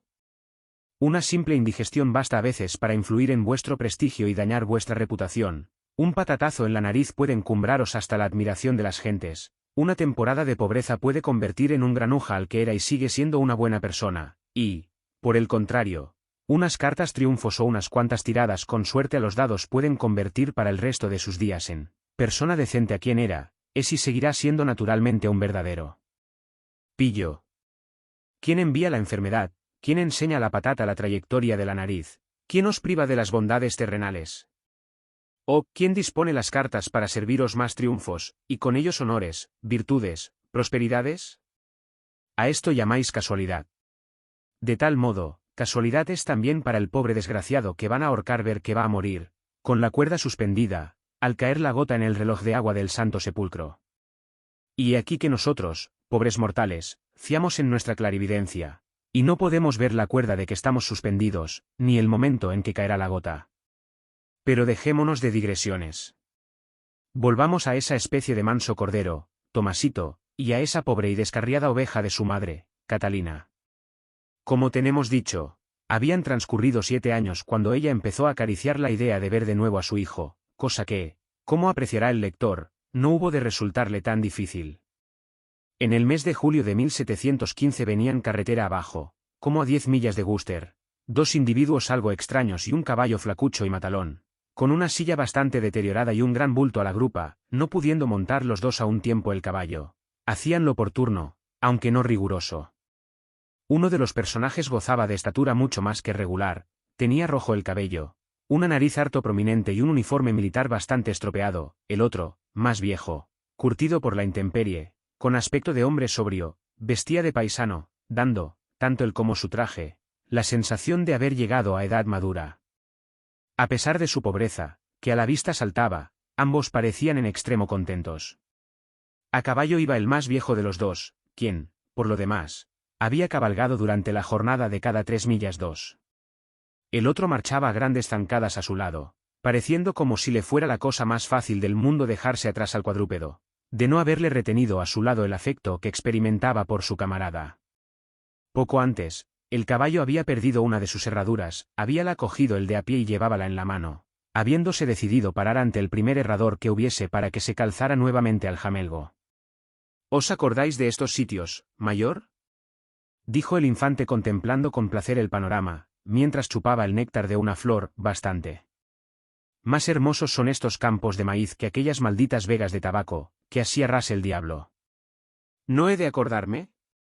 Perfectamente, y es más, de algunas buenas fechorías que hicimos por aquí, repuso el llamado mayor. ¿Y vos, recordáis aquella dama y su marido, al que secuestramos en la fonda de las 3 rocas? ¿Y aquella bruja de patrona? No la nombréis siquiera. Ya sacamos de ella todo lo posible. Hablemos de los otros. Recordaréis que fuisteis a casa de la madre de él por su rescate. Bueno, la mujer era esa tal Catalina de quien me habéis oído hablar más de una vez.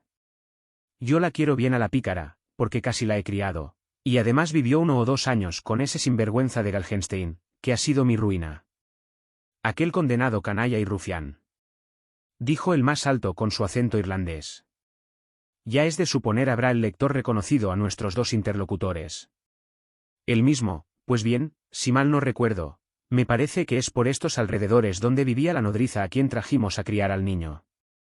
Era mujer de un herrador llamado Billings, no estaría de más llevar el caballo a que le rasen a su casa, si es que aún vive, y ver de paso si podemos saber algo del mocoso, de veras que me gustaría encontrarme con la madre y verla buena. Recuerdo todo lo que decís tocante a ella, dijo Maxane, y, por añadidura, me acuerdo del mequetrefe llorón del marido y de la gruesa buena señora de la madre, y del cochino tuerto que me vendió el sombrero del párroco, el sombrero que de poco me hace meter en un calabozo. Ah, pero buena se la dimos a todos y, a la patrona. Y aquí el abanderado Maxane y el mayor Brock soltaron el trapo con gran regocijo. Echemos ahora una rápida mirada retrospectiva, que nos es indispensable para atar los cabos sueltos acerca de la suerte de algunos personajes.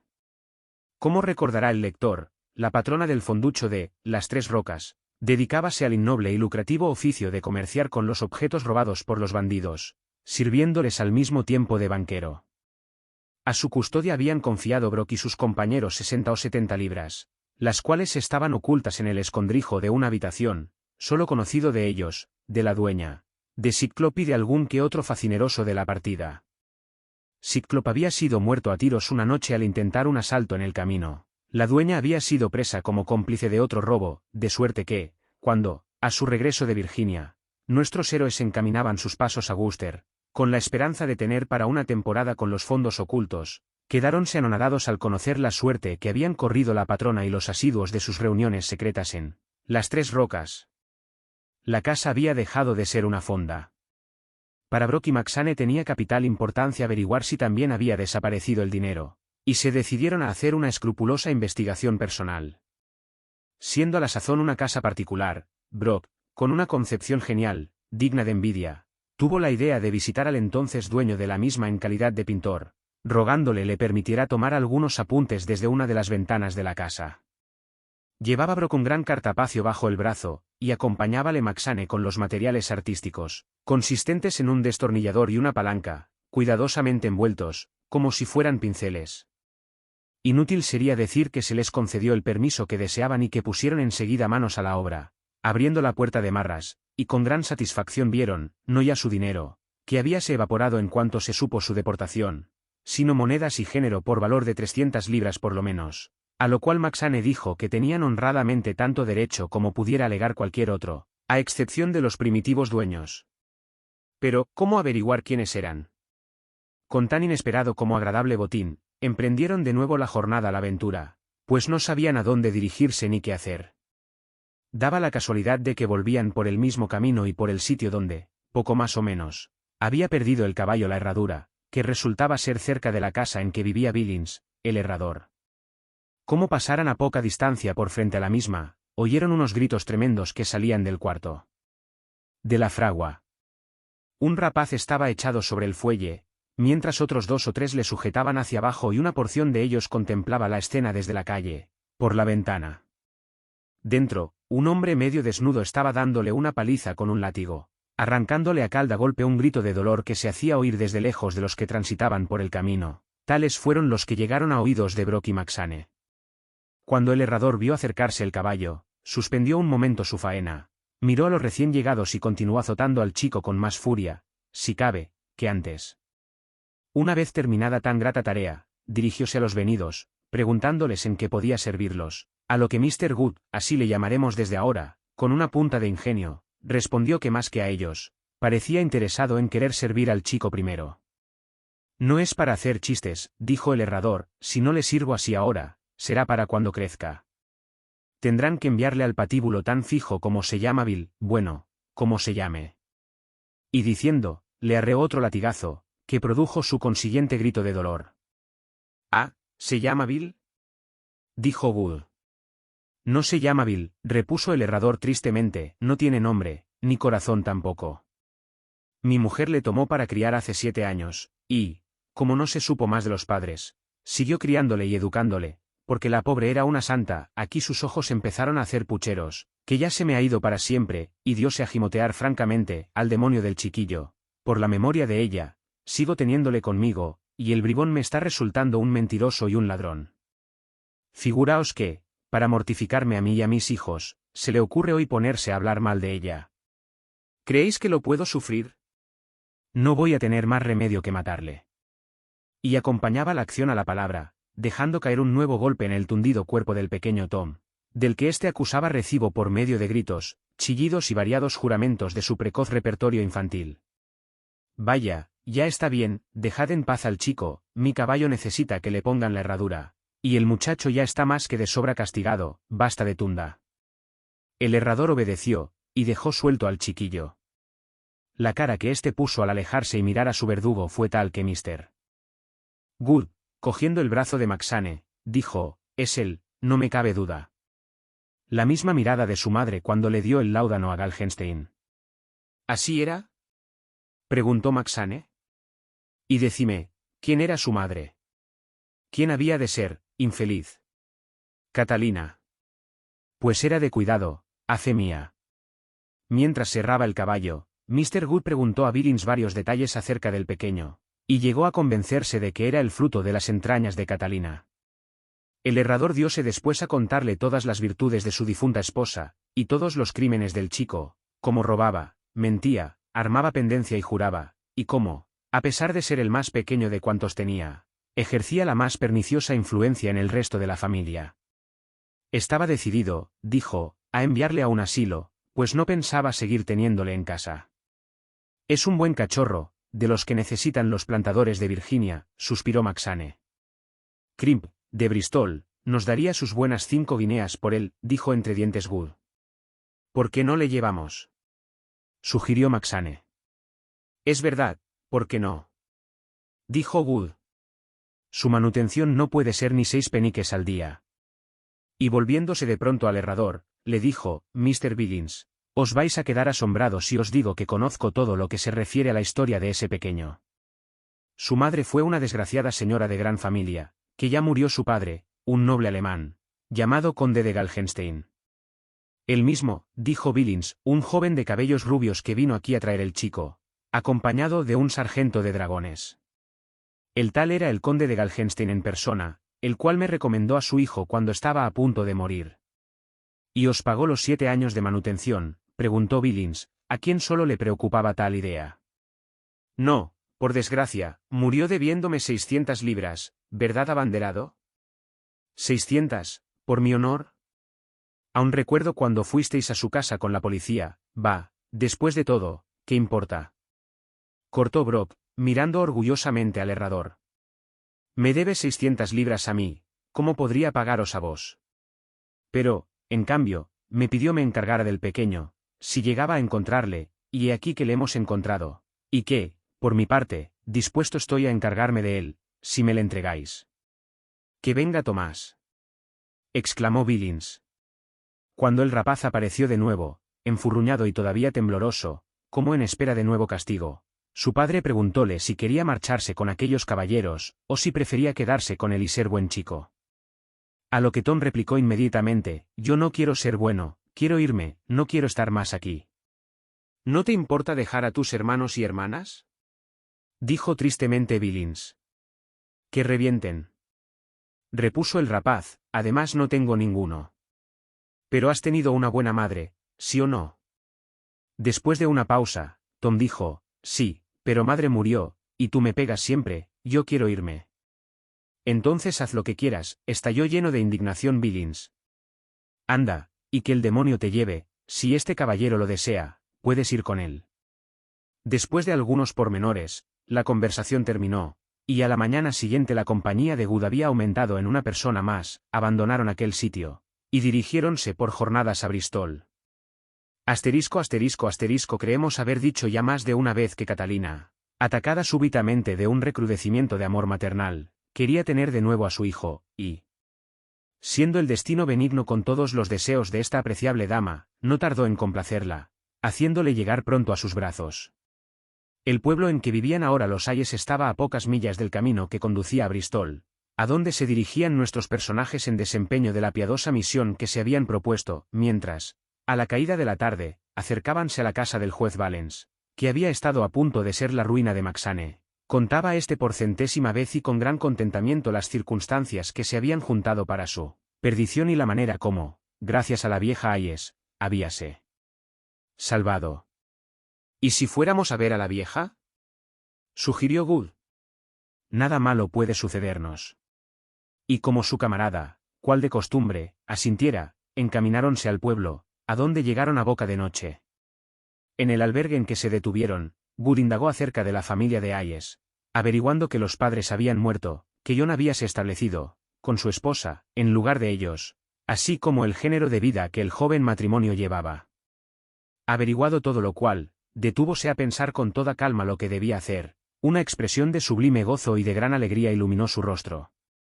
Me parece, Timoteo, dijo, que vamos a sacar más de 5 guineas por el rapaz. Desde luego, repuso Maxane, que siempre estaba de acuerdo con Good. Desde luego, ¿y cómo? Ya veréis. Hayes es hombre bien visto en el mundo y le atrapamos de nuevo, ¿eh? Dijo, riendo a carcajadas, Maxane. Por Bacó, mayor, que nunca ha habido un general tan buen estratega. Alto, no rebuznéis de ese modo, que vais a despertar al muchacho. Él es un hombre de bien, ella le domina, y no tienen hijos. Ahora, una de dos, o ella estará loca de alegría por tener al hijo de nuevo, y nos paga por habérsele encontrado, o no quiere saber nada de él, y nos paga para que callemos, o Hayes tendrá que sentirse avergonzado de que su esposa tenga un hijo anterior a su matrimonio, y nos pagará para que nos le llevemos. De todas maneras, bastante hay que ganar en cualquiera de los casos, y, como me llamó Brock, que no dejaré escapar la ocasión. Cuando el abanderado oyó tal razonamiento, en nada estuvo que no cayera de rodillas y adorase a su amigo y jefe. Inmediatamente dieron comienzo las operaciones por medio de un ataque a la señora Hayes. Al oír esta, a la mañana siguiente, en la entrevista privada que tuvo con Good, que su hijo había sido encontrado, sintióse agitada por los dos opuestos sentimientos que el ex cabo habíale atribuido. Suspiraba por recuperar a su hijo y habría pagado lo mismo para ahuyentar el peligro. ¿Cómo se las compondría para cohonestar ambos deseos? Catalina recurrió a un expediente del que suele hacerse empleo bastante abusivo. De pronto descubrió que había tenido un hermano al que amaba de todo corazón y el cual habíase visto obligado a abandonar su patria por seguir al pretendiente, muriendo en Francia y dejando un hijo único. Este niño había sido confiado al morir aún su compañero oficial, que encontrábase a la sazón en el país y no tardaría en presentarse. Con el objeto de dar a la historia todos los visos de verosimilitud, Mr. Good escribió la carta del hermano, y Maxane fue instruido detenidamente para que representara bien su papel de oficial. No podemos asegurar la importancia del estipendio que Mr. Good recibiera por tal servicio. Lo que sí podemos afirmar es que Hayes estuvo a punto de hacer meter en presidio a un joven aprendiz que estaba a su servicio, acusándole de haber forzado un armario, en donde guardaba 40 guineas en plata y oro, de lo cual solo él y Catalina tenían conocimiento. Convenidos ya todos los detalles, el cabo y su compañía instaláronse a corta distancia del lugar, mientras Catalina quedaba en el encargo de ir preparando a su esposo para el aumento de la familia, con la pronta llegada del querido sobrino. Hayes recibió la noticia con gran contento. Nunca había oído hablar de semejante hermano de Catalina ni sabía que tuviera parientes, pero no es muy difícil que digamos, para una dama de regular ingenio, urdir una buena trama, así es que con mentiras, lágrimas, amenazas, juramentos y ruegos, le obligó a acceder a sus deseos. 2 días después, mientras Hayes trabajaba en el taller y su esposa hacíale compañía, oyóse el ruido de los cascos de un caballo en el patio de la casa, descendió de él el caballero que le montaba y penetró en el establecimiento. El emisario era de alta estatura y estaba envuelto en una amplia capa. Mr. Hayes, al contemplarle, no pudo por menos de pensar que aquella cara no le era desconocida del todo. Dirigiéndose a Hayes dijo, supongo que tengo el honor de estar en presencia de Mr. Hayes, por ver al cual llevo andadas tantas millas, y de su bella esposa. Señora, me ha cabido el honor de ser el más íntimo amigo de vuestro malogrado hermano, el cual murió al servicio del rey Luis, y cuyas últimas y emocionantes misivas tuve a bien enviaros 2 días Traigo conmigo un precioso recuerdo de mi buen amigo, el capitán Hall, tenedle. Y diciendo, apartó la capa con una mano y adelantó la otra, casi hasta las narices de Hayes, teniendo en ella cogido por los brazos a un rapaz que se revolvía, suspenso en el aire, braceando y dando patadas. «¡Qué hermoso niño!», dijo la señora Hayes acercándose calinamente a su esposo, y oprimiéndole con dulzura una de las manos. Asterisco asterisco asterisco no es necesario saber la idea que Hayes formóse acerca de la belleza del niño. Lo único que podemos decir es que aquella noche y muchísimas otras el rapaz durmió en la casa. Capítulo 8. En el que se enumeran las hazañas del pequeño Thomas Billings, se presenta a Brock como el Dr. Good y se anuncia la ejecución de Maxane. Según es nuestro propósito, hemos de seguir en la relación de nuestra historia la ruta que nos marca el calendario newgatiano, si persistimos en nuestro deseo de ser fieles a la verdad. Ahora bien, ¿cómo resulta que el tal calendario solo se preocupa de las acciones llevadas a cabo por sus héroes, sin tener en cuenta para nada el tiempo que invierten en la realización de las mismas? Ateniéndonos a estas, tenemos que dar otro salto de 10 años para poder prestar algo de interés a la continuación de nuestra novela. Nuestro pequeño personaje, Thomas Billings, había permanecido durante todo este periodo de tiempo al solícito cuidado de su señora madre. Es, por tanto, de suponer que, en vez de disminuir, aumentaran las proezas, gracias a las cuales había comenzado a ser famoso desde su más tierna infancia, con una circunstancia a su favor, que, mientras en casa del herrador, y a los 3 o 4 años de edad, sus virtudes tan solo podían ser conocidas en el reducido círculo de su familia y de las pocas relaciones que es de suponer haga un rapaz de su talla en las callejuelas o por los desvanes de las casas de vecindad de una aldea. En la residencia materna sus relaciones aumentaban con los años, así como aquellas innatas y apreciables condiciones de que sus proezas infantiles fueran gallarda prueba. Así, no es de extrañar que un chicuelo de 4 años no conozca el abecedario y muestre, además, una profunda aversión a familiarizarse con él, pero si a los 15 ostenta la misma ignorancia e igual aversión, es prueba de que posee gran fuerza de voluntad y perseverancia. Que no solo era comprensivo y detallista, sino también valiente y codicioso, lo demuestra el hecho de que, para terminar cualquier discusión con el conserje, la emprendía a golpes con él, amén de no sentir menoscabo alguno en su dignidad atormentando y dedicándose a atemorizar a los niños más pequeños de la escuela. Decíase del duque de Wellington que tenía un pensamiento para todos, desde el primer general hasta el último corneta del ejército. Eso mismo podía decirse de Thomas Billings, quien, tocante a golpes, repartía sus favores a altos y a bajos, ya a puñetazos con los más fuertes, ya a puntapiés con los más débiles, pero siempre trabajando. A los 13 años, cuando le expulsaron del colegio a que le habían enviado, era el más gallito fuera de la clase y el más asno dentro de ella. Una de sus diversiones favoritas era obligar a los pequeños y a los novatos a reír cuando pasaban a su lado, después de lo cual las atormentaba despiadadamente, y les decía que entonces le tocaba reír a él. Con tan combativo carácter, es de esperar que, de haber sido soldado, Thomas Billings hubiera llegado a mariscal, por lo menos, pero, por su desgracia, ¿se le dedicó a sastre y llegó? Pero no nos precipitemos, que ya irá saliendo todo.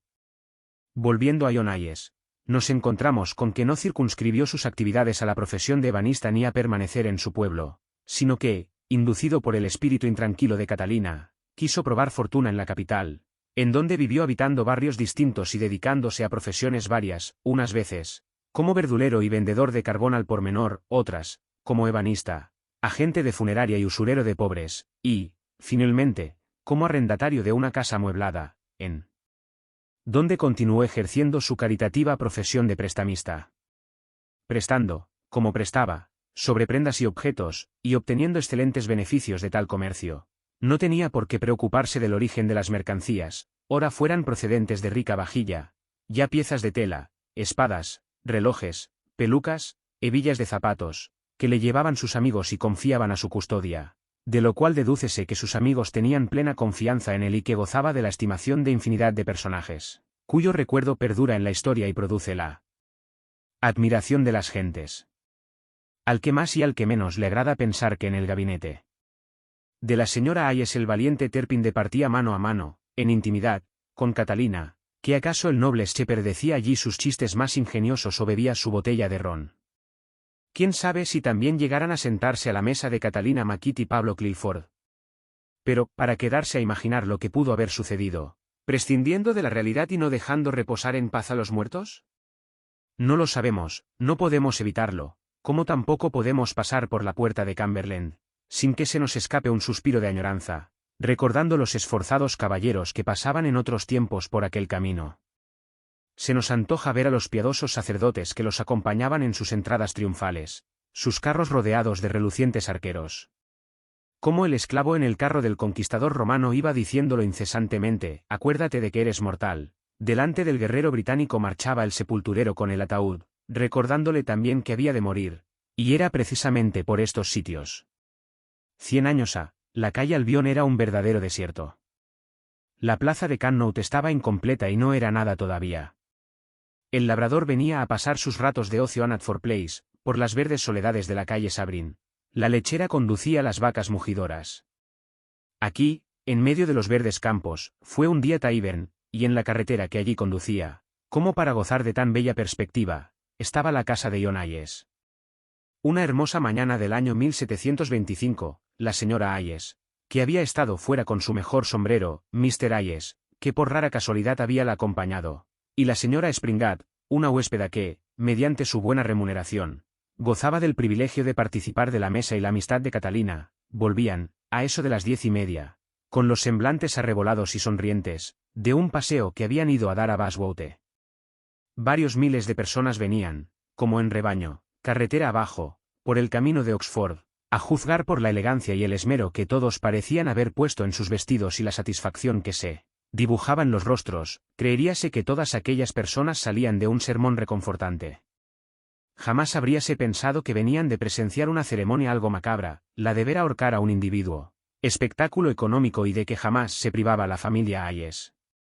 Volvían, pues, a casa para almorzar con excelente apetito. Que había estimulado más el paseo, casi convertido en verdadera hambre por la excitación deliciosa del espectáculo que acababan de saborear como aperitivo. Catalina, en todo el esplendor de su hermosura de 33 años, elegantemente vestida, sonrosada, algo metida en carnes, entró alegremente en la casa por la sala trasera, que daba a un espacioso huerto y jardín, donde el sol lucía sus mejores galas. Dentro, sentado en espera ante la mesa, puesta con un fino mantel blanco, cacharros y cubiertos de plata de variadas cifras nobiliarias y distintos modelos, esperaba un caballero, ya bien entrado en años leyendo un libro. Aquí estamos, por fin, dijo la señora Hayes, y aquí tenéis su despedida. Y sacó el papelillo que se acostumbra a vender por medio penique al pie del patíbulo y que contiene los últimos pensamientos y recomendaciones del ejecutado. Yo he visto morir a más de uno, pero os puedo asegurar que a nadie que fuera tan hombre como ese hasta el último instante. Amiga mía, dijo el presunto doctor, era un hombre de acero y no se impresionaba más por la horca que por sacarse una muela. La bebida fue la causa de su ruina, dijo la señora Hayes. La bebida y las malas compañías. Ya se lo advertí hace años, mas no me hizo caso, y se fue con la cuadrilla capitaneada por Wilde. Bien sabía yo que no podría durar mucho. ¿Por qué? Dios mío, se empeñan los hombres en seguir por esos caminos tan peligrosos, continuó el doctor con un suspiro, exponiendo su vida por un miserable reloj o una caja de rapé, para que, además, Mr. Wilde se quede con las 3/4 partes del producto. Pero, aquí viene el almuerzo, y, por mi salud, que tengo el hambre de un mozo de 20 años. Entrada la sirvienta con una fuente humeante de tocino y legumbres, al mismo tiempo, Mr. Hayes subía de la bodega, de la que él guardaba la llave, con un buen jarro de cerveza. En cuanto estuvieron listos dieron comienzo al almuerzo, con gran satisfacción.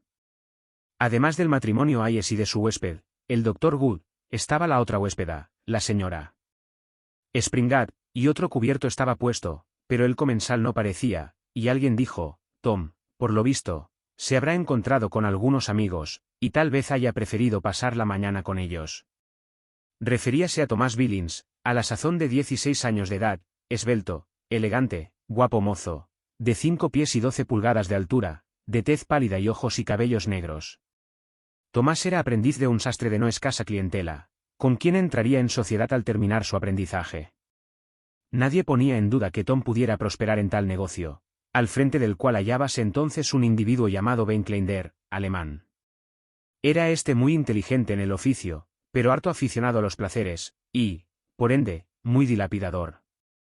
Varios documentos de crédito suyo habían ido a parar a las manos rapaces de Hayes, habiéndose proporcionado a este los medios de procurar a Tom un aprendizaje bien barato, por lo pronto, y una comandita en el negocio más adelante, amén de poder echar por la borda al principal a los 1 o 2 años de haber entrado en la sociedad. De tal suerte, que habíase ya pensado en que a los 21 años Tom se encargase por completo del negocio, pasando el pobre Ben Kleiner de haber sido su principal a ser su dependiente. Manifestábase Tom de lo más precoz. Su madre le tenía siempre largo de dinero, y él lo ganaba alegremente con varios camaradas de uno y otro sexo, en el juego, en los combates de toros y perros, en las ferias, en merendonas a la orilla del río y otras inocentes diversiones por el estilo. Sabía tirar los dados tan bien como los de mucha más edad, había tenido alguna que otra reyerta con gente hecha y derecha, y sabía hacerse respetar de sobra.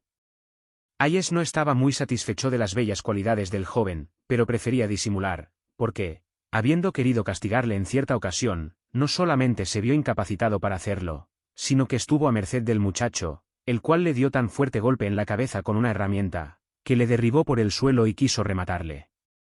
Gracias a que el doctor, ya entonces huésped de los Hayes, intervino y trajo a tiempo, ya que no la amistad, la paz por lo menos. Desde entonces, Hayes no intentó nuevamente levantar la mano contra su hijastro, pero dedicóse a aborrecerle. Con odio reconcentrado. En lo cual era cordialmente correspondido por Tom, con un agravante, que, así como Hayes no se atrevía a mostrar su enemiga, el joven Billings, siempre que se veían, procuraba con sus actos, palabras, miradas, mofas y maldiciones, declarar a su padrastro la opinión que de él tenía. Siendo así, ¿por qué no le echaba a Hayes de su casa?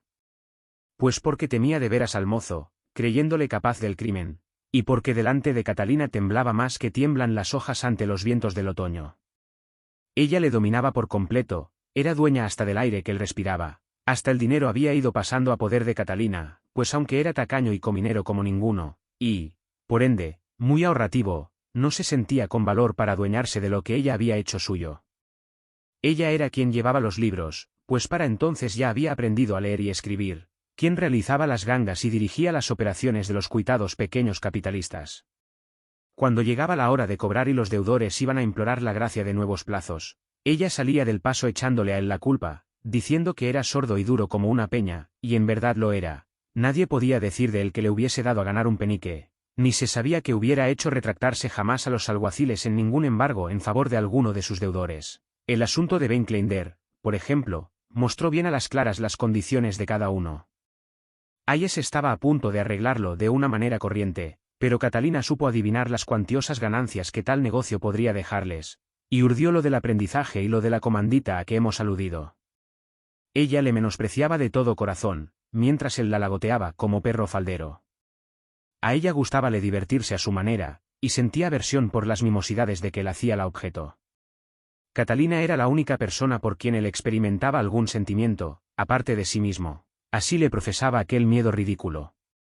También gustábale beber, lo cual le tornaba alegre y decidor, aceptaba cuantos tragos le ofrecían, pero, en cambio, experimentaba angustias de muerte cuando su mujer subía o mandaba subir de la bodega una botella de vino. Hablemos ahora del doctor. Frisaba ya en los 70.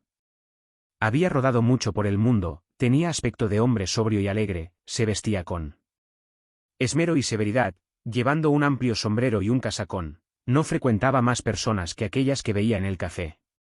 Disfrutaba de una renta de 100 libras, que decía pensaba dejar en herencia a Tom Billings. Estaba encantado con el mozalbete, sentía gran afecto por la madre y llevaba algunos años viviendo de huésped. Con ellos, no hay que ser muy ligero para comprender que se trata de nuestro viejo amigo el cabo Brock, el doctor Good ahora, como antes, 15 años fuera el mayor Good. Cualquiera que haya leído la primera parte de esta historia habrá podido observar el respeto constante con que hemos tratado a Mr. Brock, haciéndole obrar en todas las ocasiones con prudencia y, a veces, con verdadero genio. El primer obstáculo para el éxito de Brock era, no más, su mala conducta. El juego, la bebida y las mujeres le habían arrastrado hacia el abismo muchas veces, como sus propios méritos habíanle elevado otras. Cuando la pasión por el juego hace de alguien un sinvergüenza, deja de perjudicarle para con las demás gentes, se dedica a hacer trampas y gana.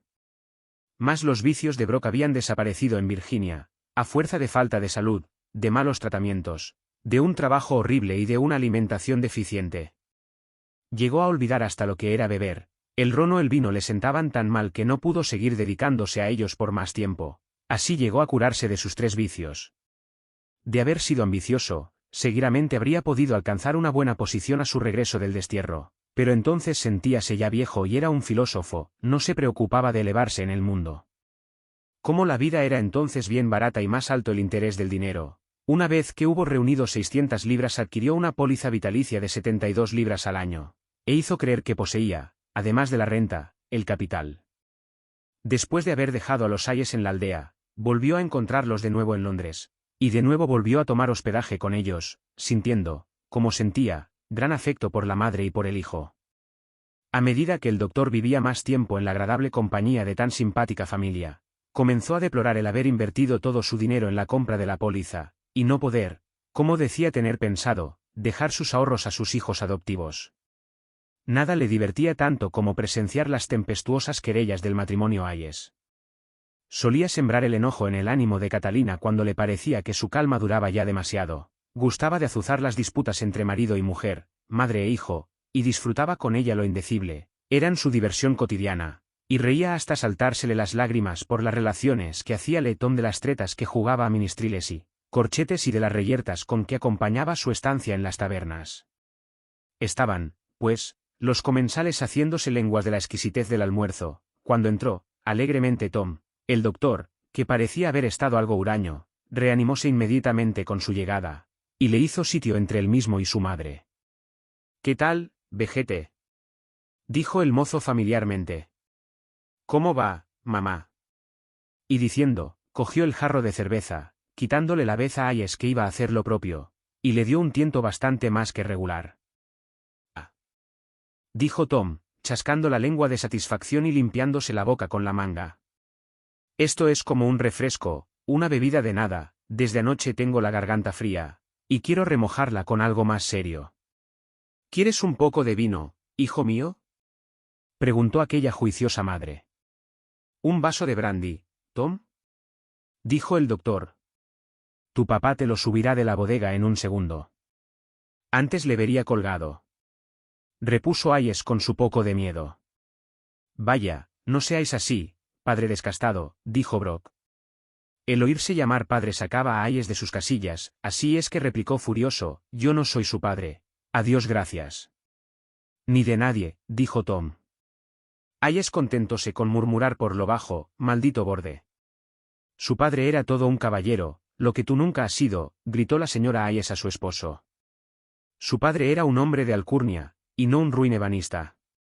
Tom tiene sangre noble en sus venas, aunque sea sastre en apariencia, y, si su madre hubiera reclamado su derecho, arrastraría carroza de casa grande».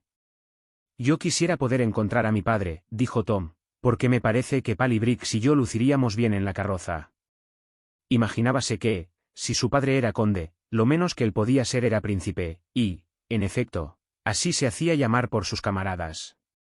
«Ay, ojalá le encontraras», dijo su madre, mirándole amorosamente. «Con mi espada al cinto y un sombrero con gran pluma, no habría ningún milord con mejor figura», dijo Tom lleno de vanidad. La conversación siguió durante algún tiempo más por estos derroteros, demostrando Catalina con sus palabras la elevada opinión que de su hijo tenía, y el desprecio que profesaba a su padrastro. Retiróse Hayes a sus ocupaciones. La señora Springate, que no había dicho una sola palabra durante todo este tiempo, marchóse a su habitación del segundo piso. El doctor y Tom quedáronse aún buena media hora de sobremesa, charlando y fumándose unas pipas, mientras la señora Hayes, frente a ellos, ocupábase en llevar los libros del negocio. «¿Qué hay de bueno en las confesiones de los criminales?», dijo Tom. Además de Mac, había otros 6, 2 por robo de ganados y 4 por ladrones y forzadores de domicilios, pero gente de poca importancia, me figuro. «Aquí lo tienes todo en el papel, lee, Tom». Tom adquirió un aspecto de muy enojado y muy tonto al mismo tiempo, pues aunque bebía, juraba y sabía pelear tan bien o mejor que cualquier mozo de sus años y su cuerpo. Entre sus proezas no estaba la de saber leer, así es que, lanzándole una terrible mirada, repuso: «Os advierto, doctor, que si queréis burlaros de mí, yo no soy hombre que tolere burlas». «Es necesario que aprendas a leer, querido Tom», repuso sonriente Good. Allí tienes a tu madre, que lleva los libros como el mejor contable, y a los 20 años no sabía ni hacer palotes. Tu padrino lo dice por tu bien, hijo mío, ya sabes que yo te he prometido un bastón con puro de oro y una hermosa peluca el día que puedas leerme una columna del Flying Post. Al demonio la peluca, dijo tozudamente Tom.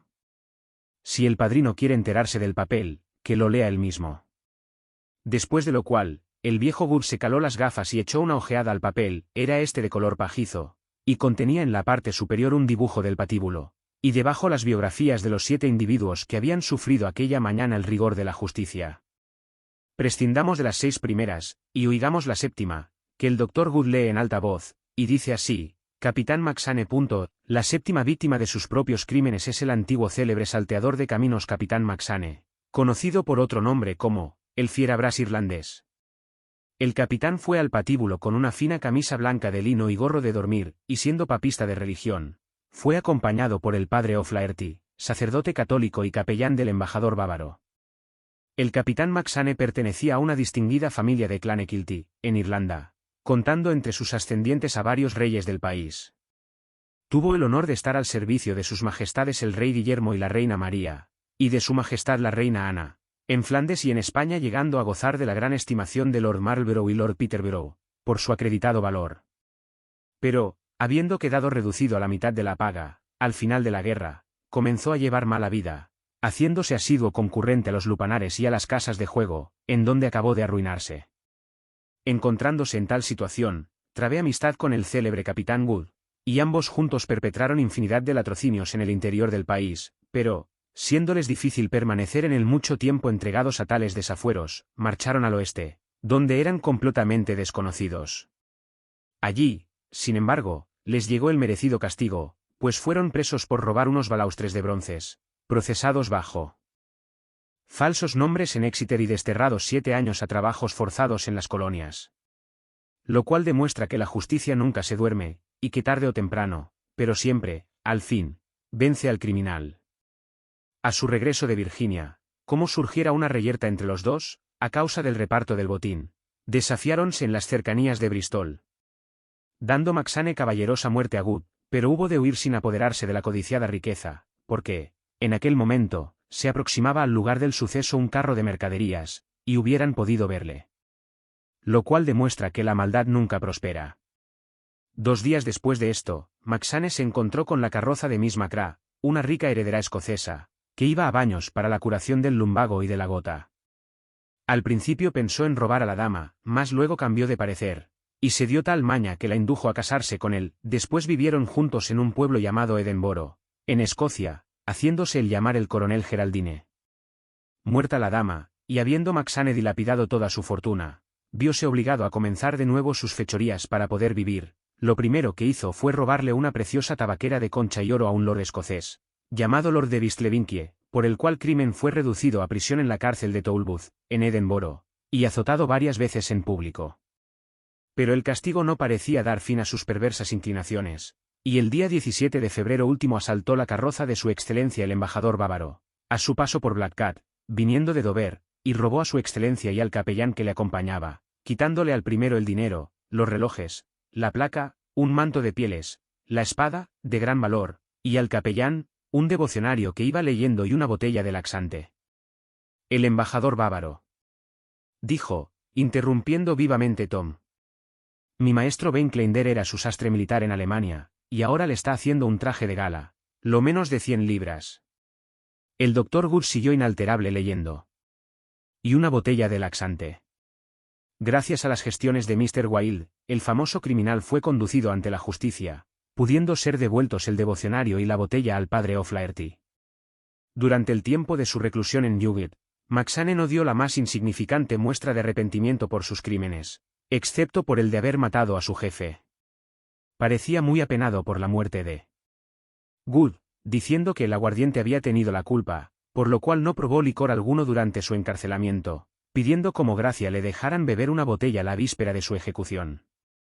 Fue visitado por varios clérigos y seglares en su celda, entre otros por el mismo sacerdote católico a quien había robado, el padre O'Flaherty, ya mencionado, quien le acompañó en sus últimos momentos, y por el protector del capellán, el embajador bávaro, Su Excelencia el Conde Maximiliano de Galgenstein. Asterisco asterisco asterisco. El viejo Wood pronunció con gran énfasis las últimas palabras. ¿Qué? Max. Exclamó Catalina, volcando la botella de tinta. ¿Pero quién? Mi padre. Dijo Tom. Así parece, a no ser que haya otros que se llamen lo mismo, y caso de que, por desgracia, no haya reventado, dijo el doctor con la voz alterada por el enojo al final de la frase. Tomás Billings hizo trizas su pipa en un arrebato de alegría, dijo, ahora es cuando me parece que vamos a arrastrar carroza, madre, y ya verán si Pally Briggs no parece una verdadera duquesa. A lo cual respondió su madre, Pally Briggs es una desgraciada de baja condición, indigna de ti, que eres hijo de su excelencia. De lo que tienes que tratar ahora es de ser todo un caballero. Ya estoy pensando si no sería conveniente que dejaras esa odiosa profesión de sastre. Mr. Billings tuvo reparos que oponer a esto, pues, a más de la susodicha Pally Briggs, el joven sentía gran inclinación por la hija de su maestro, Margarita Gretel, o Gretchen Weinkleider. No, mamá, dijo. Ya habrá tiempo más adelante para pensar en eso. Si mi padre quiere hacerme un hombre, entonces, para lo que me importa, que se vaya al diablo la sastrería, pero mientras, lo mejor es esperar, que más vale pájaro en mano que ciento volando. Eres un Salomón hablando, dijo el doctor. Siempre dije yo que saldría a su madre, ¿verdad, Brock? Dijo Catalina, levantándose y yendo a besar afectuosamente a Tom. Digno de mí, adiós gracias. ¿Necesitas dinero, hijo mío? Porque el hijo de un noble no debe ir con los bolsillos vacíos. Lo que debes hacer, Tom, es ir a ver a su excelencia, yo te compraré tela de brocado para un chaleco, y la espada con empuñadura de plata, pero has de tener cuidado con las compañías de las gentes que frecuentas y de los sitios a donde vayas, no sea que hayas de sacarla en los tugurios del juego ni en otros sitios, que he de sacar, madre. Bueno, y para ir a ver a mi padre he de tener alguna razón, no tengo por qué llevar la espada, cualquier otra cosa, mejor. El muchacho es digno de nosotros, y eso que su madre hace cuanto puede estropearle. Mirad, Catalina, ¿no oísteis lo que ha dicho del traje que está haciendo Weinkleider? Pues la cosa no puede ser más sencilla. Tom debe ir a llevarle a probar los pantalones a su padre, y mientras, puede enterarse de lo que le convenga. Decidióse en definitiva que, con semejante pretexto, se presentara por primera vez el hijo al padre. Catalina compró el brocado, se le hizo el chaleco. Gretel, llena de rubor, le anudó al cuello la primorosa corbata de encaje, y, con las medias de seda y las hebillas doradas en los zapatos, el joven Tom tenía todo el aspecto de un hijo de casa grande. Ah, Tom, dijo su madre, casi ruborizada y vacilando, caso de que su merced preguntara por tu madre, y quisiera saber si vive, responde que sí, que está bien y que suele hablar de tiempos pasados.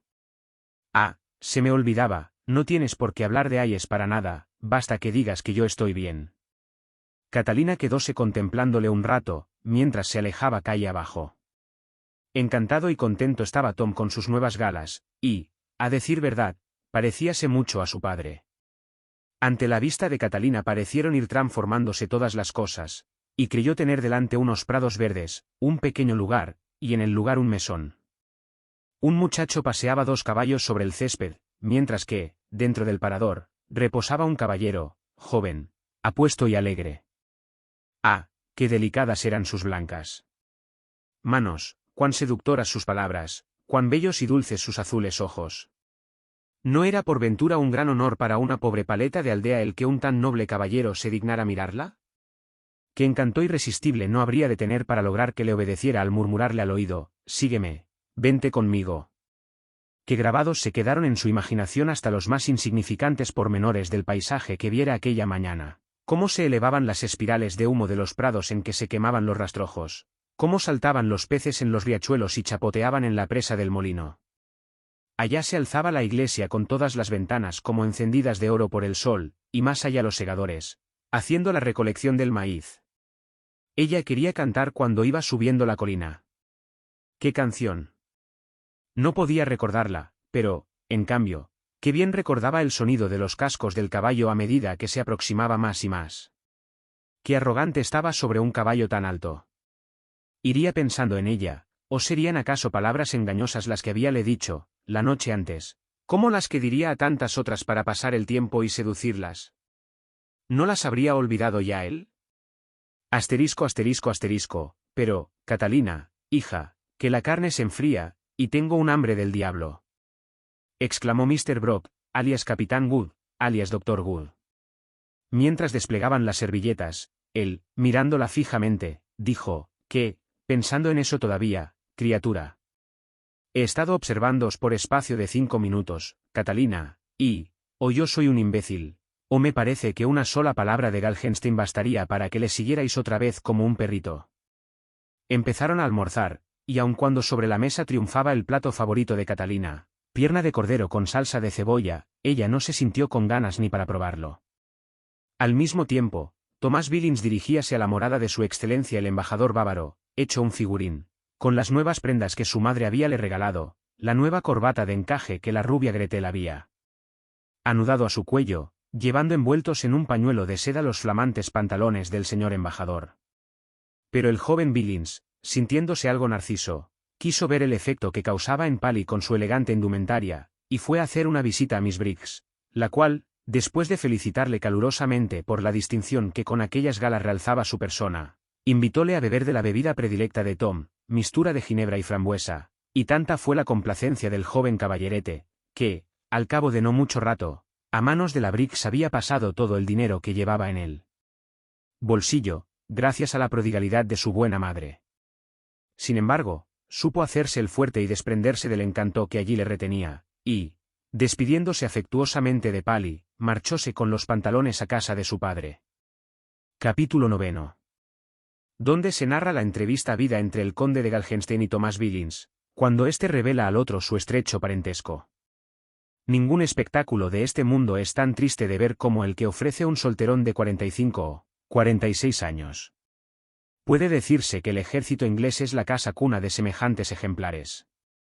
Estos simpáticos desocupados, después de haber lucido el uniforme de dragones desde los 17 hasta los 36, de haber comprado, vendido o cambalacheado durante tal periodo sus buenos 200 caballos, de haber jugado, cuando menos, 15.000 partidas de billar, de haber trasegado como unas 6.000 botellas de vino, de haber desechado una respetable cantidad de lujosos capotes, de destrozar bastantes docenas de pares de altas botas y de haber leído escrupulosamente los boletines oficiales del ejército, al llegar a la cuarentena se retiran del servicio y se dedican a vagabundear por Londres, París, Baden, paseando por playas y ciudades de moda sus achaques, su aburrimiento y su pereza.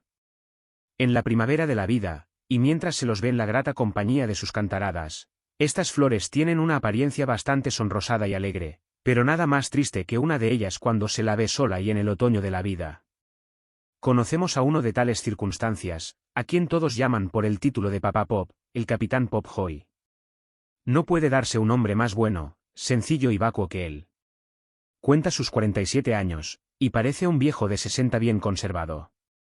Emplea toda clase de recursos de taparse la calva por los conocidos procedimientos de peinarse pasándose los cabellos de un lado a otro de la cabeza, y por alguno de su peculiar invención. En compensación de su calvicie puede ostentar unos magníficos y abundantes mostachos, excusado es decir que teñidos del más hermosa negro que se conoce. Su nariz es hoy mucho más grande y roja de lo que antaño fuera, y sus párpados son ya gruesos y pesados. Si sus piernas no son tan ágiles y musculosas como cuando brincaba con sus bellos zapatos de ante, en cambio sus chalecos necesitan cada día más tela. Viste todavía preciosa casaca, y lleva una opresora faja que se apresura a aflojar después de comer. Delante de las damas se sonroja como un colegial. Su compañía preferida la constituyen mozalbetes pertenecientes a su primera profesión. Se sabe de memoria los mejores vinos que hay en cada restaurante, y goza viéndose tratado con respetuosa familiaridad por todos los camareros. Él ha de preparar siempre, como ritualmente, la ensalada y el ponche, y come invitado 300 días al año. Los restantes días suele vérsele en los restaurantes de 2 francos de París o en las tabernas de Londres. Su alojamiento es confortable, y su ropa blanca siempre limpia y bien cuidada. Desempeña bastante bien todas sus funciones animales, y de las espirituales prescinde en absoluto. Duerme profundamente, tiene la conciencia tranquila, se tiene a sí mismo por persona respetable y se considera el más feliz de los mortales cuando se le invita a una buena comida. Ciertamente no podrá afirmarse que el bueno de Pop ocupa un puesto muy elevado en la escala de los seres humanos, pero quien pretendiera decir que no le hay más bajo, cometería un profundo error. Comparado a Galgenstein, por ejemplo, está a una altura inconmensurable. Maximiliano había llevado una vida muy alegre durante los últimos 15 años, tan alegre, que hallábase a la sazón en la más absoluta incapacidad para seguir gozando, aun cuando no se le hubieran extinguido los deseos de ello. Había perdido por completo el apetito, con lo cual excusado es decir lo quisquilloso y descontentadizo que habíase vuelto, para la comida y la bebida. Llevaba consigo un cocinero francés, que no lograba hacerle comer, acompañábale un doctor, que no podía devolverle la salud, viajaba con una querida, que aburríale mortalmente al cabo de 2 días, tenía de secretario y director espiritual a un sacerdote, con el cual vivía, y que unas veces le fastidiaba imponiéndole penitencias, y otras relatándole aventuras que leía en las novelas de moda. Habíanse relajado a tal punto sus apetitos, que sólo era capaz de galvanizarle alguna sensación monstruosa, y aun por breves momentos. Encontrábase ya en la situación en que se hallaban muchos otros nobles de su tiempo, predispuesto a creer en fantasmas o en la alquimia, o decidido a retirarse a un convento y llevar cilicios, o a dedicarse a conspirar, o pronto a enamorarse locamente de alguna bella pinche de cocina de 15 primaveras, o pereciéndose por conquistar una sonrisa, y temblando ante el ceño adusto de un príncipe de sangre real, y considerando como la mayor felicidad de este mundo lograr una llave de chambelán. El único verdadero placer de que guardaba memoria era el de haberse calado hasta los huesos por haber galopado, durante 3 horas seguidas, a cabeza descubierta, al estribo del coche de la querida del gran duque, con gran enojo de su rival, el conde Krawinkel, el cual le desafió, y a quien dio caballerosa muerte en el terreno. Galgenstein salió de tal aventura con un ataque de reumatismo, que le tuvo postrado varios meses. Como recompensa a tan galante hazaña, obtuvo el puesto de embajador en Inglaterra. Estando en posesión de una fortuna apreciable, no solicitó honorarios, y pudo afrontar holgadamente los gastos de su misión. El padre O'Flaherty se ocupaba en despachar todos los asuntos, y además era espía de los actos y la vida del embajador, puesto que, como se ve, representaba una excelente sinecura para el sacerdote, ya que el embajador carecía en absoluto de sentimiento, voluntad y opinión. Por vida mía, dijo su excelencia, que se me da un bledo de todo eso. Lleváis hablando ya 1 hora de la muerte del regente, de la duquesa de Falaris, de ese pobre viejo Flery y de otro sinfín de cosas que me tienen tan sin cuidado como si me dijerais que uno de mis nobles parientes ha dado muerte a un jabalí, o que mi lacayo La Rose, aquí presente, trata de engañarme con mi querida. Como así es, en efecto, dijo el reverendo padre. Ah, señor abad, repuso La Rose, que estaba rizando cuidadosamente la enorme peluca de su señor. El señor conde no se molestará si digo que eso desearía yo, que la acusación fuera justa. El conde hizo como que no había oído las frases de La Rose, y continuó sus propias lamentaciones, diciendo: Os aseguro, padre, que nada me importa nada. Hace pocas noches, jugando a los naipes, perdí 1000 guineas, yo hubiera querido que la pérdida me afectase, mas nada. Aún me acuerdo de los tiempos en que perder 100 tan solo me ponía como fuera de mí para todo el mes. Pues bien, al día siguiente, gané 14 tiradas seguidas a los dados, y no querréis creerlo, durante un rato que paró el juego, no recuerdo con qué motivo, me dormí con el cubilete en la mano. No tiene vuestra excelencia remedio, dijo el abad. Si no hubiera sido por Krawinkel, yo era hombre al agua. El haberle despachado fue mi salvación. No tengo la menor duda sobre el particular, dijo el padre, de no haber sido vos quien le atravesasteis. De seguro que él os habría atravesado a vos. Bah, no interpretéis así mis palabras, señor abad. Aquí un bostezo. Quiero decir, maldito chocolate. Que estaba muriéndome de ganas de hacer algo que me distrajera un rato. No me importa morir. Valiente cosa. Y diciendo, hundió de nuevo la cabeza en las almohadas, como agotado por las demasiadas palabras que había dicho. El abad, que estaba sentado ante una pequeña mesa junto al lecho, púsose de nuevo a trabajar en sus papeles, alargándole de vez en cuando alguno a su excelencia para que se dignara dar la conformidad. La Rose apareció en la puerta y dijo: ahí fuera hay una persona que trae ropa de parte de Mr. Bainclander. ¿Quiere su excelencia que pase, o le digo que deje el encargo? El conde sentíase harto fatigado de la labor que acababa de realizar, consistente en haber firmado 3 documentos, después de haber leído las primeras 6 líneas de cada uno de ellos. Dile a ese individuo que pase, y dame mi peluca. Delante de esos villanos debe uno mostrarse como lo que es, como un caballero. Y, según decía, poníase una piramidal peluca de color castaño, perfumada con esencia de azahar y capaz de asustar al nuevo visitante. Mas este no solo no pareció asustado por el imponente aspecto de su excelencia, sino que se le quedó mirando con gran curiosidad y mayor descaro. Miró al sacerdote de igual a igual, y luego, como reconociéndole, le saludó con una inclinación de cabeza. ¿En dónde he visto yo a este mozo?, preguntóse a sí mismo. Ah. Ya recuerdo. Amiguito, si mal no recuerdo, me parece haberos visto ayer en la ejecución. Tomás afirmó con la cabeza, y dijo, nunca falto a ninguna. Vaya con el pequeño turco. ¿Y qué, vais por diversión, o por negocio? ¿Negocio? ¿Qué queréis decir con eso de negocio? Oh, yo qué sé, tal vez penséis dedicaros a realizar esa operación, o podía estar realizándola alguno con quien tengáis parentesco. Mis parientes, repuso Billings con orgullo y mirando en pleno rostro al conde, no sirven para esas cosas. Aunque me veis como sastre, soy hijo de todo un caballero, tan persona decente como su excelencia, y no digo como vos, porque vos no sois como su merced, vos no sois más que un cura católico. Por cierto que estuvo en un tris que no os diéramos una ovación con unas cuantas piedras protestantes. El conde empezó a ver que aquello le distraía, agradábale sobremanera ver al abad desconcertado y lleno de azoramiento. Hola, señor abad, dijo. Parece que os quedáis más blanco que el papel. A nadie le agrada que le asesinen, y menos por realizar una buena obra. Era deber mío ayudar a morir a ese desgraciado irlandés, que me salvó, cuando yo caí prisionero en Flandes, de que Marlborough me hiciera colgar, lo mismo que ayer le colgaron a él. Ah. Dijo el conde, prorrumpiendo con increíble energía. Por algo me devanaba yo los sesos pensando en quién podría ser el bribón que me robó de manera tan osada. Ahora lo recuerdo perfectamente, él fue padrino de mi adversario en un duelo que yo tuve aquí el año pasado. Con el mayor Good, detrás del merendero de Manteguier, dijo Billings. Yo lo he oído contar. Y dejó comprender que conocía perfectamente el asunto. Vos. Exclamó el conde con admiración creciente, pero, ¿quién demonios sois? Me llamo Billings, para serviros. ¿Billings? Preguntó el conde. Y soy de Warwickshire. Ah. Es decir, nací en Birmingham. ¿De veras? El apellido de mi madre es Hall, continuó Tomás con cierta solemnidad. Me llevaron a criar a casa de un herrador llamado Billings, y mi padre se escapó. Ahora, ya sabéis quién soy.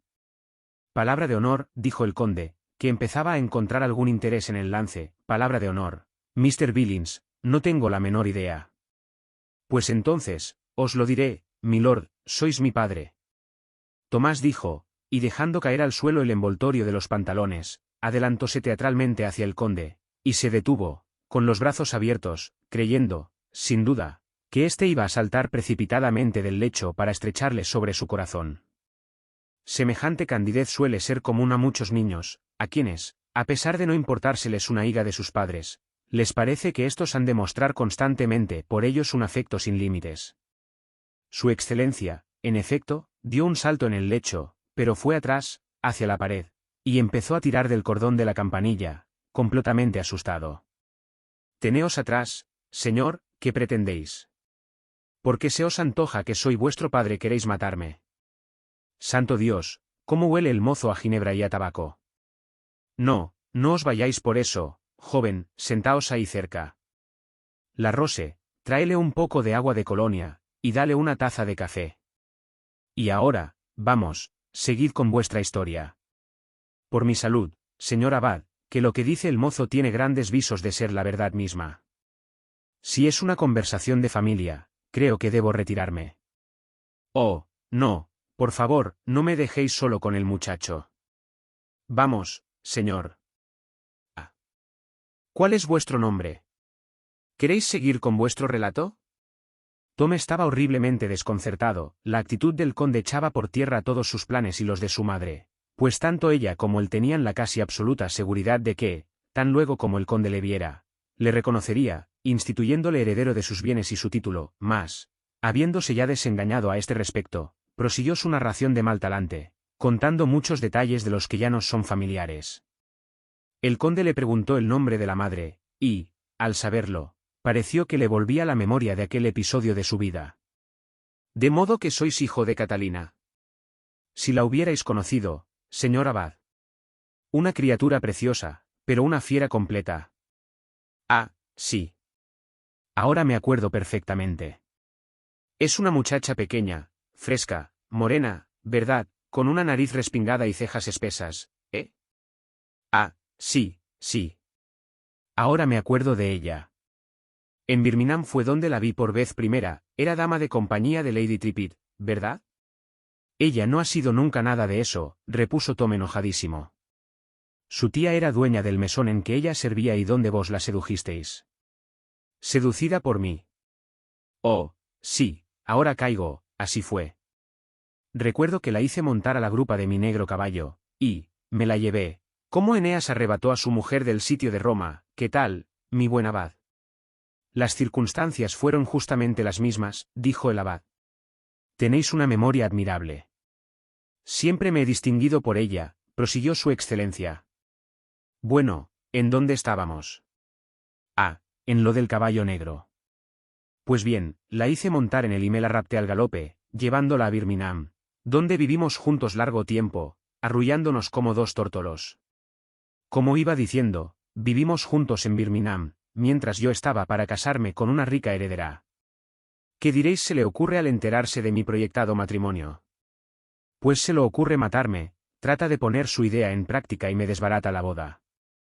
Una dote de 20.000 libras, y, vive Dios, que el dinero me hacía falta entonces.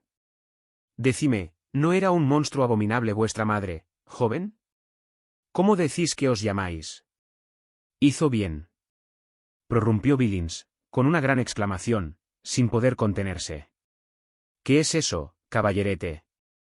Dijo su excelencia, sin tenerlas todas consigo. ¿Sabéis con quién habláis?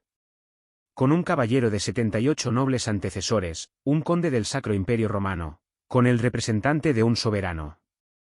Al diablo vos y vuestra protección, repuso Billings, hecho un basilisco. Yo soy un ciudadano libre de la libre Inglaterra, y no un maldito papista francés, como vos. Y el que insulta a mi madre y me llama a mi caballerete, debe tener buen cuidado de que yo no le hinche un ojo. Y, al decirlo, Tom adoptó una actitud retadora, desafiando a su padre, al capellán y al lacayo a entablar con él un pugilato. Los dos últimos, sobre todo el abad, parecían terriblemente asustados, en cambio, el conde pareció interesarse en extremo por el giro de las cosas, y riendo entre dientes con una pequeña risa burlona, que duró lo menos medio minuto, dijo, «Hola.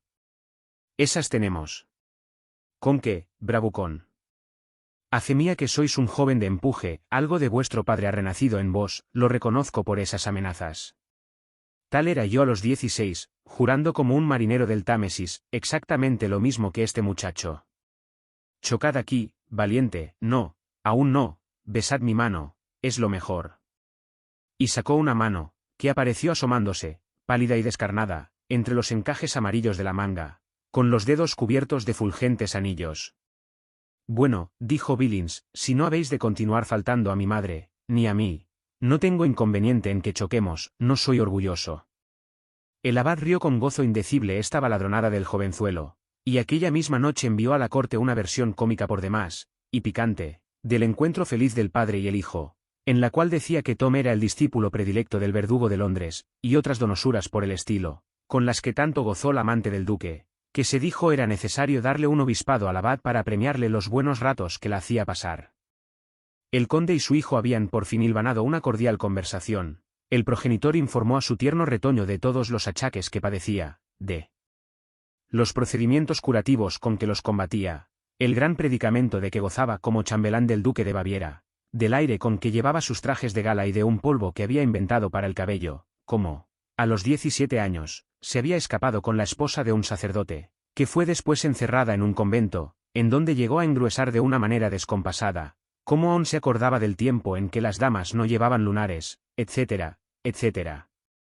Estas importantes anécdotas y algunas más acompañábalas de profundas observaciones morales, tales como, Yo no puedo soportar el ajo, ni me sienta bien el vino blanco, ni puedo con la sauerkraut, aunque Su Alteza se coma medio busel diariamente. La primera vez que la comí fue en la corte, pero la segunda vez, que me aspen si no es verdad, la rechacé. Todo el mundo se quedó asombrado. Su Alteza estaba furioso como un turco, y el bribón de Krawinkel, bien me las pagó después, parecía bañarse en agua de rosas, y murmuraba al oído de la condesa Fritsch: Galgenstein se ha hundido para siempre. Cuando llegó mi turno de guardia, entré en la cámara del soberano, e hincando una rodilla en tierra, dije: Alteza, yo no he comido hoy sauerkraut, vuestra Alteza se ha dado cuenta de ello, yo vi que lo notasteis. En efecto, señor conde, dijo Su Alteza con gran seriedad. Las lágrimas asomaban a mis ojos, pero era necesario adoptar una resolución, de lo contrario estaba perdida, así es que añadí: Alteza, no sé si será hablaros con desacato a vos que sois mi bienhechor, mi amigo, mi padre, pero en este asunto mi decisión es irrevocable. Yo no volveré a comer más sauerkraut en mi vida, me sienta mal. Después de haber estado en cama 4 semanas a consecuencia del último plato de sauerkraut que tomé, tengo más que sobrados motivos para decir que me sienta mal. Al estropear mi salud, perjudica mi inteligencia y debilita mis energías, y yo quiero conservarlas íntegras para el buen servicio de vuestra Alteza.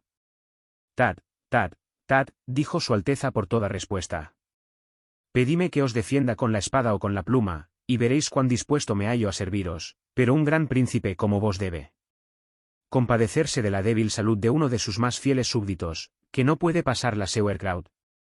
Su Alteza paseábase por la cámara a grandes zancadas, pensativo, yo continuaba de rodillas, con la mano extendida en actitud implorante. Después de un momento de reflexión, el príncipe exclamó con voz conmovida: «Id al demonio, y comed lo que os parezca». Y salió precipitadamente de la estancia. Cuando me quedé solo, anonadado por tan grande bondad y condescendencia, empecé a sollozar como una criatura. Pasé luego a la antecámara, y, encontrándome allí a Krawinkel, le dije: «¿Con qué hundido para siempre, eh?» Y me eché a reír en sus propias narices, de lo cual nació nuestra rivalidad. Bueno, pues desde entonces jamás se me pidió en la corte que volviera a comer sauerkraut, nunca más. A esta interesantísima narración siguió uno de esos silencios de varios minutos que parece duran un siglo. Tom hacía gigantescos esfuerzos imaginativos, tratando de comprender las circunstancias en que habíase desarrollado el trágico episodio de la berza, sin llegar a comprender. Su excelencia, después de aquel terrible esfuerzo, habíase quedado exhausto. El capellán, que conocía sus clásicas, en cuanto empezó la historia de las coles y el príncipe abandonó la estancia. El conde miró durante unos instantes a su hijo, quien, a su vez, no le quitaba ojo, permaneciendo con la boca abierta. «Bien, señor», dijo el conde, «¿qué hacéis, ahí sentado de ese modo? Si no tenéis nada que decir, podéis marcharos. Os he retenido aquí para que me distraigáis un poco, no para que os quedéis de papamoscas». Tom se levantó hecho una furia. «Calma, amiguito, calma», dijo el embajador, «decidle a la Rose que os dé 5 guineas, y daos otra vuelta por aquí cualquier día de estos». Y mientras Billings salía medio atontado de la estancia, el conde musitaba para sí: «Es un hermoso muchachote, inteligente y simpático». En cambio, la opinión que Billings se había formado de su padre dejaba bastante que desear. Al salir a la calle, después de haber recibido la suma referida, se dijo con el pensamiento: «Bueno, mi padre es un imbécil». Es inútil decir que de allí encaminóse de nuevo a casa de Pally Briggs, a quien refirió todo lo que habíale acontecido con su señor padre. Después de lo cual, y como para quitarse el mal sabor de boca, fue a contárselo a su madre con muchos más pormenores. Y la pobre que estaba esperando un resultado tan distinto. Capítulo 10. Donde se cuenta cómo Galgenstein y Catalina llegaron a reconocerse mutuamente en los jardines de Marylebone, y cómo después el conde la acompaña a casa en su propia carroza. Aproximadamente un mes después de que tuviera lugar la afectuosa conversación que acabamos de referir, dábase en los jardines de Marylebone una gran fiesta con danza y concierto. Madame Amenaida, bailarina del Teatro de París, iba a bailar sus danzas clásicas. Dábase la fiesta bajo los auspicios de varios nobles ingleses y extranjero, entre los cuales se contaba su excelencia el embajador de Baviera. Madame Amenaida era la querida oficial de Galgenstein, a quien hubo de cedérsela en París el duque de Rohan-Chabot.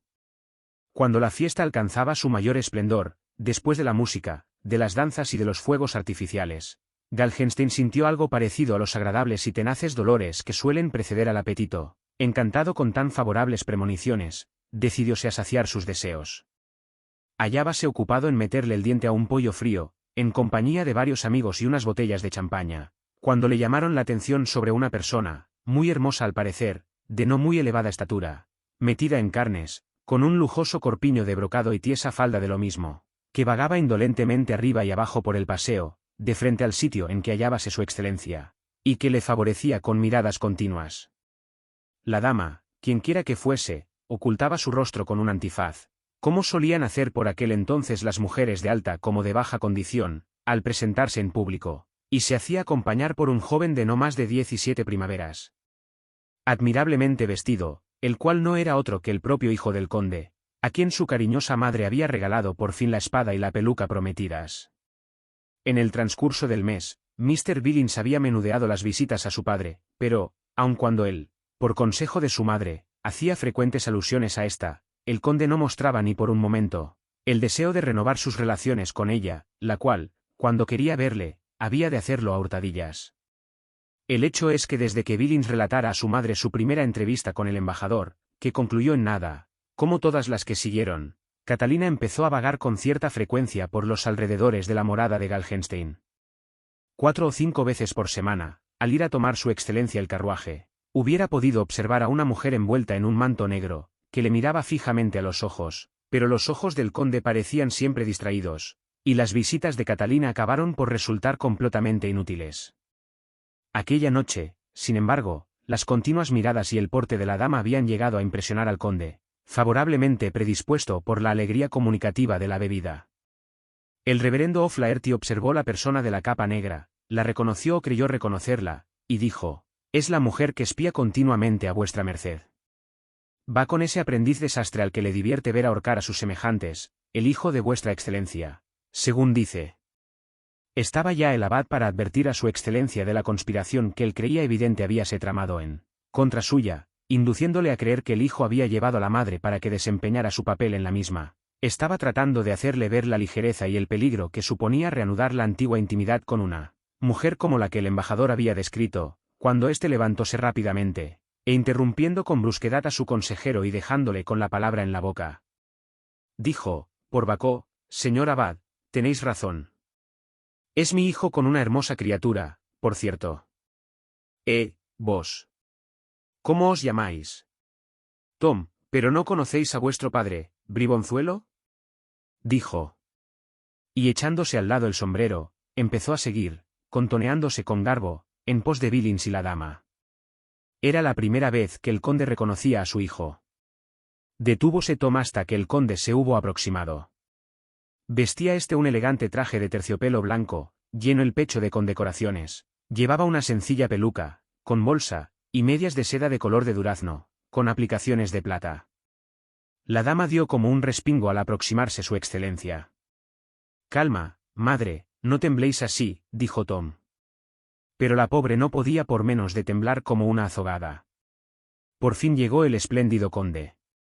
Santo Dios, cómo fulgían sus bordados a la luz de las lámparas. Qué deliciosa emanación de almizcle y bergamota desprendíase de su peluca, de su pañuelo y de los volantes de encajes de sus mangas y golilla. Ancha banda amarilla le cruzaba el pecho, e iba a terminar junto a una de sus caderas en una centelladora cruz de diamantes, cerca de la empuñadura de su espada, incrustada igualmente de diamantes. ¿Habría nada más hermoso? Como no había de temblar una pobre mujer, viendo que una tan excelsa criatura se acercaba a ella, dignándose mirarla desde la eminencia de su rango y esplendor. Las mejillas de Catalina enrojecieron bajo la recatada máscara de terciopelo, y su corazón comenzó a golpear violentamente contra la doble y opresora cárcel de su costillar y de su corsé. Qué arrolladora ráfaga de vanidad se la entraba en el pecho, levantándosele. Qué enjambre de adormidos recuerdos se despertaban en ella al conjuro de la voz encantadora. De igual suerte que se le puede dar cuerda a un reloj de 100 guineas con una humilde llave de 2 peniques, así como una sencilla y sucia palanca de madera puede hacer correr todas las aguas de Versalles, de Merouses, atropelladoras, chapoteantes, irisadas, de la misma manera, y por medio de insignificantes resortes se levantaron en tumulto las pasiones de Catalina.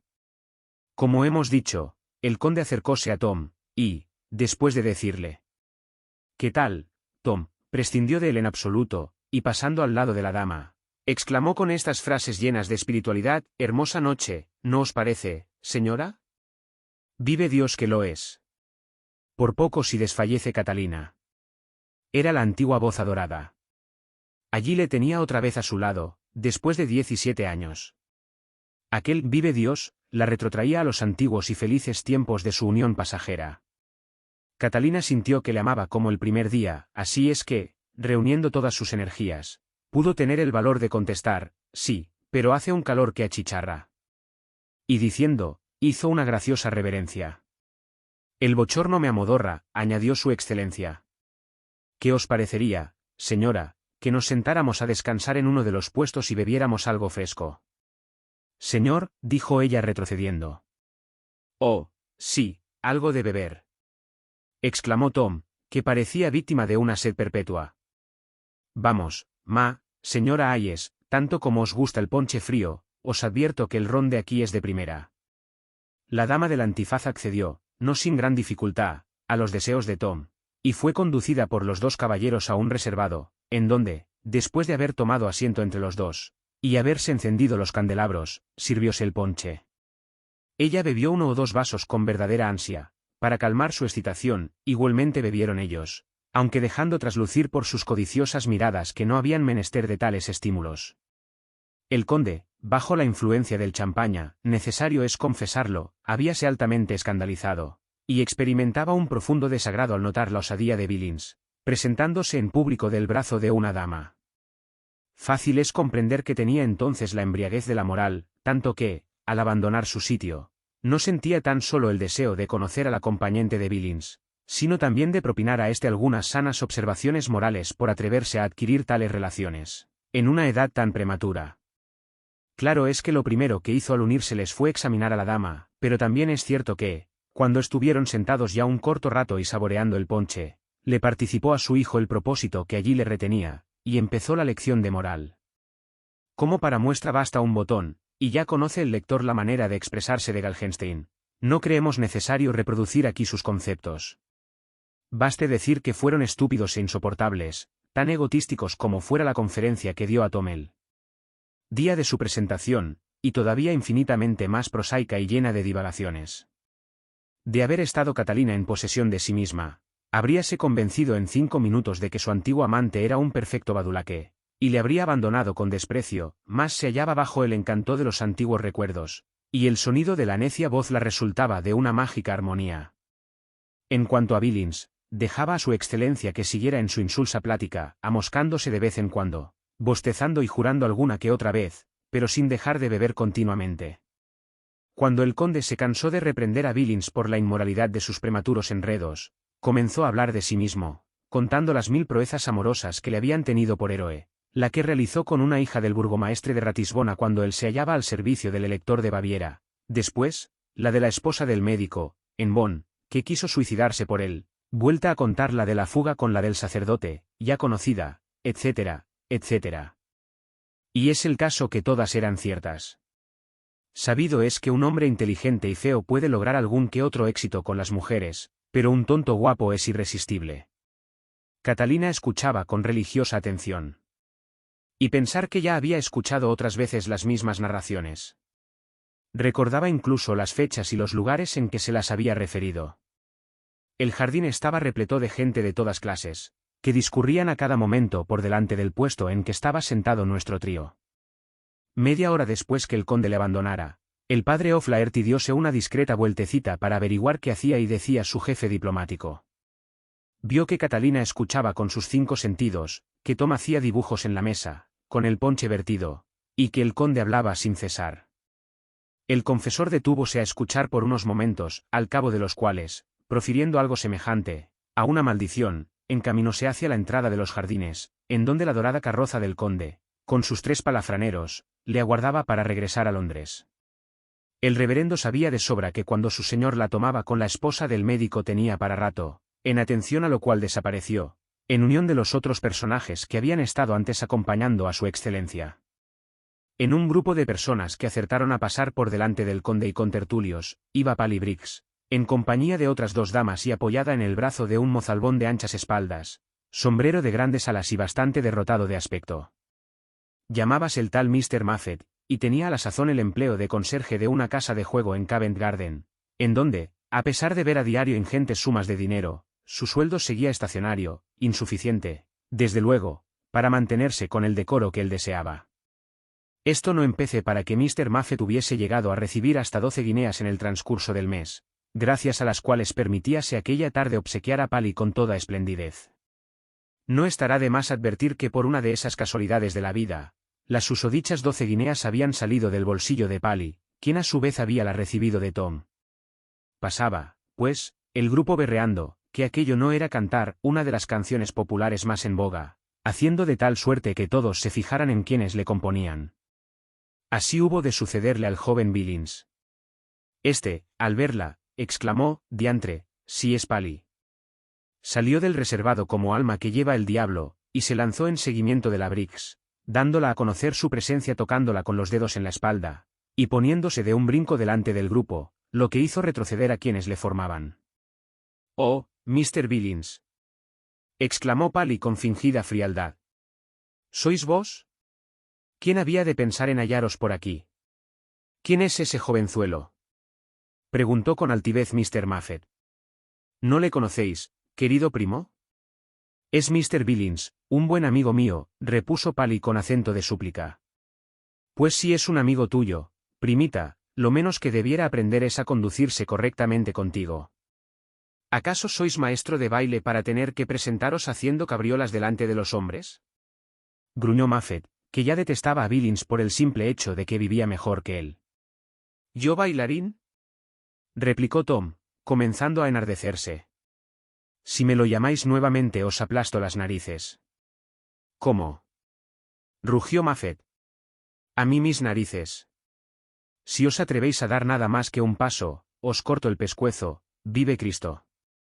«Oh, Mofli, digo, primo, ¿no te da vergüenza tratar así al pobre chico?». «Marchaos, Tommy, marchaos, mi primo está bebido», dijo fingiendo gimotear Polly, porque creía a Muffet muy capaz de realizar su amenaza. «Tommy, además». «¿Qué es eso de Tommy?», dijo Muffet como fuera de sí. «Canalla. Si no os quitáis de mi No acabó la frase, pues antes de que pronunciara la palabra, presencia, Tom se le fue encima, y le agarró la nariz con tal fuerza que no le dejó terminar. Billings había realizado la operación con una rapidez extraordinaria, luego, dando un salto atrás y desenvainando prontamente la espada, dijo con altiva calma, «Y ahora, a ver cómo me cortáis el pescuezo, primito. Cuando queráis». Imposible o muy difícil nos sería adivinar cómo hubiera terminado la pendencia, de haber llegado a cruzar sus aceros los dos valientes, que no llegase la sangre al río debiose a la admirable presencia de espíritu de Polly, simplemente ocurriéndosele gritar, los corchetes, oírlo y salir disparados hacia las puertas del jardín, todo fue uno.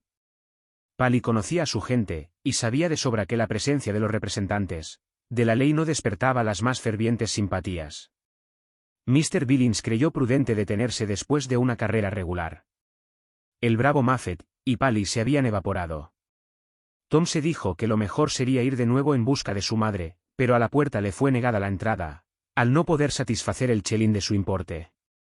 Entonces, dándose aires de gran señor, dijo, «He dejado algunos amigos en el jardín. Estoy al servicio de su excelencia el embajador bávaro». «Entonces, marchaos con él», repuso el vigilante.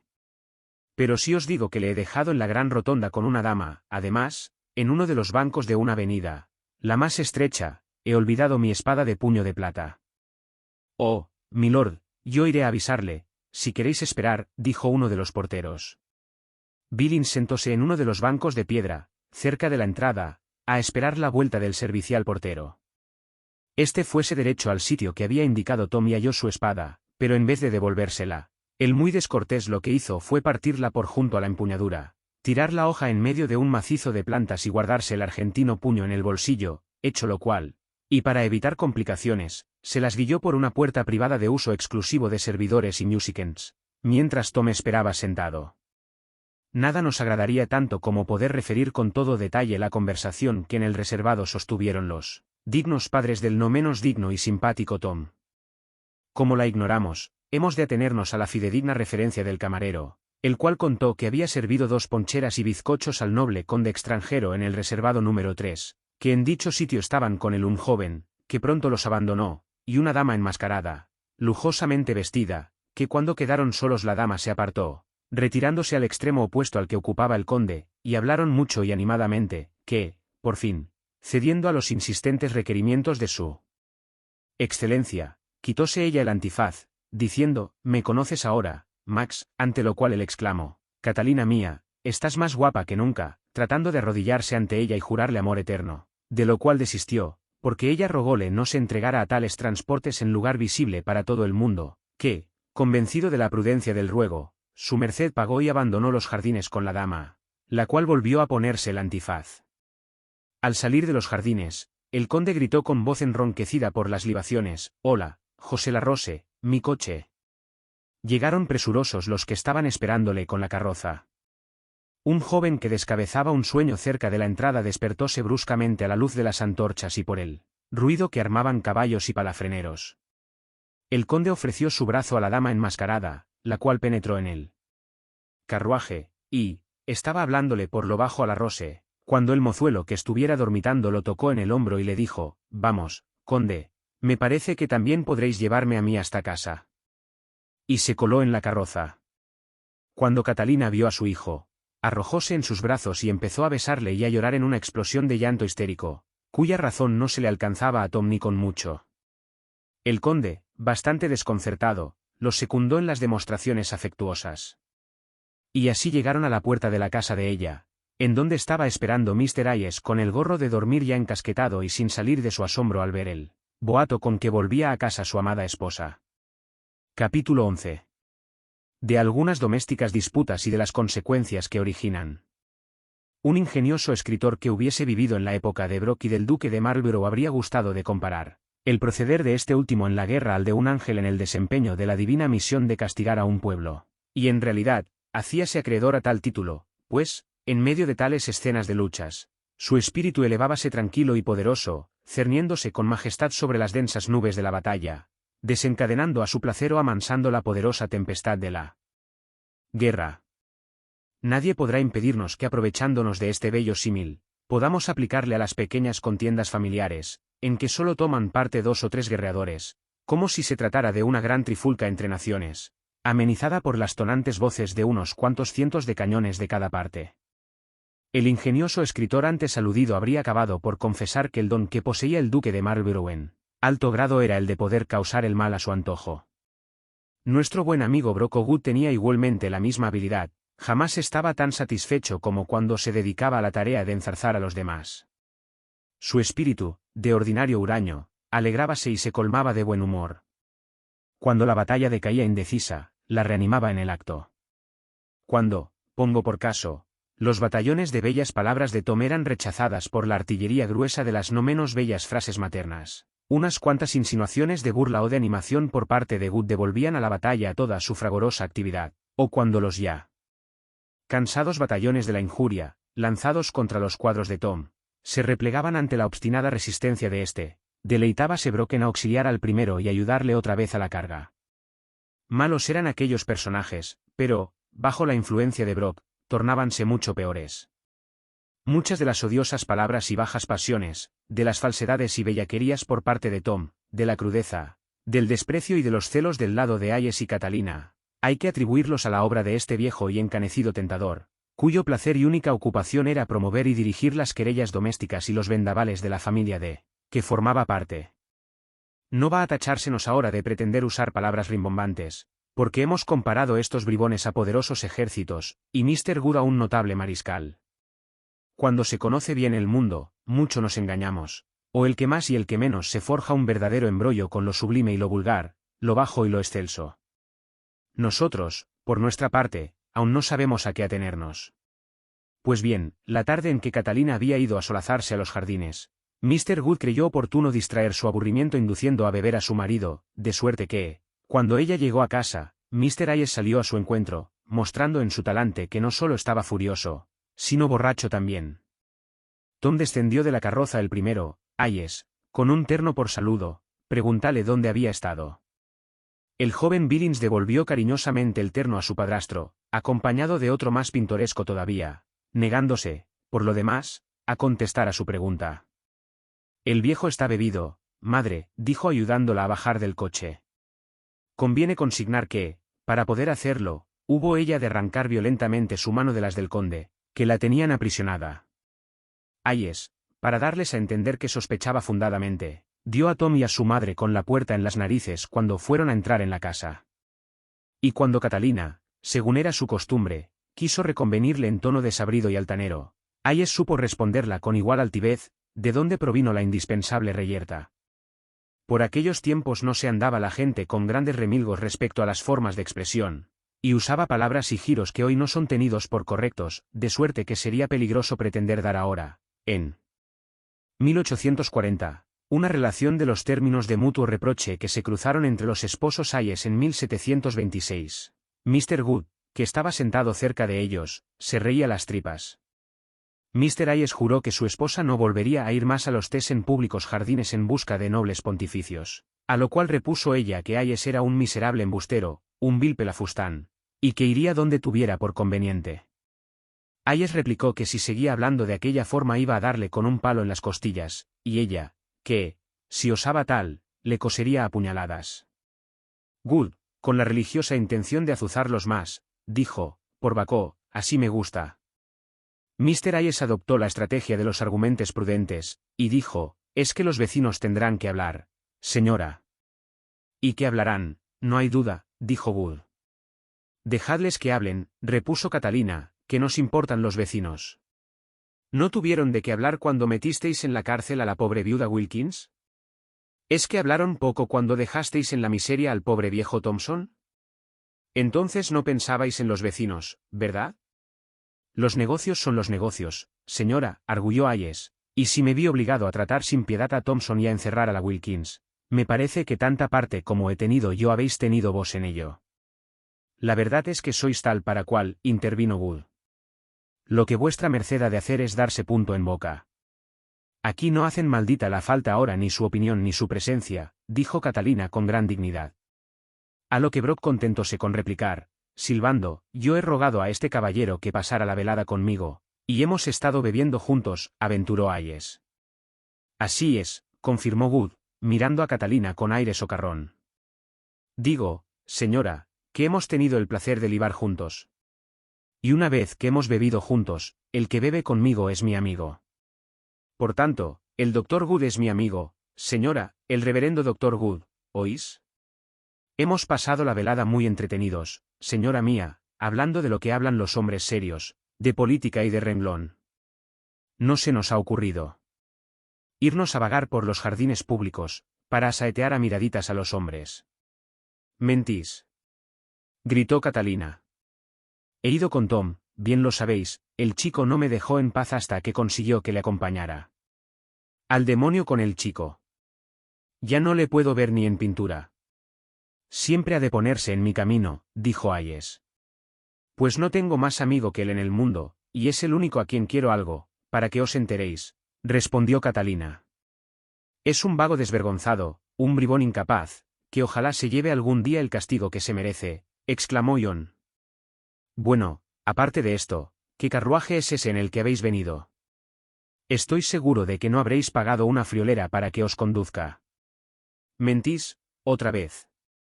Rugió Catalina, apoderándose de un cuchillo de trinchar. Repetidlo si osáis, y acabo con vos.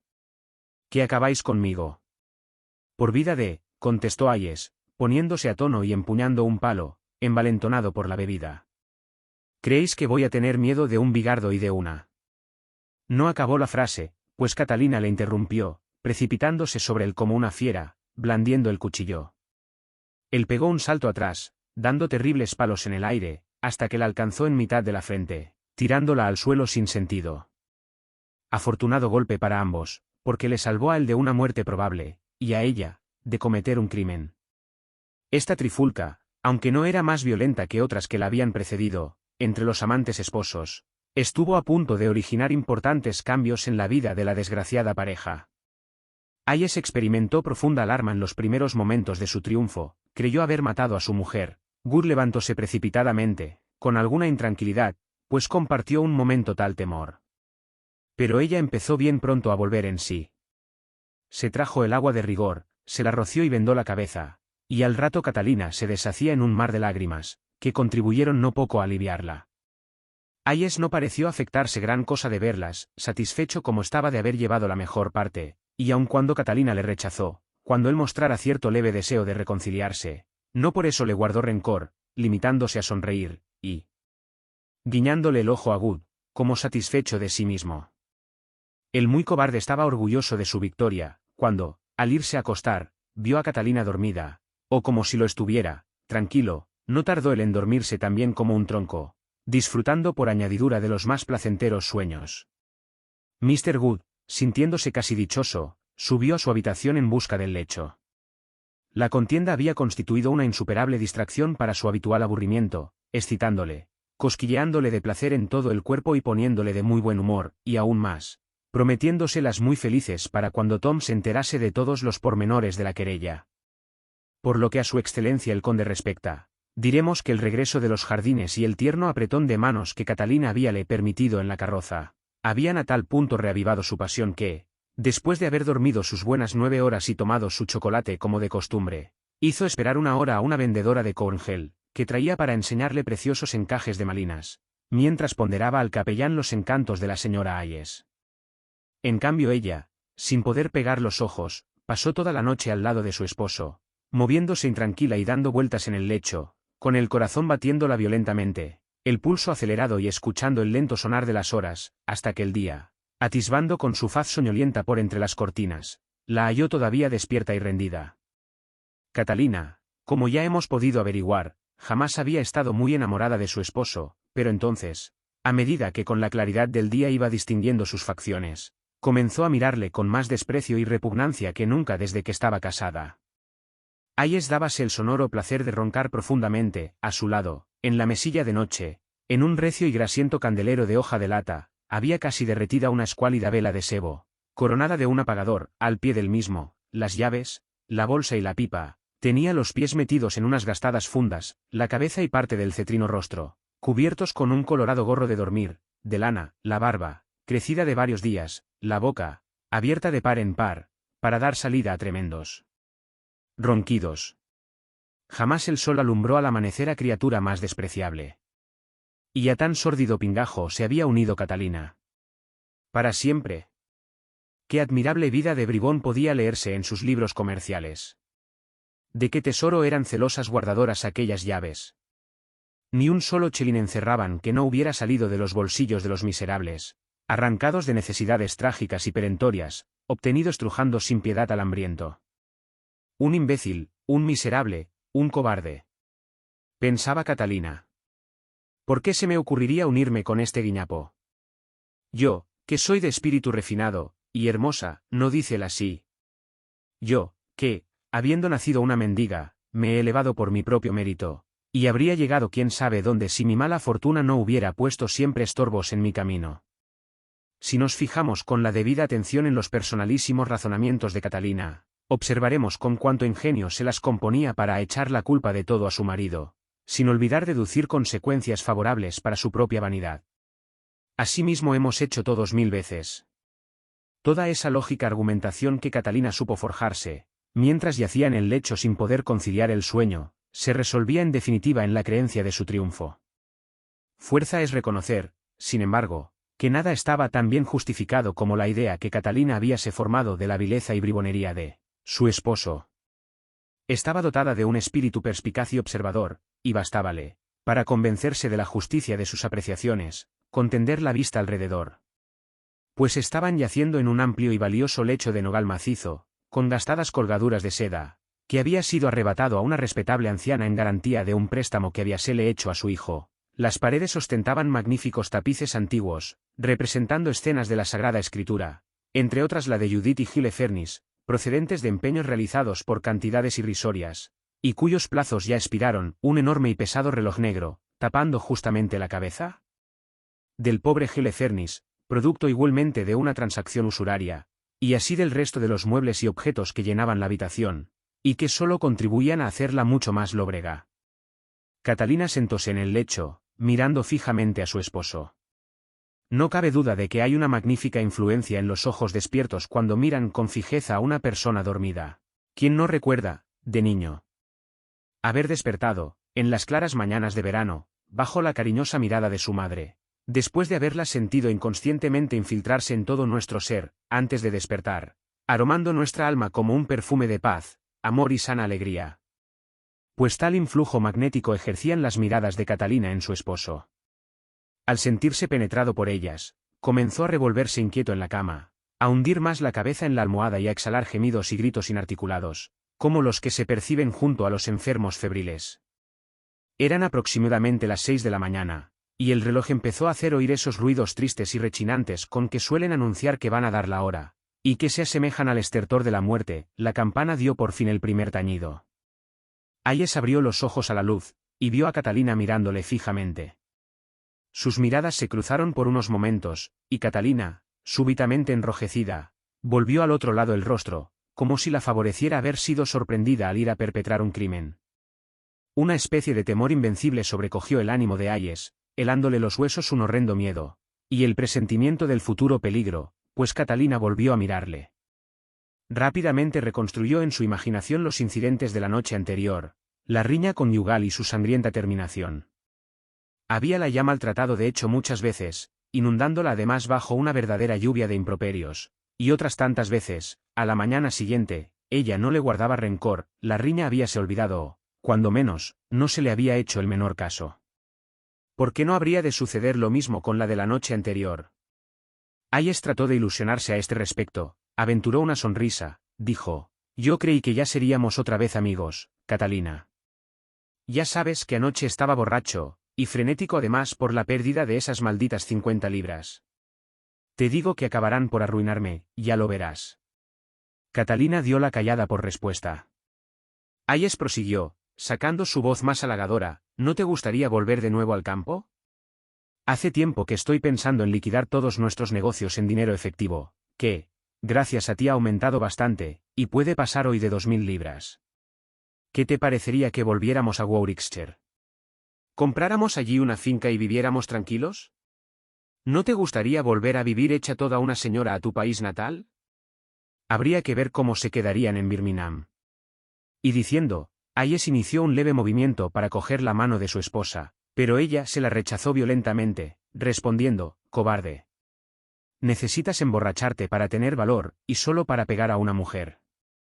Ya sabes, querida, que fue nada más por defenderme, pues tú querías rajarte en canal, sí. La lástima es que no pude. Replicó la señora Hayes, apretando los dientes de rabia y mirándole con ojos de fiera. Acto seguido se echó de la cama, y, señalando una gran mancha de sangre que había quedado en la almohada, añadió: mira eso, esa sangre la has hecho derramar tú. Al oír lo cual Hayes comenzó a llorar a moco tendido, tan asustado y decaído estaba el infeliz. Aquellas lágrimas de cocodrilo solo sirvieron para aumentar la rabia y el asco de Catalina. Poco le importaba el golpe, pero odiaba al que se lo diera, a aquel hombre a quien había de estar unida para siempre. La barrera que se imponía entre ella y la riqueza, la felicidad, el amor y tal vez la posición social. Si yo fuera libre, cosa en la que había estado pensando toda la noche, si yo fuera libre, Max se casaría conmigo, estoy segura de ello, me lo dijo ayer. Asterisco asterisco asterisco. El viejo Wood parecía conocer intuitivamente todos los pensamientos de Catalina. Prueba de ello es que al día siguiente le dijo: apostaría cualquier cosa a que estáis pensando que es muy preferible ser la amiga de un conde a ser la esposa de un pelagatos. Y a fe mía que un conde con una carroza es bastante mejor que un avaro con un garrote. Después de lo cual le preguntó si su cabeza estaba mejor, aun cuando suponía que habríase ya acostumbrado a los golpes, y así por el estilo. Algunos chistes más, que solo contribuyeron a hacerle aún más dolorosas las heridas del cuerpo y las del alma. A Tony se le puso también al corriente de la querella, y, como de ordinario, juró vengarse de su padrastro. Wood se cuidaría con su refinada maldad de que tales sentimientos no se desvanecieran. Su mayor alegría era azuzar a Catalina y amedrentar a Hayes, aun cuando, a decir verdad, este desgraciado no necesitaba de incitaciones del exterior para continuar en el lamentable estado de terror. y depresión a que había llegado. Desde el día siguiente a la reyerta aludida no pudieron borrarse de la memoria de Hayes las terribles palabras y miradas de Catalina, embargábale un frío temor, un pavoroso presentimiento. Él hizo por alejar de sí tal sino, como un verdadero cobarde, con lagoteos y engatusamientos que le hicieran perdonar. Volvióse servilmente amable con Catalina, sufriendo con resignación sus más enconados vituperios. Temblaba delante del joven Billings, a quien la madre había obligado a instalarse en la casa, so pretexto de que la defendiera del marido, y soportaba su lenguaje soez y su brutal comportamiento sin atreverse a resistir tan siquiera. El mozalbete y su madre habíanse enseñoreado de la casa por completo. Hayes apenas osaba hablar en su presencia. Rara vez reuníase con la familia, a no ser a la hora de las comidas. Bien se escabullía a su habitación, ya dormía separado de su mujer, o bien se iba a un establecimiento de bebidas, en donde veíase obligado a beber, teniendo que dar en pago aquellos peniques que tanto adoraba. Pronto, por supuesto, empezaron a murmurar los vecinos, diciendo, Hayes prescinde de su mujer, la maltrata y hasta le da de bastonazos, hay que verle, siempre por las tabernas, y dejando en la casa sola a una mujer tan buena. El pobre infeliz no odiaba a su mujer. Estaba acostumbrado a ella, enamorado todo lo que un hombre como él podía estarlo. Anhelaba hacer de verdad las paces, más de una vez se deslizaba cautelosamente al cuarto de Good, y allí, gimiendo, le rogaba para que intercediera en pro de una franca reconciliación. Reconciliáronse, al fin, hasta donde era posible. Ella le miraba, considerando lo que habría podido llegar si no hubiera sido por causa de él, le odiaba y despreciaba casi hasta la locura. ¿Cuántas noches? Permanecía despierta, llorando y maldiciéndole a él y a sí misma. Cuanto más humilde se mostraba y más implorantes eran sus miradas, más le despreciaba y odiábale ella. En cambio, si Hayes no odiaba a la madre, odiaba y temía espantosamente al hijo. De buena gana le habría envenenado, de haber tenido el valor de hacerlo, mas no se atrevía, ni siquiera atrevíase a mirarle cara a cara cuando le veía sentarse a la mesa, en dueño y señor de la casa, con aire de dominio. ¡Santo Dios! ¿Cómo herían los oídos de Hayes las brutales risas de Tom? ¿Cómo le perseguían las miradas fijas de sus ojos negros y retadores? En verdad, que si Good adoraba la maldad, tenía para saciarse de sobra con lo que veía. Solo la baja malicia, el desprecio salvaje, la negra venganza y los pecaminosos deseos tenían cabida en aquellos corazones, para solaz de Good.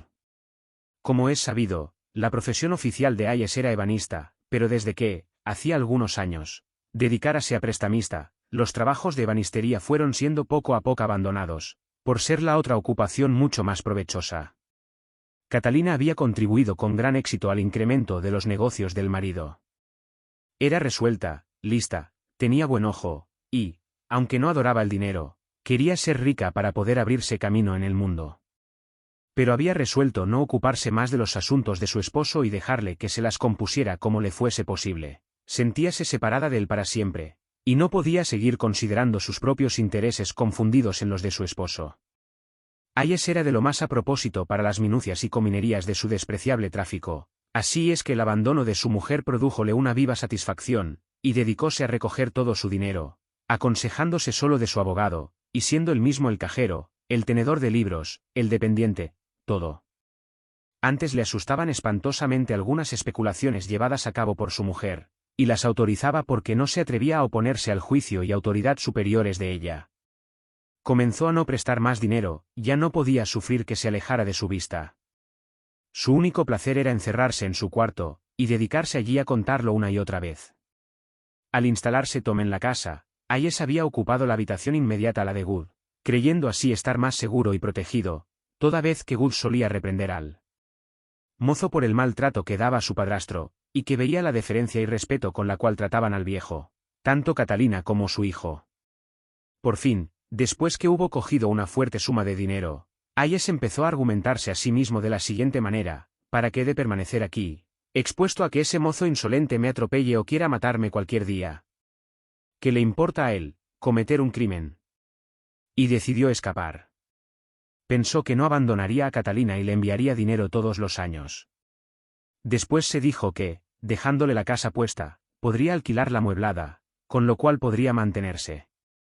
De todas maneras, lo que le convenía era marcharse lejos y vivir en algún sitio barato, lejos de las terribles amenazas del jovenzuelo? La idea de su libertad acabó por hacérsele grata, y dedicóse a liquidar sus asuntos todo lo más pronto que le fuera posible. Decidió no permitir a nadie que le hiciera la cama ni entrara en su cuarto. Wood le oía a través del tabique, ajetreándose continuamente con el abrir y cerrar de cofres y arcas y el sonar del dinero. Al menor ruido se levantaba y encaminábase a escuchar a la puerta del cuarto de Tom. Wood solía oírle andando por los pasillos, escurriéndose cautelosamente a su dormitorio. Un día, madre e hijo habíanse complacido en atormentarle, denigrándole en presencia de uno de los vecinos. Cuando éste se retiró, acompañóle Hayes hasta la puerta, y, al volver, oyó desde el pasillo a Wood, diciendo con gran risa: «Ten cuidado, Catalina, que si Hayes muriera súbitamente por causa desconocida, los vecinos habrían de acusarte de su muerte». Hayes se quedó petrificado. «También él está en el complot», se dijo. «Todos se han unido contra mí para matarme, solo esperan la oportunidad». Le sobrecogió un miedo terrible, y pensó escaparse en aquel mismo instante, abandonándolo todo, fuese a su cuarto a recoger su dinero, pero aún no tenía más que la mitad. Dentro de algunas semanas ya podría contar con el resto. Y le faltó valor para marcharse. Aquella noche, Wood le oyó que escuchaba la puerta de su propio cuarto, antes de ir a escuchar a la de Catalina. «¿Qué piensa este mentecato?», preguntóse Wood. «¿Para qué está juntando su dinero? ¿O tendrá algún caudal escondido sin que lo sepamos ninguno de nosotros?». Y el reverendo doctor Wood se determinó a vigilarle. Entre los dormitorios de entrambos, Wood practicó un agujero en el tabique y púsose a atisbar. Hayes tenía delante de sí, sobre la mesa, un par de pistolas y 4 o 5 bolsas. Abrió una de ellas, en la cual guardó, contándolas, una por una, 25 guineas. Tal cantidad había ingresado aquel día en la casa. Catalina había hablado de ello por la mañana al haberse mencionado casualmente el nombre del deudor. Por lo general, Hayes no solía tener en la casa más que unas pocas guineas. ¿Con qué objeto estaría recogiendo todo su dinero? Al siguiente día, Wood pidió que le cambiara un billete de 20 libras. Hayes dijo que solo tenía 3 guineas, y cuando le preguntó dónde tenía el dinero recibido el día anterior, repuso que tenía depositado ya en casa del banquero. Wood pensó: «No hay duda de que quiere escaparse, como lo haga. Yo le conozco bien, será dejando a su mujer sin un penique». Y le vigiló cautelosamente durante varios días. Aumentó en 2 o 3 el número de las bolsas. No es posible decir los pensamientos que cruzaron por la mente de Wood, pero el hecho es que al día siguiente, Billings, después de haber charlado con él y recibido del mismo una guinea de conversación con su madre, dijo: «Sabéis, madre, que si fuerais libre y os casarais con el conde, yo sería noble. Es la ley alemana», dice Mr. Wood, «y ya sabéis que conoce aquel país de cuando estuvo con Marlborough». «Ah, seguro que lo serías, en Alemania», dijo Wood. «Pero Alemania no es Inglaterra, por tanto, es inútil hablar de esas cosas». «Calla, no seas niño», dijo Catalina impacientada, «que he de casarme yo con el conde. Primero, porque estoy casada, y luego, porque está demasiado por encima de mí, tan noble». «No hay tal, madre. Si no fuera por Hayes, yo podría ser noble ahora. La semana pasada me dio 5 guineas más, en cambio, ese cochino avaro, maldito sea 1000 veces, nunca se corre con un chelín. Peor es que pretenda maltratar a tu madre, Tom. La otra noche, por si acaso, ya cogí yo mi garrote, y estaba predispuesto a caerle encima». Y diciendo, Wood se sonrió y quedóse mirando fijamente a Catalina. Ella no se atrevió a mirarle de nuevo, porque comprendió que el reverendo había adivinado el secreto que trataba ella de ocultarse a sí misma. Infeliz. Él lo conocía perfectamente, y no solo él, sino también Hayes, aquel secreto que no la abandonaba un solo instante desde el día de los jardines. Por eso habíase alegrado tanto cuando su marido habíale propuesto dormir separados. Temía llegar a hablar en sueños y dejar escapar la horrible confesión. El viejo conocía toda la historia de lo que hacía y de lo que pasaba en el ánimo de Catalina desde el día de la fiesta en el parque de Marylebone. Él había ido tramándola día por día, habíale aconsejado cómo debía obrar, advirtiéndole que no cediese sin conseguir, por lo menos, el bienestar de su hijo y una lujosa instalación para sí misma, caso de que se resolviera a abandonar a su marido. El viejo tomó con filosofía el asunto, dijo a Catalina sin rodeos lo que pensaba, que veía cómo ella acabaría por marcharse con el conde, y que conveníale tomar sus precauciones antes de hacerlo, pues podía darse que volviera a abandonarle como antes. Catalina negó esta posibilidad, y continuó viendo al conde a diario, no sin adoptar todas las medidas que Wood le recomendara. Ambos estaban excesivamente prudentes. El enamoramiento de Galgenstein aumentaba cada día, jamás se había sentido tan abrasado de amor, ni en los remotos días de su juventud, ni por las más hermosas princesas, condesas o actrices de París o Viena. El día siguiente al en que viera a Hayes guardando el dinero en las bolsas, Wood decidióse a hablar muy en serio a Catalina. «Vuestro marido está tramando alguna traición», le dijo, «y se figura que somos nosotros los que pensamos en ello. Se pone a escuchar por las noches a vuestra puerta y a la mía, tened la seguridad de que piensa abandonaros, y si lo hace, será dejándoos en la calle». «Seré rica en otra parte», repuso Catalina. «¿Qué? ¿Con Max?» «¿Con Max? Sí, ¿por qué no?» «¿Por qué no, infeliz? ¿Ya no os acordáis de Birmingham? ¿Creéis que Galgenstein, que se muestra ahora tan rendido, porque aún no os ha logrado, seguirá lo mismo cuando os consiga? No, mujer, no son así los hombres, no os entreguéis hasta que estéis segura, si ahora fuerais viuda, os tomaría por esposa, no os abandonéis a su capricho, si dejáis a vuestro marido para ir en pos de él, no tardará en abandonaros. Y pensar que habría podido ser condesa, y que por aquel maldito marido que se interponía como una barrera entre ella y la fortuna. Wood adivinó lo que pensaba, y sonrióse diabólicamente, prosiguió, además, acordaos de Tom. Si dejáis a Hayes, sin ninguna garantía por parte del conde para Tom, labráis la ruina del muchacho. Habría podido ser todo un señor si su madre hubiera, pero, va, ¿a qué pensar en eso?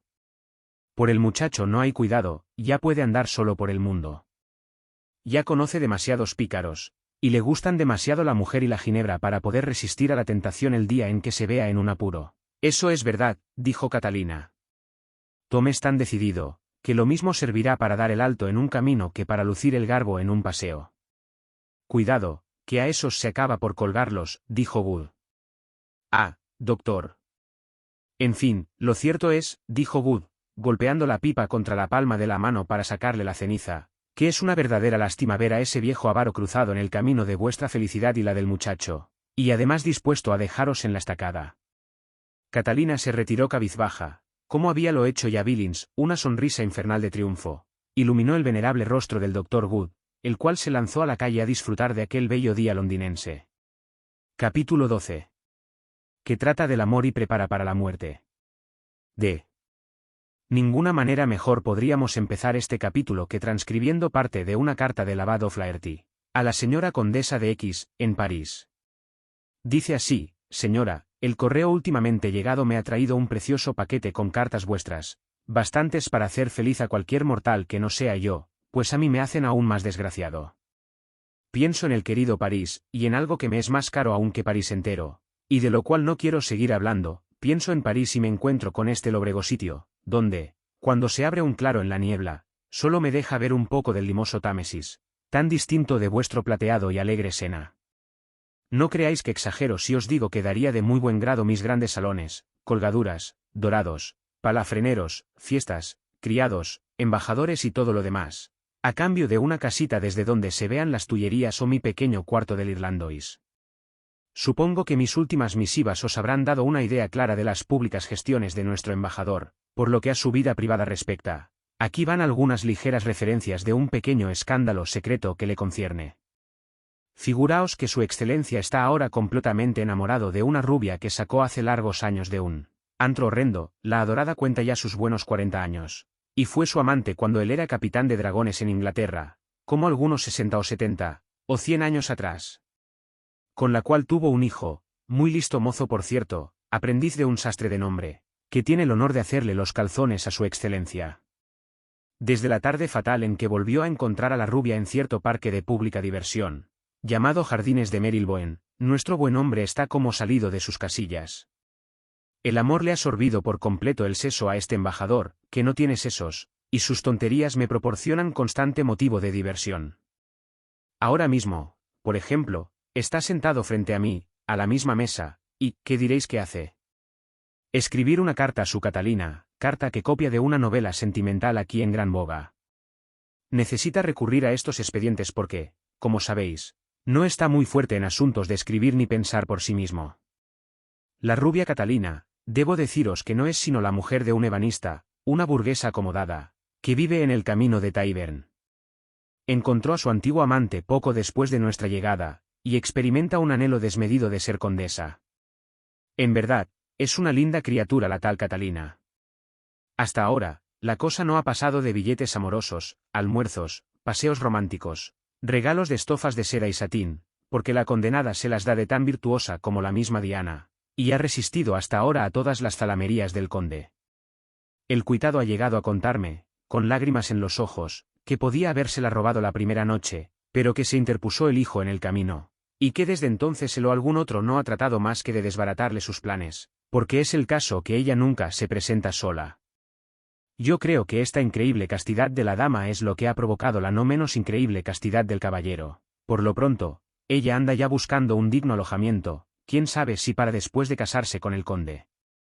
Afirma además que su marido anda bastante malucho, su enamorado es bastante tonto, y ella, necesario es confesarlo, conduce las negociaciones con envidiable tacto diplomático, de modo que... Asterisco asterisco asterisco.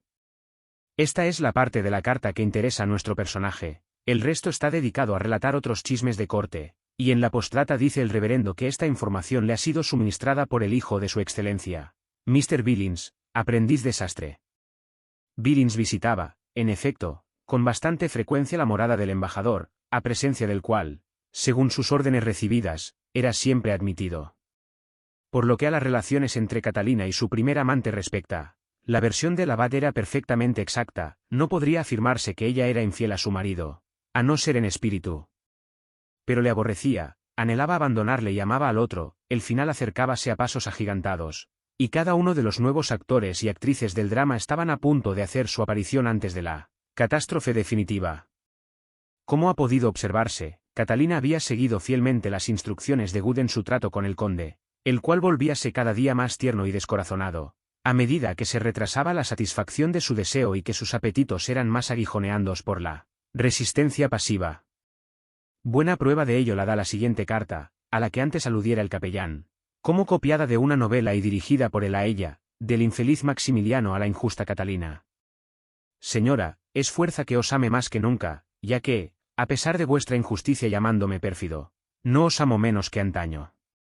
Por el contrario, mi pasión es tan violenta y tanto me hiere vuestra injusta acusación, que, si conocierais las angustias de mi alma, os recriminaríais a vos misma como la mujer más cruel e injusta del mundo. Ya, largo tiempo hace, me habríais tenido a vuestros pies, y así como fuisteis la primera, seríais mi última pasión.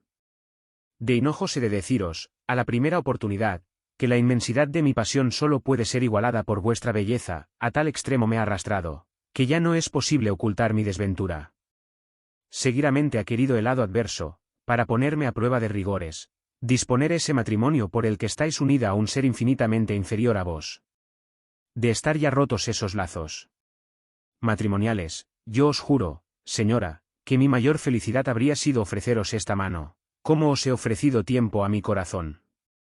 Ruégoos no olvidéis esta declaración, que abajo firmo de mi puño y letra, y cuya veracidad me agradaría poder probar con el tiempo.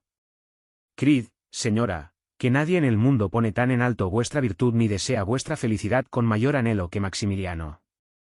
En mi casa de Whitehall, hoy 25 de febrero. A la incomparable Catalina, estas líneas, con la adjunta falda de satín escarlata. Asterisco asterisco asterisco. El conde había dudado mucho si ponía la frase referente al matrimonio caso de la muerte de Hayes, pero el buen capellán desvaneció tales escrúpulos, diciéndole que, por el mero hecho de escribir en tal forma, no venía obligado a obrar llevando a cabo lo dicho, que lo mejor era no firmar y enviar la carta tal cual, y que él no podía creer fuera su excelencia tan pacato como para temer que ella le siguiera a Alemania el día que su misión diplomática terminara, la cual estaba ya para terminar. La lectura de la misiva produjo tal alegría y excitación en Catalina, que Good no pudo por menos de notarlo, y no tardó gran cosa en conocer los términos de la carta. No necesitaba Good aconsejarle que la guardara celosamente, desde aquel día no se separó más de Catalina, era su título de nobleza, su elevación de rango, el paso a la riqueza, a la felicidad. Comenzó a mirar a los vecinos por encima del hombro, a tratar cada día más despectivamente a su marido, La desgraciada suspiraba por poder confesar su secreto y ocupar en el mundo el puesto a que tenía derecho. Condesa ella, e hijo de un conde Tom. Y creyó que no tardaría en verse agraciada con el título por la munificencia real. A la sazón comenzó a circular un rumor, que tenía en la mayor inquietud a Hayes, y según el cual, él iba pronto a abandonar el país.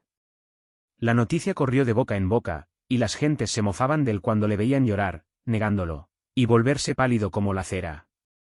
Decíase también que Catalina no era su mujer, sino su querida, a la que él trataba con la mayor sevicia, y a quien disponíase a dejar plantada. El cuento del palo que la había dado en la cabeza, dejándola sin sentido, se conocía en todo el barrio. Cuando él decía que fue en legítima defensa, porque ella quería matarle, nadie le daba crédito. Las mujeres decían que habría hecho admirablemente. ¿Cómo habían surgido estas comidillas? Hayes pensaba, 3 días más, y me largo, y que la gente hable entonces lo que quiera. Infeliz de ti. Piensas huir sin que el hado haya de poder darte alcance, ocultarte de modo que aun la muerte ignore tu refugio. Capítulo 13. Preparación para el final. El lector se habrá dado cuenta indudablemente de la obscura conspiración que ha empezado a urdirse en la sombra, en contra de Hayes, y no dejará de haber comprendido, primero, que si adquiría crédito el público rumor según el cual Catalina no era esposa de Hayes, y si solo su amante, ella podía, cuando lo tuviera por conveniente, casarse con otra persona, con lo cual no ya no se irrogaba perjuicio alguno, sino que favorecía su reputación. Segundo, que si todo el mundo creía resueltamente que Hayes pensaba en abandonar a su mujer, después de haberla maltratado, nadie se opondría a que se marchase, antes al contrario, podía ir a donde quisiera, y cuanto antes mejor. Hayes no se había parado a considerar detenidamente estas circunstancias. El último de los dos casos, como hemos visto, habíale sido presentado como rumor que él se apresurara a rechazar, por lo que al primero respecta, era la propia Catalina quien le había expuesto claramente un día, preguntándole con gran enojo delante de su hijo y de Good, ¿cómo os atrevéis a divulgar semejantes embustes, habiendo logrado que los vecinos me miren con desprecio y rehuyan mi trato? Hayes replicó con verdadera humildad que no era culpable de la falta que se le imputaba, pero el joven Billings, atrapándole por el cuello y casi metiéndole el puño por las narices, le dijo que le sacaría las entrañas si continuaba poniendo en entredicho a su madre.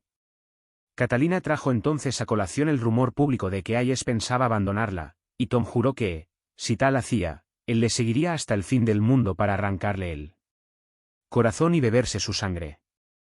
Estas amenazas y el lenguaje procaz en que eran proferidas, lejos de excitar a Hayes, le calmaban, anhelaba ya que llegara su día, y empezó a concebir la esperanza de que no iban a ponérsele obstáculos a su fuga. Por primera vez, desde muchos días atrás, empezó a concebir como un sentimiento de seguridad, y pudo dedicarse con completa confianza a dar los últimos toques a sus planes de huida y deserción. Último capítulo.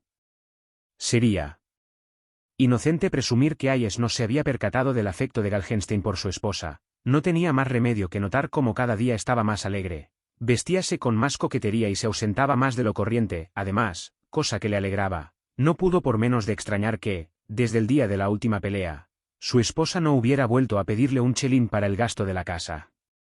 Él, por su parte, hacíase el tonto a tal respecto, y eso salía ganando. En realidad de verdad, hay que decir que ella recibía constantemente dinero del conde, así como también Tom, y no solo sumas en metálico, sino que también toda clase de regalos. Uno de tales presentes era una cesta grande de botellas de vino generoso, que ya hacía días estaban en la casa y que despertaban los deseos de Hayes, el cual, como sabemos, era muy aficionado al buen vino. Good y Billings solían darse el placer de beberle, con gran contentamiento del último. Más de una vez, al atravesar Hayes el pasillo y verlos en el comedor, dedicados a las libaciones habíanse leído los ojos detrás del precioso licor, claro es que, si se hubiera atrevido a pedir, le habrían dado. Para el 1 grados de marzo de 1726 ya había reunido Hayes casi todo el dinero con que pensaba huir. Aquel día, habiéndose pagado una factura en cuyo cobro había ya perdido toda esperanza, regresó a casa de muy buen humor, sintiendo la casi seguridad de que su partida, ya muy próxima, no habría de tropezar con inconvenientes. Desde hacía tiempo, nadie había intentado violencia alguna contra él, y como, además, tenía sus pistolas dispuestas y llevaba todo su dinero en billetes en su cinturón, que jamás se quitaba, acabó por desechar todo temor. Aquel día entró en la casa al obscurecer. Catalina y Tom estaban ausentes. Mr. Wood, según su costumbre, estaba fumando en la pequeña habitación trasera de la casa. Cuando vio a Hayes por el pasillo le dirigió la palabra en tono afable, reprochándole su desvío, y le invitó a sentarse y a tomar con él un vaso de vino. Hayes despachó a un cliente que esperaba en el establecimiento, y no tuvo reparo en aceptar la invitación de Wood. La conversación, algo lánguida al principio, no tardó en ir animándose y haciéndose confidencial, y tan admirablemente sugestivo y amable estuvo el Dr. Wood, que el compañero no tardó en ser captado por sus encantadoras maneras mundanas, llegando ambos a ser tan amigos como en sus mejores días de intimidad. Wood decía: «Yo celebraría que os dignarais de vez en cuando bajar a pasar la velada conmigo, Mr. Hayes, pues, aunque no seáis muy leído, sois un hombre de mundo y yo no puedo rehuir la compañía de los jóvenes. Aquí Tom, desde vuestra última pendencia con la señora Catalina, se las da de sultán. Entre los dos, él y su madre, os han arrinconado. No tenéis más remedio que declararos vencido y confesar que no queréis bien al mozo». «Ya, eso es cierto», dijo Hayes. «A nadie le agrada que le restrieguen constantemente por las narices las antiguas faltas de su mujer ni verse en su casa continuamente hostilizado por un salvaje semejante. Travesura nada más, amigo mío», repuso Wood, «cosas de los pocos años, que van desapareciendo con el tiempo. Tan malo como podáis creerle, y es tan loco como un potro desbocado, hay algo bueno en él, y aunque se cree con derecho a tratar mal a todo el mundo, no puede tolerar que los otros lo hagan. ¿No le dijo la semana pasada a su madre, por ejemplo, que hicisteis bien dándole el testarazo de marras? Pues a punto estuvieron también de empuñar los cuchillos uno y otra, igual que en vuestro caso. A fe mía, que en nada estuvo. Y el otro día, en no sé qué taberna, cuando alguien dijo que erais una especie de barba azul sanguinario, que tardó Tom en levantarse como por un resorte y tumbar al otro de un puñetazo. Menos que en decir amén. La primera de las dos historias era casi verdadera, mas la segunda no pasaba de ser una caritativa invención de Mr. Wood, urdida con el exclusivo objeto de poner en contacto al joven y a su padrastro. La trama no había fracasado del todo porque, aunque Hayes no sentíase muy inclinado a echar en olvido cuántos agravios debía a Tom, y a cobrarle nuevo afecto después de haberle detestado tanto, sentíase tan confiado y satisfecho, que nada parecíale ya tan mal. En semejante disposición de ánimo estaba cuando regresaron Tom y Catalina, los cuales quedáronse atónitos al ver a Hayes sentado familiarmente en aquella habitación, como en otros tiempos, y departiendo en amistad y compañía con Wood. Este, cogiendo la ocasión por los cabellos, invitó a los recién llegados a sentarse y beber. Por indicación de Wood sacáronse las botellas que había regalado el conde. Hayes, que había penado lo indecible por catarlo, relamíase de gusto al pensar que iba a poder trasegar todo el que tuviera en gana. Por lo pronto, empezó a alardear de resistencia, diciendo que era capaz de beberse 8 botellas de aquel vino sin emborracharse. Mr. Wood hizo una extraña mueca, y dirigió una mirada significativa a Tom, quien le respondió en igual forma. Catalina miró al suelo, pero su rostro estaba intensamente pálido. Comenzaron a beber. Hayes quiso acreditar su reputación de borrachín, y se bebió 3 botellas, una tras otra, sin parar. Sintiéndose expansivo y alegre, empezó a cantar canciones populares, a contar cuentos picantes y a decir chistes, que reía Wood con gran alborozo, imitándole Tom. Catalina no reía, y permanecía completamente silenciosa. ¿Qué la intranquilizaba? ¿Pensaba acaso en el conde? Había estado por la tarde con Max, y habíale prometido acudir a la cita que le había dado cerca de su casa, en el pórtico de Santa Margarita, cerca de la abadía de Westminster, a donde debía ir sola, a las 10. Sin duda, pensaba en eso. Hayes, sin embargo, pareció alarmarse grandemente al oír que, por lo bajo, ella decía a Wood: «No, no, esta noche no, por Dios». Y preguntó qué era. Wood dijo: «¿Qué le parece que se va a concluir el vino?» «Eso es», añadió Catalina, «ya habéis bebido bastante esta noche. Idos a la cama, cerrad vuestra puerta y dormid, Hayes. Es lo que os conviene». «He dicho que aún no he bebido bastante», dijo enojado Hayes. «Puedo perfectamente con 5 botellas más, y apuesto lo que queráis a que me las bebo». «Una guinea a que no», dijo Wood. «Va», repuso Billings. «Vos calláis», gruñó Hayes, mirando a Billings de mal talante. «Yo beberé lo que me dé la gana, sin necesidad de vuestros consejos. Y siguió soltando más dicterios contra su hijastro, con los que patentizaba la estimación en que le tenía, dicterios que éste se limitó a recibir con una sonrisa despectiva y una mirada de inteligencia que cruzó con Wood. Trajéronse las otras 5 botellas, que Hayes bebióse solo él, igualmente sazonadas con infinidad de canciones, y haciendo el gasto de la amenidad, ya que los otros, so pretexto de indisposición, bebían cerveza suave y poca, y no perdían el dominio de sí mismos. No es necesario describir el proceso de la embriaguez de Hayes, baste decir que de la alegría de la tercera botella no tardó en pasar al aturdimiento con la cuarta, del escandaloso ánimo dependencia de la sexta, a la idiotez de la séptima. Habiéndose acabado ya las que había en la casa, Tom salió a una taberna próxima a comprar otra, que Hayes bebió también. La otra huéspeda, señora Springate, bajó a preguntar qué era aquel ruido que se oía. Catalina repuso que lo producían las travesuras de Tony y unos amigos que estaban jugando con él. Después de oído lo cual, la señora Springate se retiró, y la casa volvió a quedar tranquila. Hacia las 11 de la noche oyóse un ruido como de riña y pataleo. Después que hubiéronle dejado en la cama, acordóse Billings de que tenía que llevar un encargo a una persona que vivía bastante lejos, y, como hacía una noche agradable, Mr. Good se ofreció a acompañarle, y salieron. Otro capítulo último. Hayes no estuvo con su familia al día siguiente. Hay motivos para suponer que la reconciliación de la noche anterior no fue muy entusiasta, por cuanto, al preguntar la señora Springate por Hayes, Good dijo que habíase marchado sin decir a dónde iba ni el tiempo que duraría su ausencia. Lo único que aseguró, en tono malhumorado por cierto, fue que pensaba pasar la noche en casa de un amigo. Por mi parte, añadió Mr. Good, yo no sé que tenga amigo alguno, quiera Dios que no piense además en abandonar a su mujer, después de haberla maltratado como la ha maltratado. Habiendo la señora Springate hecho votos en el mismo sentido que Good, se separaron. No podemos afirmar qué ocupaciones eran las que tenían tan atareado a Billings para obligarle a ir aquella noche, en la dirección de Marylebone, como la de antes habíase dirigido hacia Strand y Westminster. El hecho es que, a pesar de ser una noche tormentosa y de lluvia, Good, hombre de buenos sentimientos, resolvió acompañar a Tom, y, como en la anterior, fuéronse juntos. También Catalina tenía, como ya sabemos, su buen quehacer, no poco delicado. Estando citada a las 9 con el conde, encaminóse a la hora convenida hacia el pórtico de Santa Margarita, cerca de la abadía de Westminster, en donde esperó a Galgenstein.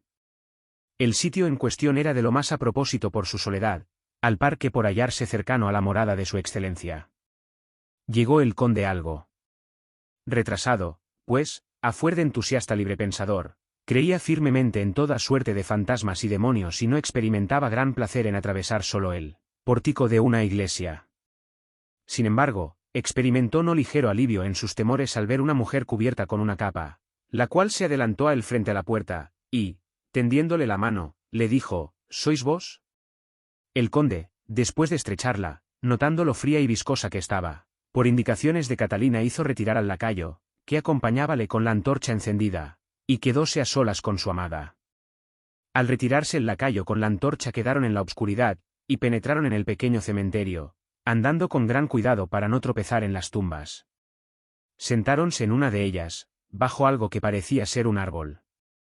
El viento era muy frío, y sus tristes gemidos turbaban el augusto silencio de aquel lugar, nada más se oía. A Catalina le castañeteaban los dientes de frío, cuando Max la acercó hacia sí y la enlazó por el cuerpo con uno de sus brazos, y oprimió su mano. Ella no solo no supo apartarle, sino que se ciñó más a él y le devolvió el apretón con sus húmedos dedos. La infeliz estaba deshecha en llanto, y confió a Max las causas de su pena. Habíase quedado sola en el mundo, sola y sin dinero. Su marido la había abandonado, aquel mismo día había recibido una carta suya que la confirmaba en lo que sospechara largo tiempo. Al abandonarla había llevado consigo todos sus bienes, y era seguro que no habría de volver. Nadie extrañará que le digamos cuán grande fue la alegría de Galgenstein al oír semejante confidencia. Como un perfecto libertino que era, experimentaba gran júbilo ante la ruina de la mujer que codiciaba, seguro de que la necesidad acabaría por arrojarla en sus brazos. Estrechó a la infeliz criatura contra su corazón, jurándole que sustituiría al marido que acababa de perder, y prometiéndole poner su propia fortuna a los pies de ella. ¿Le sustituiréis vos?, dijo ella, gimiendo.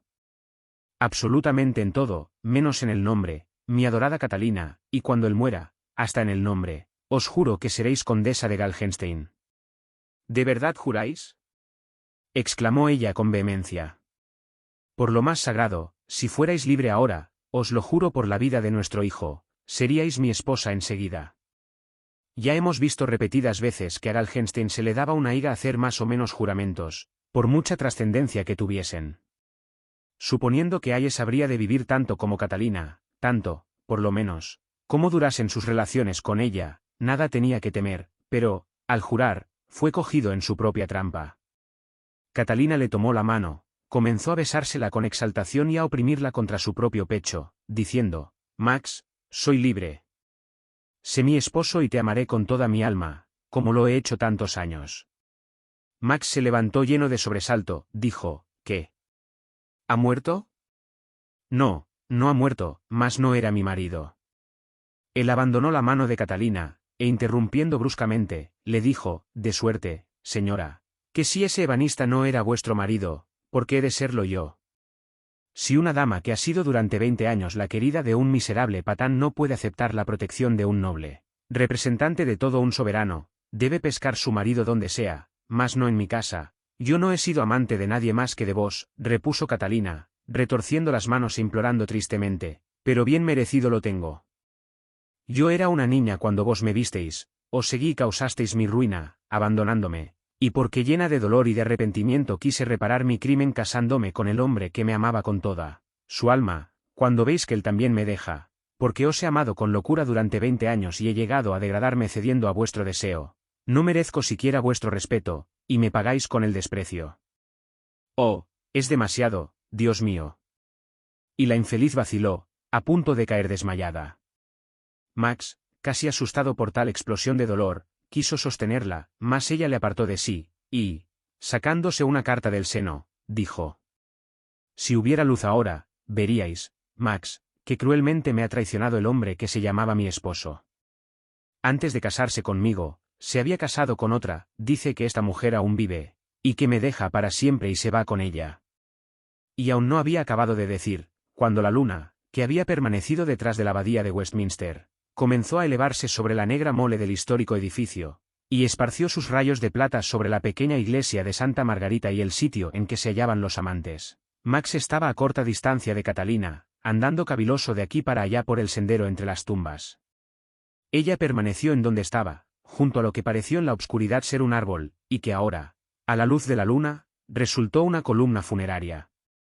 Catalina apoyábase contra esta, teniendo extendido el blanco y hermoso brazo, y en la mano la carta de su marido. Leed, Max, yo quería luz, y he aquí la misma luz del cielo, que viene a ayudaros para que podáis leer. Pero Max no se adelantó para tomarla. Súbitamente adquirió su rostro la expresión de la más espantosa sorpresa y agonía. Quedóse mirando fijamente a lo alto, con los ojos saltándosele de las órbitas y señalando con terror sobre la cabeza de Catalina. Por fin pudo articular estas palabras: mira, Catalina, la cabeza, la cabeza. Y prorrumpiendo en una terrible carcajada, cayó pesadamente al suelo, comenzando a arrastrarse entre las tumbas, espumarajeando, y retorciéndose epilépticamente. Catalina retrocedió unos pasos y miró a donde indicara Max. Al extremo de un poste vio, a la luz de la luna, que ahora alumbraba con todo su fulgor, una extraña y lívida cabeza humana, en cuyo rostro se dibujaba la mueca de una espantosa sonrisa. La infeliz no se atrevió a seguir mirando, y huyó empavorecida. Pocas horas después, cuando, alarmado por su prolongada ausencia, el criado de confianza del conde fue a buscarle, hallále sentado en una de las tumbas, mirando fijamente a la cabeza, riendo, hablando con ella y saludándola con respetuosas inclinaciones. Cuando le retiraron de allí estaba loco, y así continué viviendo varios años, arrastrando la cadena, gimiendo bajo la vara de los loqueros y aullando espantosamente las noches de luna en que penetraba la luz por entre los barrotes de su celda, obligándole a sepultar la cabeza en la paja del jergón que le servía de lecho. Asterisco asterisco asterisco no podemos terminar sin decir que la cabeza que había causado tal espanto a Galgenstein tenía antes su asiento sobre los hombros de John Hayes, quien la perdió como en breves palabras explicaremos. Se recordará que se le invitó a beber, que él aceptó, y que, a medida que bebía, su alegría y excitación iban en aumento, traduciéndose en canciones y danzas, su amante esposa, temiendo que no fuera suficiente cantidad lo que había bebido para que le produjera el efecto deseado, envió a buscar otra botella más, la cual bebió igualmente. Con esta última, sus designios fueron cumplidos. Hayes, completamente borracho, perdió el conocimiento. Lleváronle al lecho, donde se quedó sumido en el más profundo sopor y embrutecimiento. Entonces Catalina recordó a los otros el propósito que habían decidido realizar, y díjoles que aquella era la ocasión propicia para llevarle a cabo. Y cuando la señora Springat preguntó cuáles eran aquellos ruidos, dijo que Tom estaba divirtiéndose con los amigos. William M. Thackeray, Calcuta, India, 1811, Londres, 1863, William Makepeace Thackeray, escritor británico. Nacido en el seno de una familia de funcionarios anglo-indios, a los 16 años se trasladó al Reino Unido para estudiar Derecho en Cambridge. Viajó al continente como corresponsal de varios periódicos, y residió a partir de 1834 en París, donde contrajo matrimonio con Isabelle Shaw. Allí se aficionó también al dibujo y a la pintura y dilapidó su fortuna, por lo que se vio obligado a ganarse la vida como caricaturista y periodista a su regreso a Londres. En su primera novela, Barry Lyndon, 1844, de influencia dickensiana, recrea paródicamente alguna de las características de la existencia romántica. Tras colaborar en diversas revistas, apareció el Libro de los Snobs, 1846 a 1847, integrado por una serie de ensayos en los que caricaturiza, tanto en los textos como en las ilustraciones, la hipocresía de la sociedad británica. En 1848 publicó la novela Sin héroe, la Feria de las Vanidades, en la cual abandona la atmósfera de Charles Dickens para adoptar un patrón de corte más realista. En esta misma línea escribió La historia de Pendennis, 1848 a 1850, y Memorias de Enrique Edmond, 1852, obra en la que presenta un análisis irónico de la realidad de la pequeña nobleza. En Los Newcomes, 1853 a 1855, y Los Virginianos, 1857 a 1859, extiende a la época victoriana el género picaresco. Sus últimas obras literarias, El viudo Label, 1860, y Las aventuras de Philip, 1861 a 1862, confirman esta aguda visión de la realidad capaz de descubrir toda su ironía y comicidad.